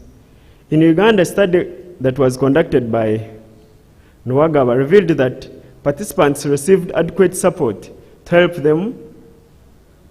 them manage with HIV disease and care. Some male participants in the present study also supported their spouses or partners financially to attend antenatal clinics. Participants stated that they were at times accompanied by their mothers to access PEP. However, in most cases, male involvement was still lacking. Thank you. In conclusion, perceptions and experiences of HIV-positive mothers' access and utilization of PEP for the newborns are mainly centered on healthcare providers, partners, and socio-economic living of these HIV-positive mothers. Interventions on the challenges would improve and enhance PMTCT programs and ease access of PEP for the newborns. The recommendations: training of health facilities to deliver sensitive care to the HIV-positive mothers. We thought that if these health workers are well trained on how to handle the clients, it would encourage more mothers to come for PEP. Then strategy to encourage partner and family involvement in PEP services. We thought that if the government can develop a strategy to encourage these partners and family to get involved in accessing PEP, then counseling and health education of the community about all services of control of HIV and mostly about PMTCT programs. We thought that because the results were showing that most of these mothers or participants didn't have knowledge about PEP, so we thought of health education would make a great work. Acknowledgement: we want to acknowledge a tutor group, Master and BSU Research Administration, DHO of Ivanda District, study participants, mentors, and the team at large. Thank you for listening. Okay, thank you very much. We need a big hand clap for the presenters. They have done a very good job, and you realize that the last presentation was qualitative, and you know how it should be rich as far as digging out the clear information that you want to tease out. Thank you very much once again, and this is time for interaction with the presenters. Please try to monitor the hands online so that we can also give them opportunity. Anyone who would wish to ask or to comment on any of these studies that have been presented, you are highly welcome. Yes, Spachaja. Thank you so much. My question is around the ring study, the ring. Why do we get excited when efficacy is below 40% or 45%? Why does the world really get excited at a product which is efficacy is less than 45 protection? 2, have you tried to compare acceptability and adherence of these adolescent and young girls with those of the adults? Is it the same, or it is more in the what? In the adults? Thank you so much. Okay, thank you very much, Spachaja. I think she'll be able to answer, having collected all other concerns and questions. Do we have any other question? Yes. Thank you very much. I have 3 comments. One, from Andrew on effects of HIV testing. Thank you for the great work. From your view, with the sample size you saw, do you think we can easily generalize this for replicability in other settings? Thank you. The second comment is to my sister on adherence to vaginal ring.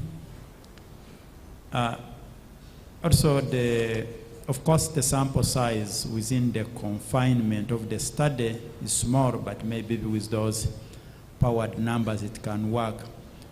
But your recommendation is which I'm more in particular interested in on peer support. We've seen challenges around adherence and other aspects. In your view and out of the study setting do you think we can achieve this support? We need to ensure that there is compliance with the use of the ring. My last comment is on Adam. To me, I wanted to congratulate Adam and congratulate the conveners of this meeting that it just has been able to give him an opportunity to come all that way as a student from Uganda and present at this high level. I saw that was humbling. Thank you. Okay, thank you very much. Doctor, before you go off, would you like to re-echo who you are and where you're coming from so that the House is aware? I'm Joseph Mubanjizi. I'm the Acting Country Director for United Uganda. Thank you. Thank you. We would like always to attach a name and address. Thank you very much. Any other question online, please? Yeah, before online, we have... Thank you, Chair, and to the presenters. My name is Charles Lutaya. I work with the Uganda AIDS Commission.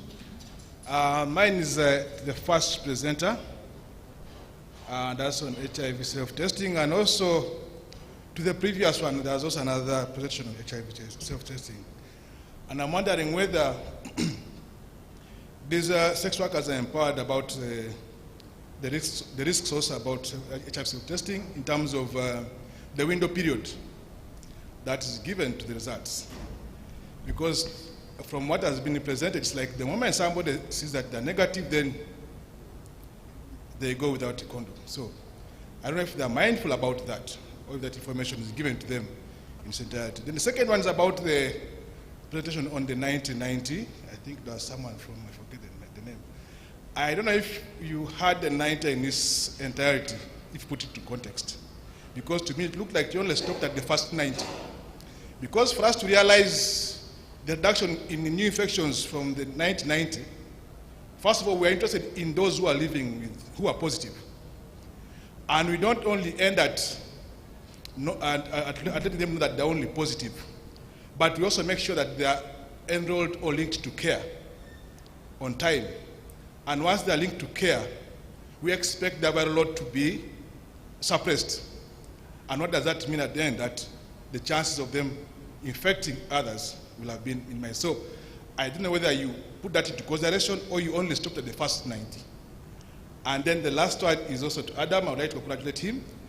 And, but I don't know what kind of methodology he used, because in discussing his findings, he was referring to most people, most respondents, a few. I wish you would have actually maybe quantified that. Thank you so much. Okay, thank you very much for such wonderful comments. And do you have anyone online? No. But I think, Andrew, you are online, and I think the few concerns have been raised to you.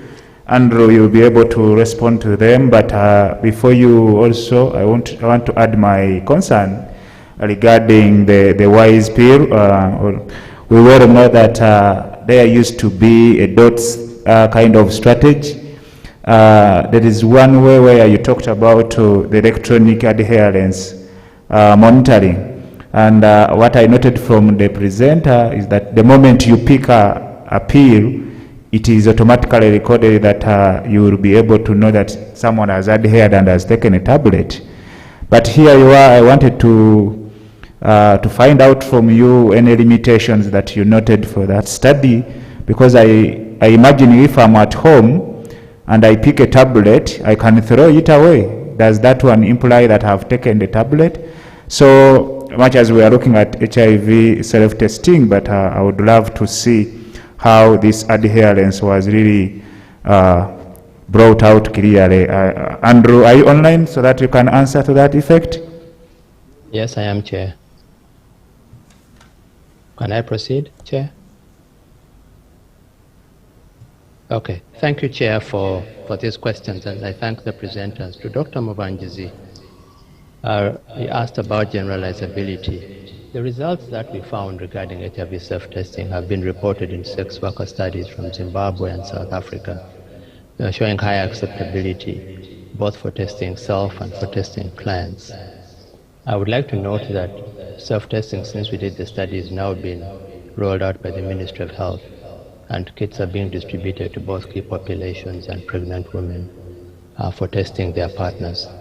So this is already practice, not just in Uganda, but elsewhere in sub-Saharan Africa. But thank you for raising that question. Regarding the questions about self-testing and the window period, you are correct that oral fluid HIV self-test kits have low sensitivity in acute HIV infection, and also among PrEP and ART users. The World Health Organization clearly says that they should not be used in these settings because they may result in false negative results and a false sense of safety. We gave the sex workers these kits to test themselves before opening each new bottle of PrEP, and also for testing their partners. But sometimes what you tell people and what they do in real life, as we know from behaviors, are two different things. I think we all know that we're supposed to wear masks at all times, or wear seat belts, or brush our teeth every day, or wash our hands before eating. All behaviors that are not always implemented. But that is something that is in the guidelines. They should not be used in acute HIV infection because they have low sensitivity.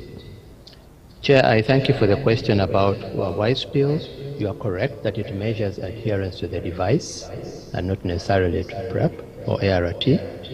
And that is why we did blood levels in dried blood spots, tenofovir levels. I think what the data shows is actually encouraging. We found a fairly good correlation between the two, whether we measured by the device or whether measured by tenofovir levels. Either way, we measured the adherence to PrEP was low. Regarding challenges we found, they are actually quite versatile devices. They can store a battery charge up to 6 months, and they use the cell phone tower for sending signals. But we found device stigma because when you open the device, it flashes, and a sex worker at night in a dark place would have a flashing light in her bag and would attract attention. What is that in your bag? And so they were reluctant to take them out when they went to work. And with that, I thank you, Chair, for allowing me this opportunity to answer questions. Wow, thank you very much, Andrew, over there. Still online, before we give chance to the presenters to answer back, I would like to give an opportunity to Victor. Victor, your hand is up. Could you please say something? Yes, thank you very much, and thank you the presenters. I am a bit far where the network may be poor. No, I'm now seeking clarification on this ring. Is it developing? Something like that. One of the advantages that the condom, the male condom enjoys is the dual protection. Is there a possibility that developing that ring can also offer dual protection, or probably could it be a better suggestion for it to be more acceptable and used? Thank you. Okay, thank you very much. Dr. Caroline is in the house. She will be able to answer that. And I think I would allow me to give an opportunity to Adam before, since he has just presented from the concerns of people from the house and the online. Would you want to say something, or you want to respond to something? Thank you. Thank you for your responses and comments. I didn't capture well the names of people who appreciated, but I also appreciate the chance that was given to me by Uganda AIDS Commission, because it is my first time at this level, and it is my second time to present in a big public. Thank you. Okay, thank you very much, and please keep on going. The sky is, he normally says, the limit. I don't know whether you'll ever reach there, so, but we wish you well. Thank you very much once again, the house and the online people. We are almost coming to an end, but I would like to give a chance to Dr. Carol Akero to answer a few things.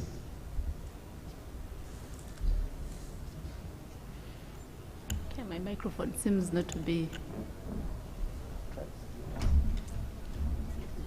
I don't know if it's a challenge.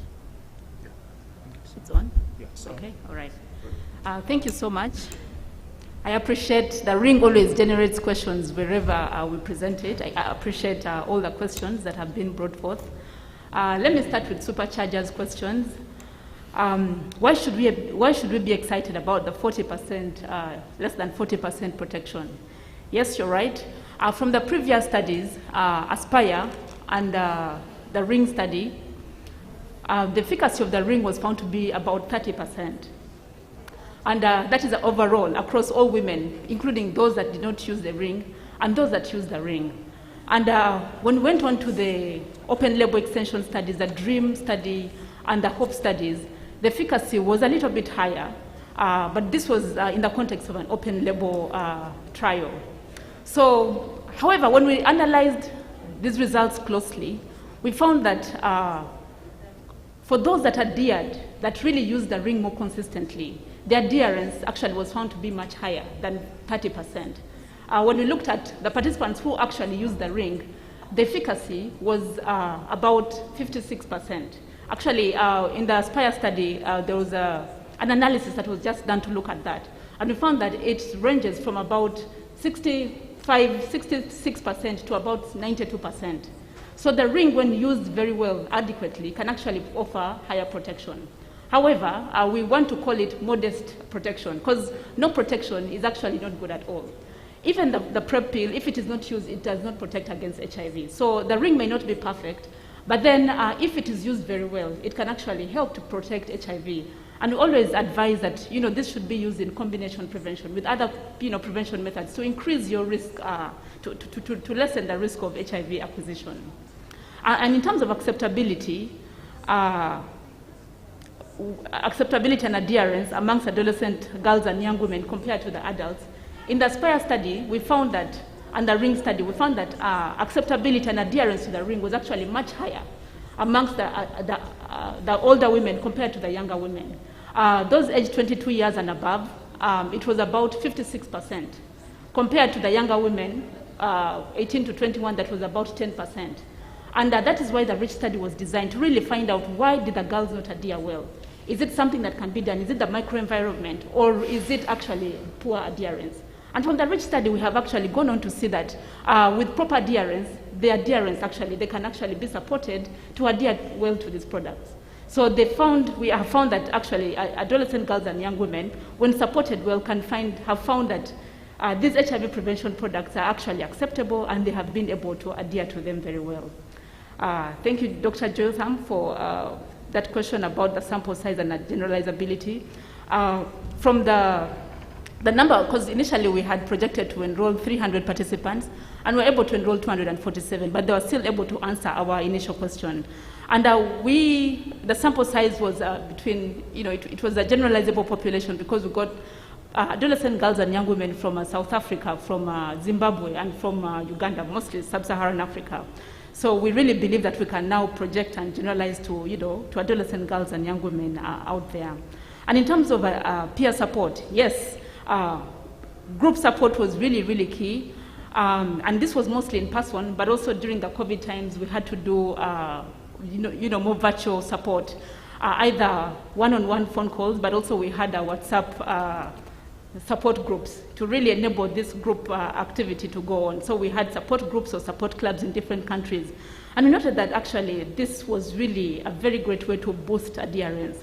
But also we had some champions, participants who adhered very well to these products. We were able to help them, use them to help support other participants that were not doing very well, to ensure that they also pulled up in their adherence. And in terms of dual protection, currently, this dapivirine vaginal ring that I talked about, the monthly dapivirine vaginal ring, is only for HIV prevention. However, because of the success of the dapivirine vaginal ring, many other formulations are being made. There's going to be actually a dual-purpose ring, which actually prevents both HIV and also pregnancy. And also in the process of making a 90-day ring that does the same with both levonorgestrel and also dapivirine.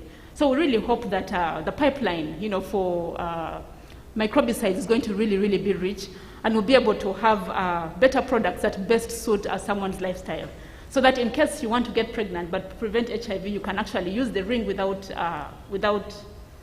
levonorgestrel. And if in case you want to, prevent pregnancy and also HIV, then you can use the dual ring. So, yeah. I hope I've been able to answer all the questions. Doctor, you've tried so much, and I think people are appreciating. I saw Doctor nodding his head, meaning that is a sign of acceptability, I guess. But as you were trying to present, I think it was also my concern. Not really. I wanted to note that I ought to inquire from you for the interest of the public and the people who are listening. They actually brought it on board and they are saying, could you please highlight how this vaginal ring works, especially in HIV prevention, and how long does it last? Okay, great. Thank you so much. 10 minutes is really very little time to be able to exhaust information about the ring. Yeah. So this dapivirine vaginal ring is a silicone elastomer. It's made out of silicone. Silicone is a normal implant that can be used in breast, but also in other parts of the human body, and it has been found to be safe. It looks like plastic, but it's not plastic. So this silicone ring is impregnated with a drug called dapivirine. Dapivirine is an antiretroviral in the class of nevirapine or rifavirin. All of us know about it. But it was found that dapivirine was actually better absorbed topically than when swallowed orally. So that is why it was developed as a topical formulation. So once this ring is inserted into the vagina, and I have a pelvic model here to just show how the ring is inserted. We usually show women how to insert the ring, and we tell them to fold it in the form of an 8, and then they're able to insert. This pelvic model is not to scale, sorry, but it's just to show where the ring sits. So they're able to insert it, and the normal lubrication in the vagina is able to actually make it slide in easily. And it sits in the posterior fornix, just there, at the back, just in between there where the cervix sits. So the ring cannot go any further than the vagina, as you can see here. So the ring slowly releases dapivirine, and it's actually sits in the vagina such that when a participant, when someone is exposed to vaginal sex, maybe high-risk vaginal sex, then there is the dapivirine vaginal ring. The dapivirine drug is able to counter it at that point. So it only protects from vaginal sex and not any other forms of sex, because little of the drug gets into the circulation. Wow, thank you very much, and I think she needs a hand clap, because the issue of intuitiveness to the expectations of the questions that even prompted her to carry the model for demonstration, I think that's a credit. And I think carrying on forward, being a novelty that we have a vaginal ring, she anticipated that this could come in, and you don't just want to imagine what can it be. And I think it gives us a very good impression that really it is working out. And I think to allay more anxiety to Spacharja, she highlighted 40%, I think 45%, and she told you before, I think it was 30. So she's now way in the study where they are registering 15% to bridge the gap. And I think I heard from her that it is still continuing. I guess by the end of the study, I think we will have registered more of the acceptability from 45 to probably 60. I guess. Am I preempting the? No, actually, because these are two different things, efficacy and acceptability. The acceptability was 88.8%, which was really high. But then the efficacy that was really worried about in the ASPIRE and the RING studies, it was about 30% overall, including those that did not adhere. But then when we looked at the participants who adhered in that trial, we found that the efficacy was actually between 66 to even 92%. Yes, but we want to say that, on average, it was about 67%. Yes, which is really almost akin to voluntary male medical circumcision. To an ordinary person, doctor, how do you tell? Because someone has gone with a ring under her private parts. How do you tell that this one adhered?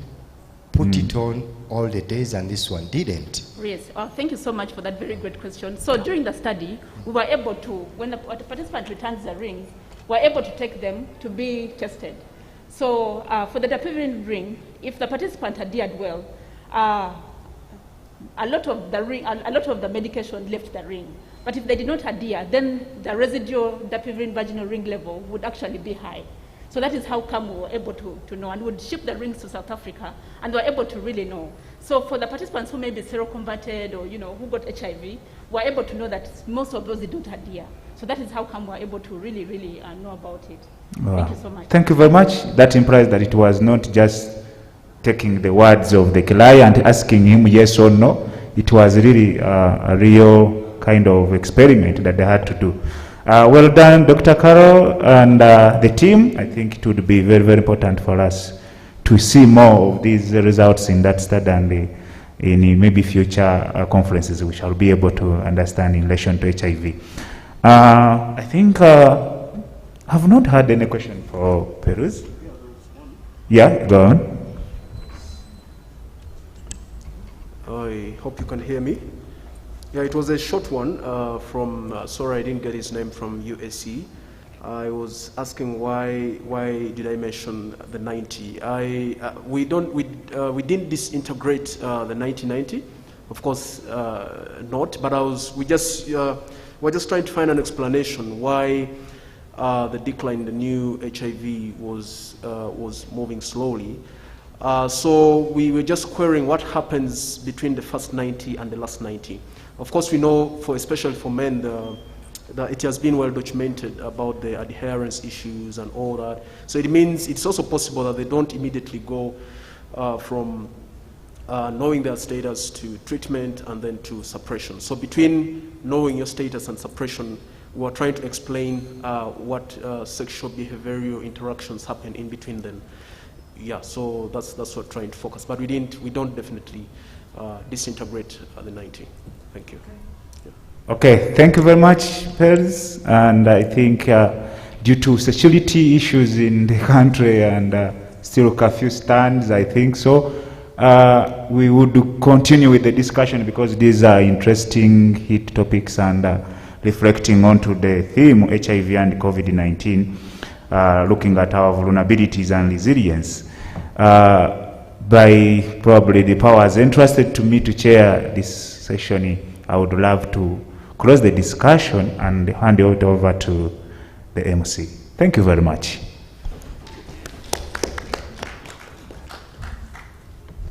Thank you so much, our chair, for this session.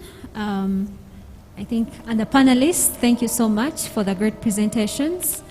I have nothing much to say, just to thank you.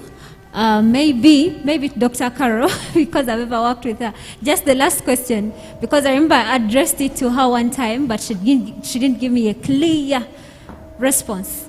According to your research, the ring is for only adolescent girls or young women who are negative. And I remember posing a question to you some time back, asking you, is it possible to also do a ring that can favor people, young women and adolescents living with HIV, so that if they have it, in case they have sex with anyone who is negative, they can be protected? I don't know, does it make sense? Yes. Well, so this is really pre-exposure prophylaxis, and want to really prevent the negative partner from getting HIV. So if someone is already HIV positive, then we can no longer, prevent. There's nothing more we can do about it. What I meant was, if, for example, I'm the one who is positive, and I'm the one who has the ring, in case I have any sexual intercourse with someone who is negative, the ring that I have can protect them without us using any extra protection. Okay, yes. Okay. Wow. That is great. We have not yet thought about, along those lines, because we believe that basically, if someone swallows their PrEP very, very well, they would actually be, most probably unsuppressed. But then, and then also there are many other HIV prevention researches that are really ongoing to enable at least a positive partner to have, because of course daily pill taking is very difficult, to have more innovative methods of taking their ARVs. Because for the positive partner, we really want to see that they're suppressed. Because if they're suppressed, then they will not be able to transmit the infection. That is really what we expect. I do not think it would be plausible, to actually do a ring for the positive partner to prevent, because when you look at the mechanism of action, it will not really augur well if there is already HIV infection, because there would now be resistance. So maybe we could just have that discussion a little bit, off the chat, and we continue really understanding this better. It's okay, thank you so much, but maybe just a reminder, not everyone who is on medication or who's on ART is already suppressed, though there is a little progress. Otherwise, thank you so much. Excuse me, I don't know whether I still have the power as a chair. No problem. I think but there is something which skipped my mind, and it was to maybe Adam. There was an excerpt, I think, I mean the quote, that I needed some clarification, but I forgot about it, I think.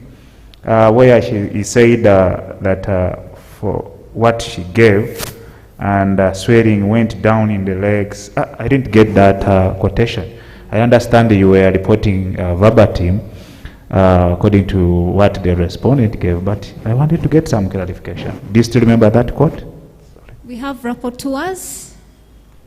I don't know if they. Yes, thank you for that question. That was about the challenges they face, these mothers face, the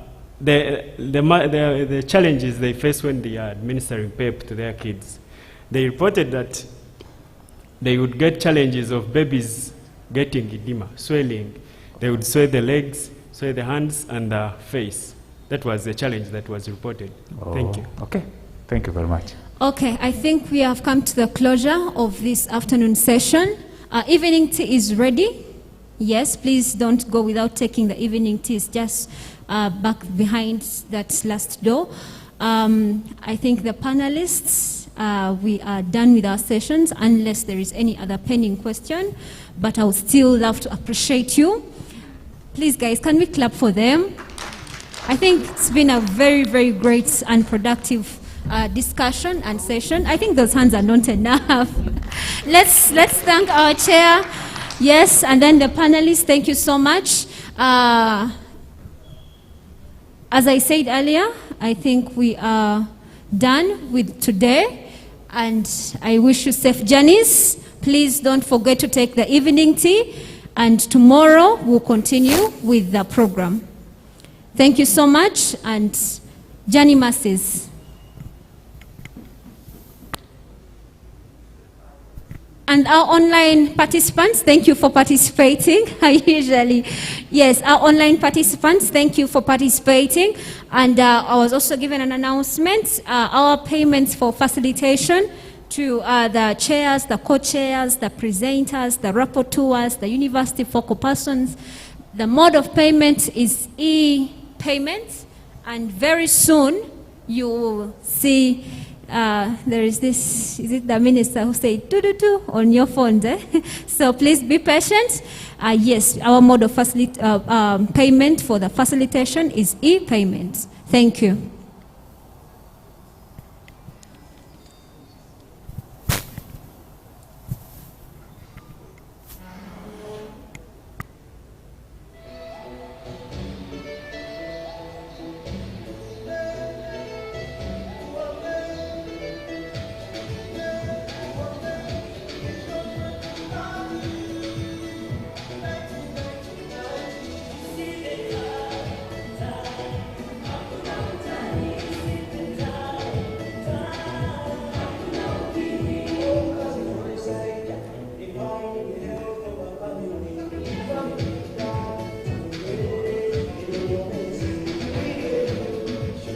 Recording in progress.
So the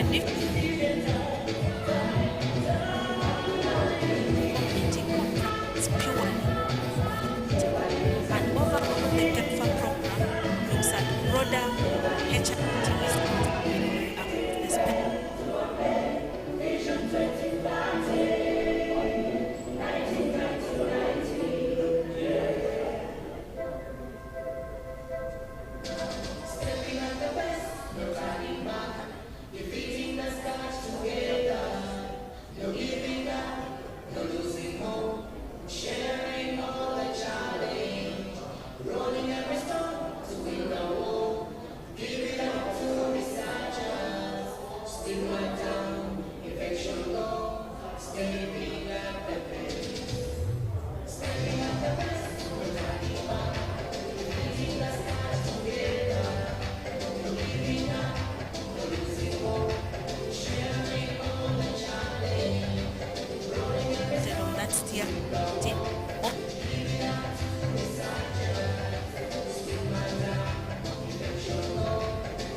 we are able to see the institutions that are represented.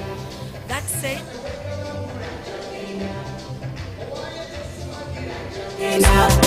Batayi musibezi ajagenda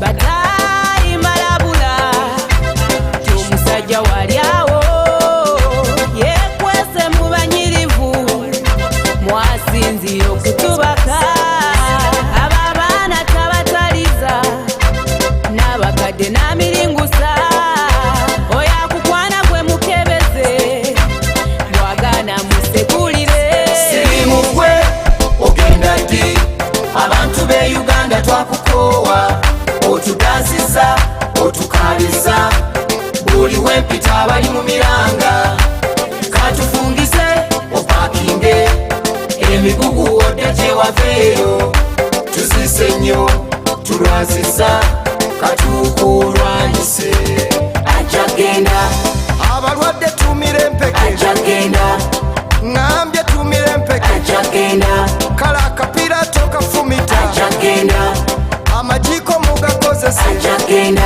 guno omulanga gwe makuutira kugenda erimu abamekesi ngegumba tonnameketa sooka okebere obalyagaga tokozesa ngalo z'okumeketa asiika obulamu tassa mukono tuzimbe Uganda engulumivu kale sirimu tumulwanise sirimu gwe ogenda ddi abantu be Uganda twakukoowa otugaziza otukaaliza buli wempita abali mu miranga katufungize opakinge emigugu odde gyewaveeyo tuzise nnyo tulwaziza katukulwanyise ajagenda kati omusaayi tugukebeze ajagenda abasawo tubawulire ajagenda abaana mubaleete ajagenda bambi mubakebeze ajagenda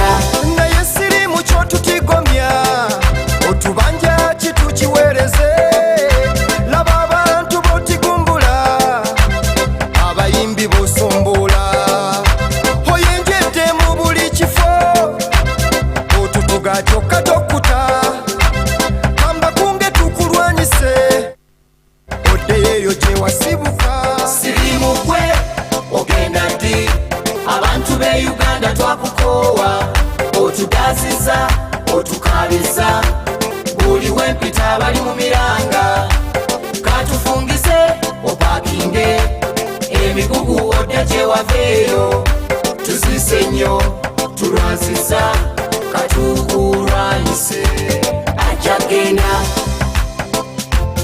ajagenda ajagenda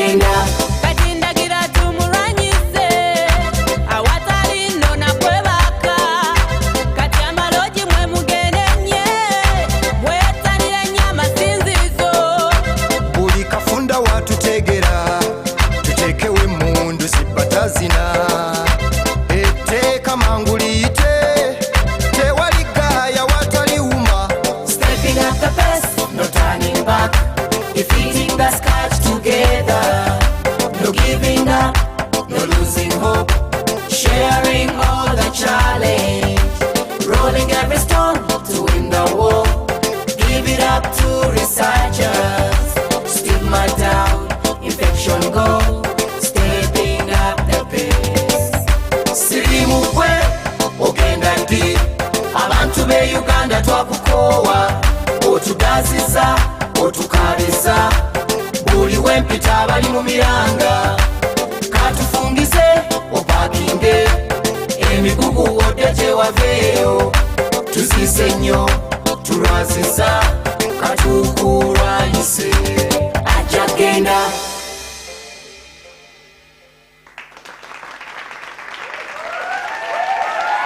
This is the message from all mayors of Uganda. It is time now for all leaders, more so mayors and urban councils of Uganda to come out clearly and sensitize the community, and as you mobilize them toward this dangerous disease, HIV/AIDS. Tubiddemu ebintu tubiddemu ebyokwekuuma n'okukuuma abalala. Just one more time, protect yourself and your friends. Tubiddemu nga batwali mu gy'ekyenda. Baana bannange mbabuuza mubadde mutya muzunga biki obulwadde butuzzeemu ebyokwekuuma mubisudde muguluka mbasaba mulindelindeko nga bwe twali mu gy'ekyenda. Tubiddemu ebintu tubiddemu ebyokwekuuma n'okukuuma abalala. Just one more time, protect yourself and your friends. Tubiddemu nga bwe twali mu gy'ekyenda. Olumelukaye abantu lutugaaya nga mmere abaali balutudde ku nfeete kati lwegiriisa lwasensera abafumbo lubawuuta nga ssupu basaba tubiddemu ebyokwekuuma nga mu gy'ekyenda. Tubiddemu ebintu tubiddemu ebyokwekuuma n'okukuuma abalala. Just one more time, protect yourself and your friends. Tubiddemu nga bwe twali mu gy'ekyenda. Bavubuka bannange mbabuuza mubadde ki ebyokwekuuma mwabisuula muguluka musiiba mu kucakala ng'amakooti temwambadde. Tubiddemu nga bwe twali mu gy'ekyenda. Know your status and condomize your life. Abstain when young, we shall have a brighter future. Tubiddemu ebintu tubiddemu ebyokwekuuma n'okukuuma abalala. Just one more time, protect yourself and your friends. Tubiddemu nga bwe twali mu gy'ekyenda. Munazulula watoto wangu mumekuwa nini? Vyakujatunza watoto wangu mumevitupa. Msijarangishe watoto wangu mwende pole pole. HIV/AIDS itawaua.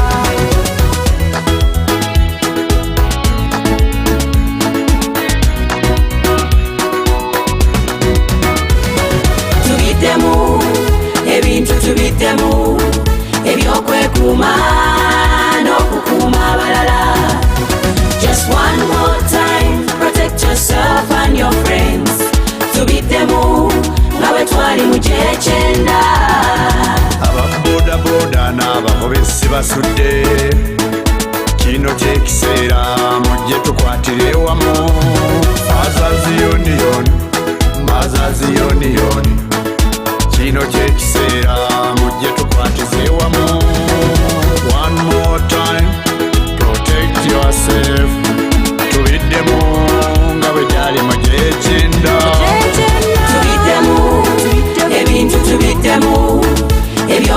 ebyokwekumuma n'okukuma abalala.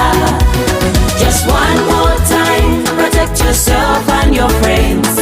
Tubiddemu nga bwe twali mu gy'ekyenda. Tubiddemu ebintu, tubiddemu ebyokwekumuma n'okukuma abalala. Just one more time, protect yourself and your friends. Tubiddemu nga bwe twali mu gy'ekyenda.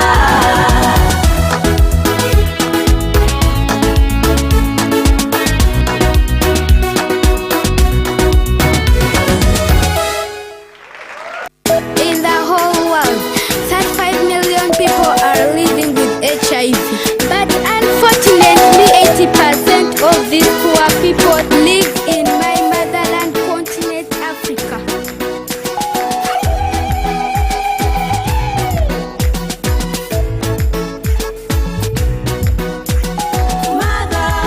Mama Africa, you're performing poor in the area of prevention. Why you moving slow when everything has been done to stop new infections? Where do you want me to go?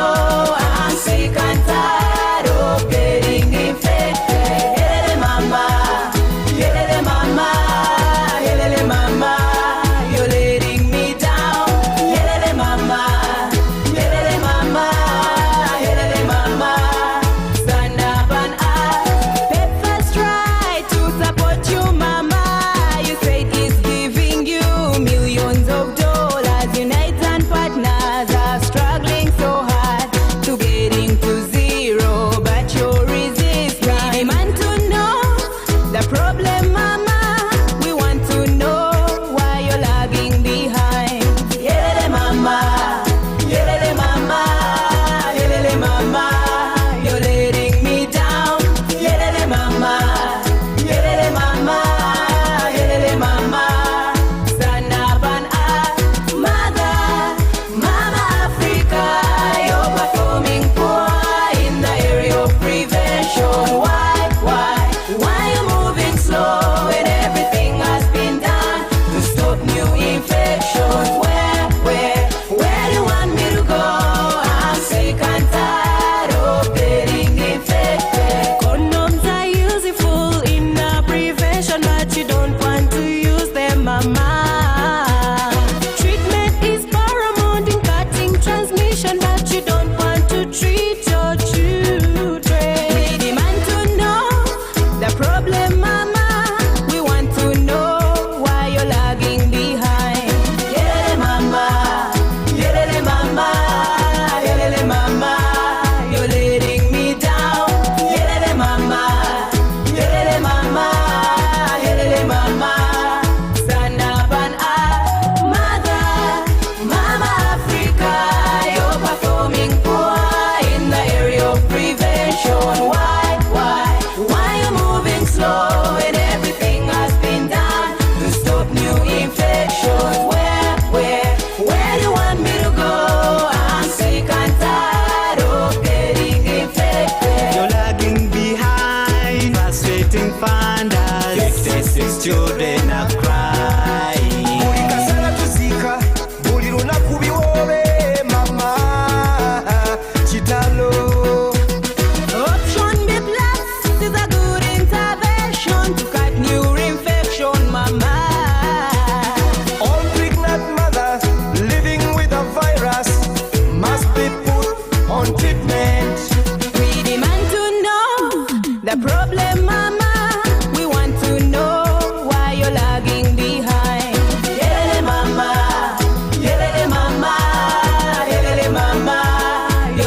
You are letting me down by getting new infections. Zimbabwe, Swaziland, and Namibia. You're letting me down by getting infection. Mother, Fabana of Africa, Tukula Etina Bazade, Oranda Opera. Living so faithful to only one lover prevents you from acquiring HIV. Yelele mama, yelele mama, yelele mama, you're letting me down. Yelele mama, yelele mama, yelele mama, stand up and up, mother, mama Africa, you're performing poor in the area of prevention. Why you moving slow when everything has been done to stop new infection? Where you want me to go? I'm sick and tired of getting infected.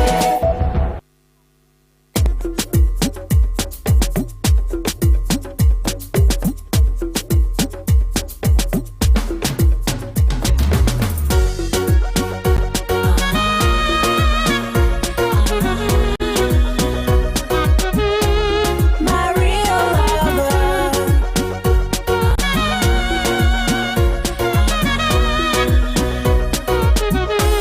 my real lover. ARVs, ARVs, ARVs. My real lover is dependable, energetic, reliable. My real lover. I got a lover, real lover, sweetie.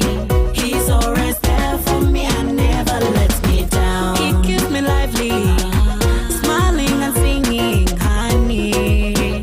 We always move together everywhere I go. Was sick and hopeless before I met him, darling. My life is better ever since he kissed my lips. ARVs, ARVs, ARVs. My real lover is dependable, energetic, reliable. My real lover. I had no children because of the virus, shaming. He came and gave me PMTCT. My kids are healthy, jumping and clapping so good. They're full of life, hope and energy. Millions of people in every nation dying. They want to test this charming company. ARVs, ARVs, ARVs. My real lover is dependable, energetic, reliable. My real lover. You want a country free of the virus, listen up.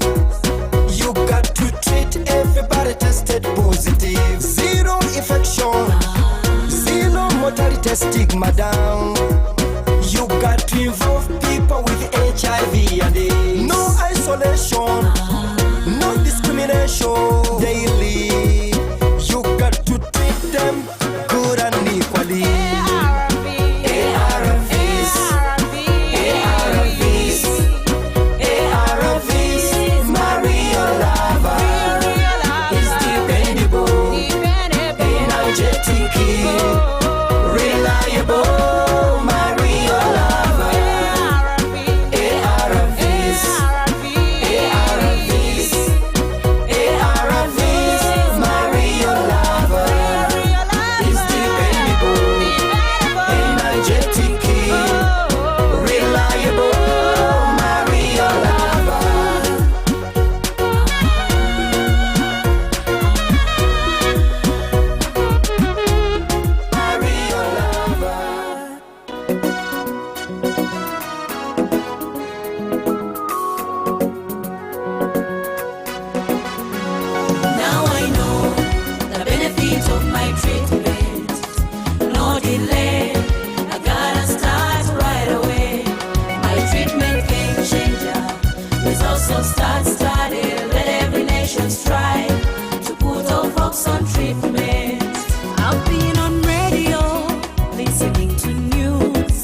education, not tomorrow but today. It's really beneficial. I command all countries, not forgetting kingdoms. Let the party begin. Everybody knows. Now I know the benefit of my treatment. No delay, I gotta start right away. My treatment game changer is also start studying. Let every nation strive to put all folks on treatment. Dear study participants and researchers, where would I be without your tireless energy? You brought everlasting smile to my face. Reason to celebrate the end of misery. Yele mama. I desire change in the course of our treatment. Quick beginners cut the risk of death and illness. Sakalameta wambea, sakalameta wambea, sakalameta wambea. Results of that study. Kalaba kalambala, kalaba kalambala, kalaba kalambala. Early treatment. Now I know the benefit of my treatment. No delay, I gotta start right away. My treatment game changer is also start studying. Let every nation strive to put all folks on treatment. Ladies and gentlemen, put your hands together and welcome the representative of International Network for Strategic Initiative in Global HIV Trials, Mr. Bodo Bodo. Amazing, great, marvelous. Ladies and gentlemen, today is a great day because the whole world is celebrating the good news of the START study. As you are all aware, some years back, 4,685 people from global communities were recruited and put in a clinical trial to find out the health benefits of starting antiretroviral medication versus awaiting treatment. I'm happy to tell you that the study discovered beyond reasonable doubt that it's better for an HIV positive person to start treatment regardless of his CD4 cell count or health.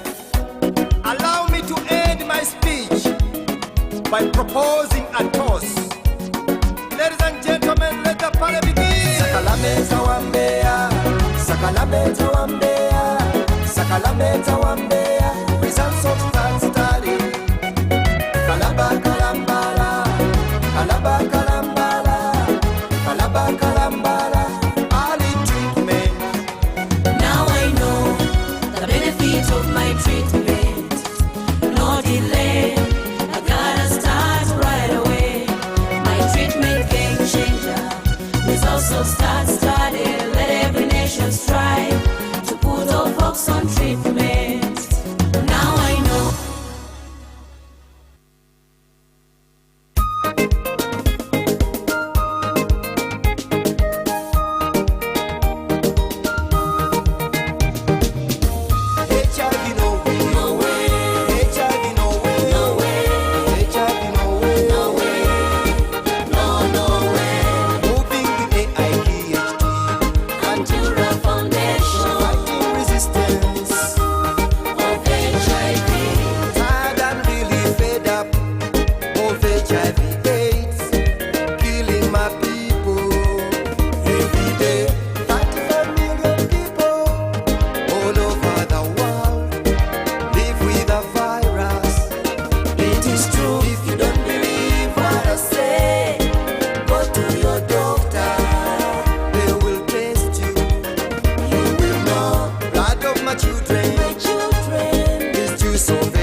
Chimanyi nsobola, nsobola, nsobola. Now nsobola to fight resistance. Chimanyi nsobola, nsobola, nsobola. Now nsobola to fight resistance. If you don't believe what I say, go to your doctor. They will test you. You will know. Blood of my children, this juice of HIV, fresh on my people, this food of HIV, HIV no way, no way, HIV no way, no way, HIV no way, no way, no, no way. Moving with AIDHD, Anti-Rural Foundation, fighting resistance of HIV, HIV no way, no way, HIV no way, no way, HIV no way, no way, no, no way.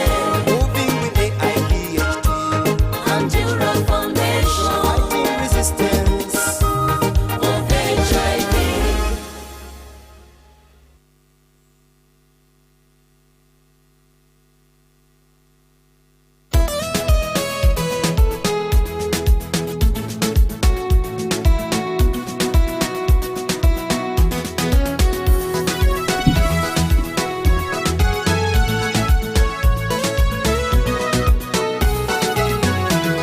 Omutona ye muntu tomulunda nga mbata, mukwate bulungi kuba yagumiza ekibira, tomusiyanga ngamiya kumubogokera ekyo kibi, omuwa chance ayogere ebimulumu bimanye.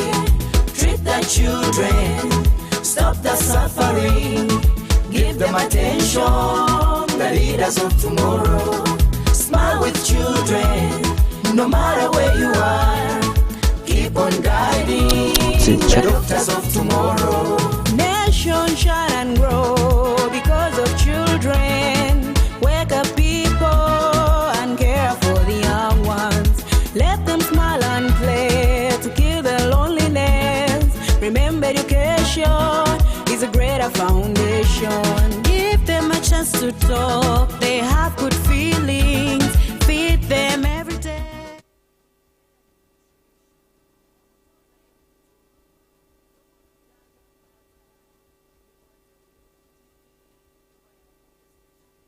Recording stopped.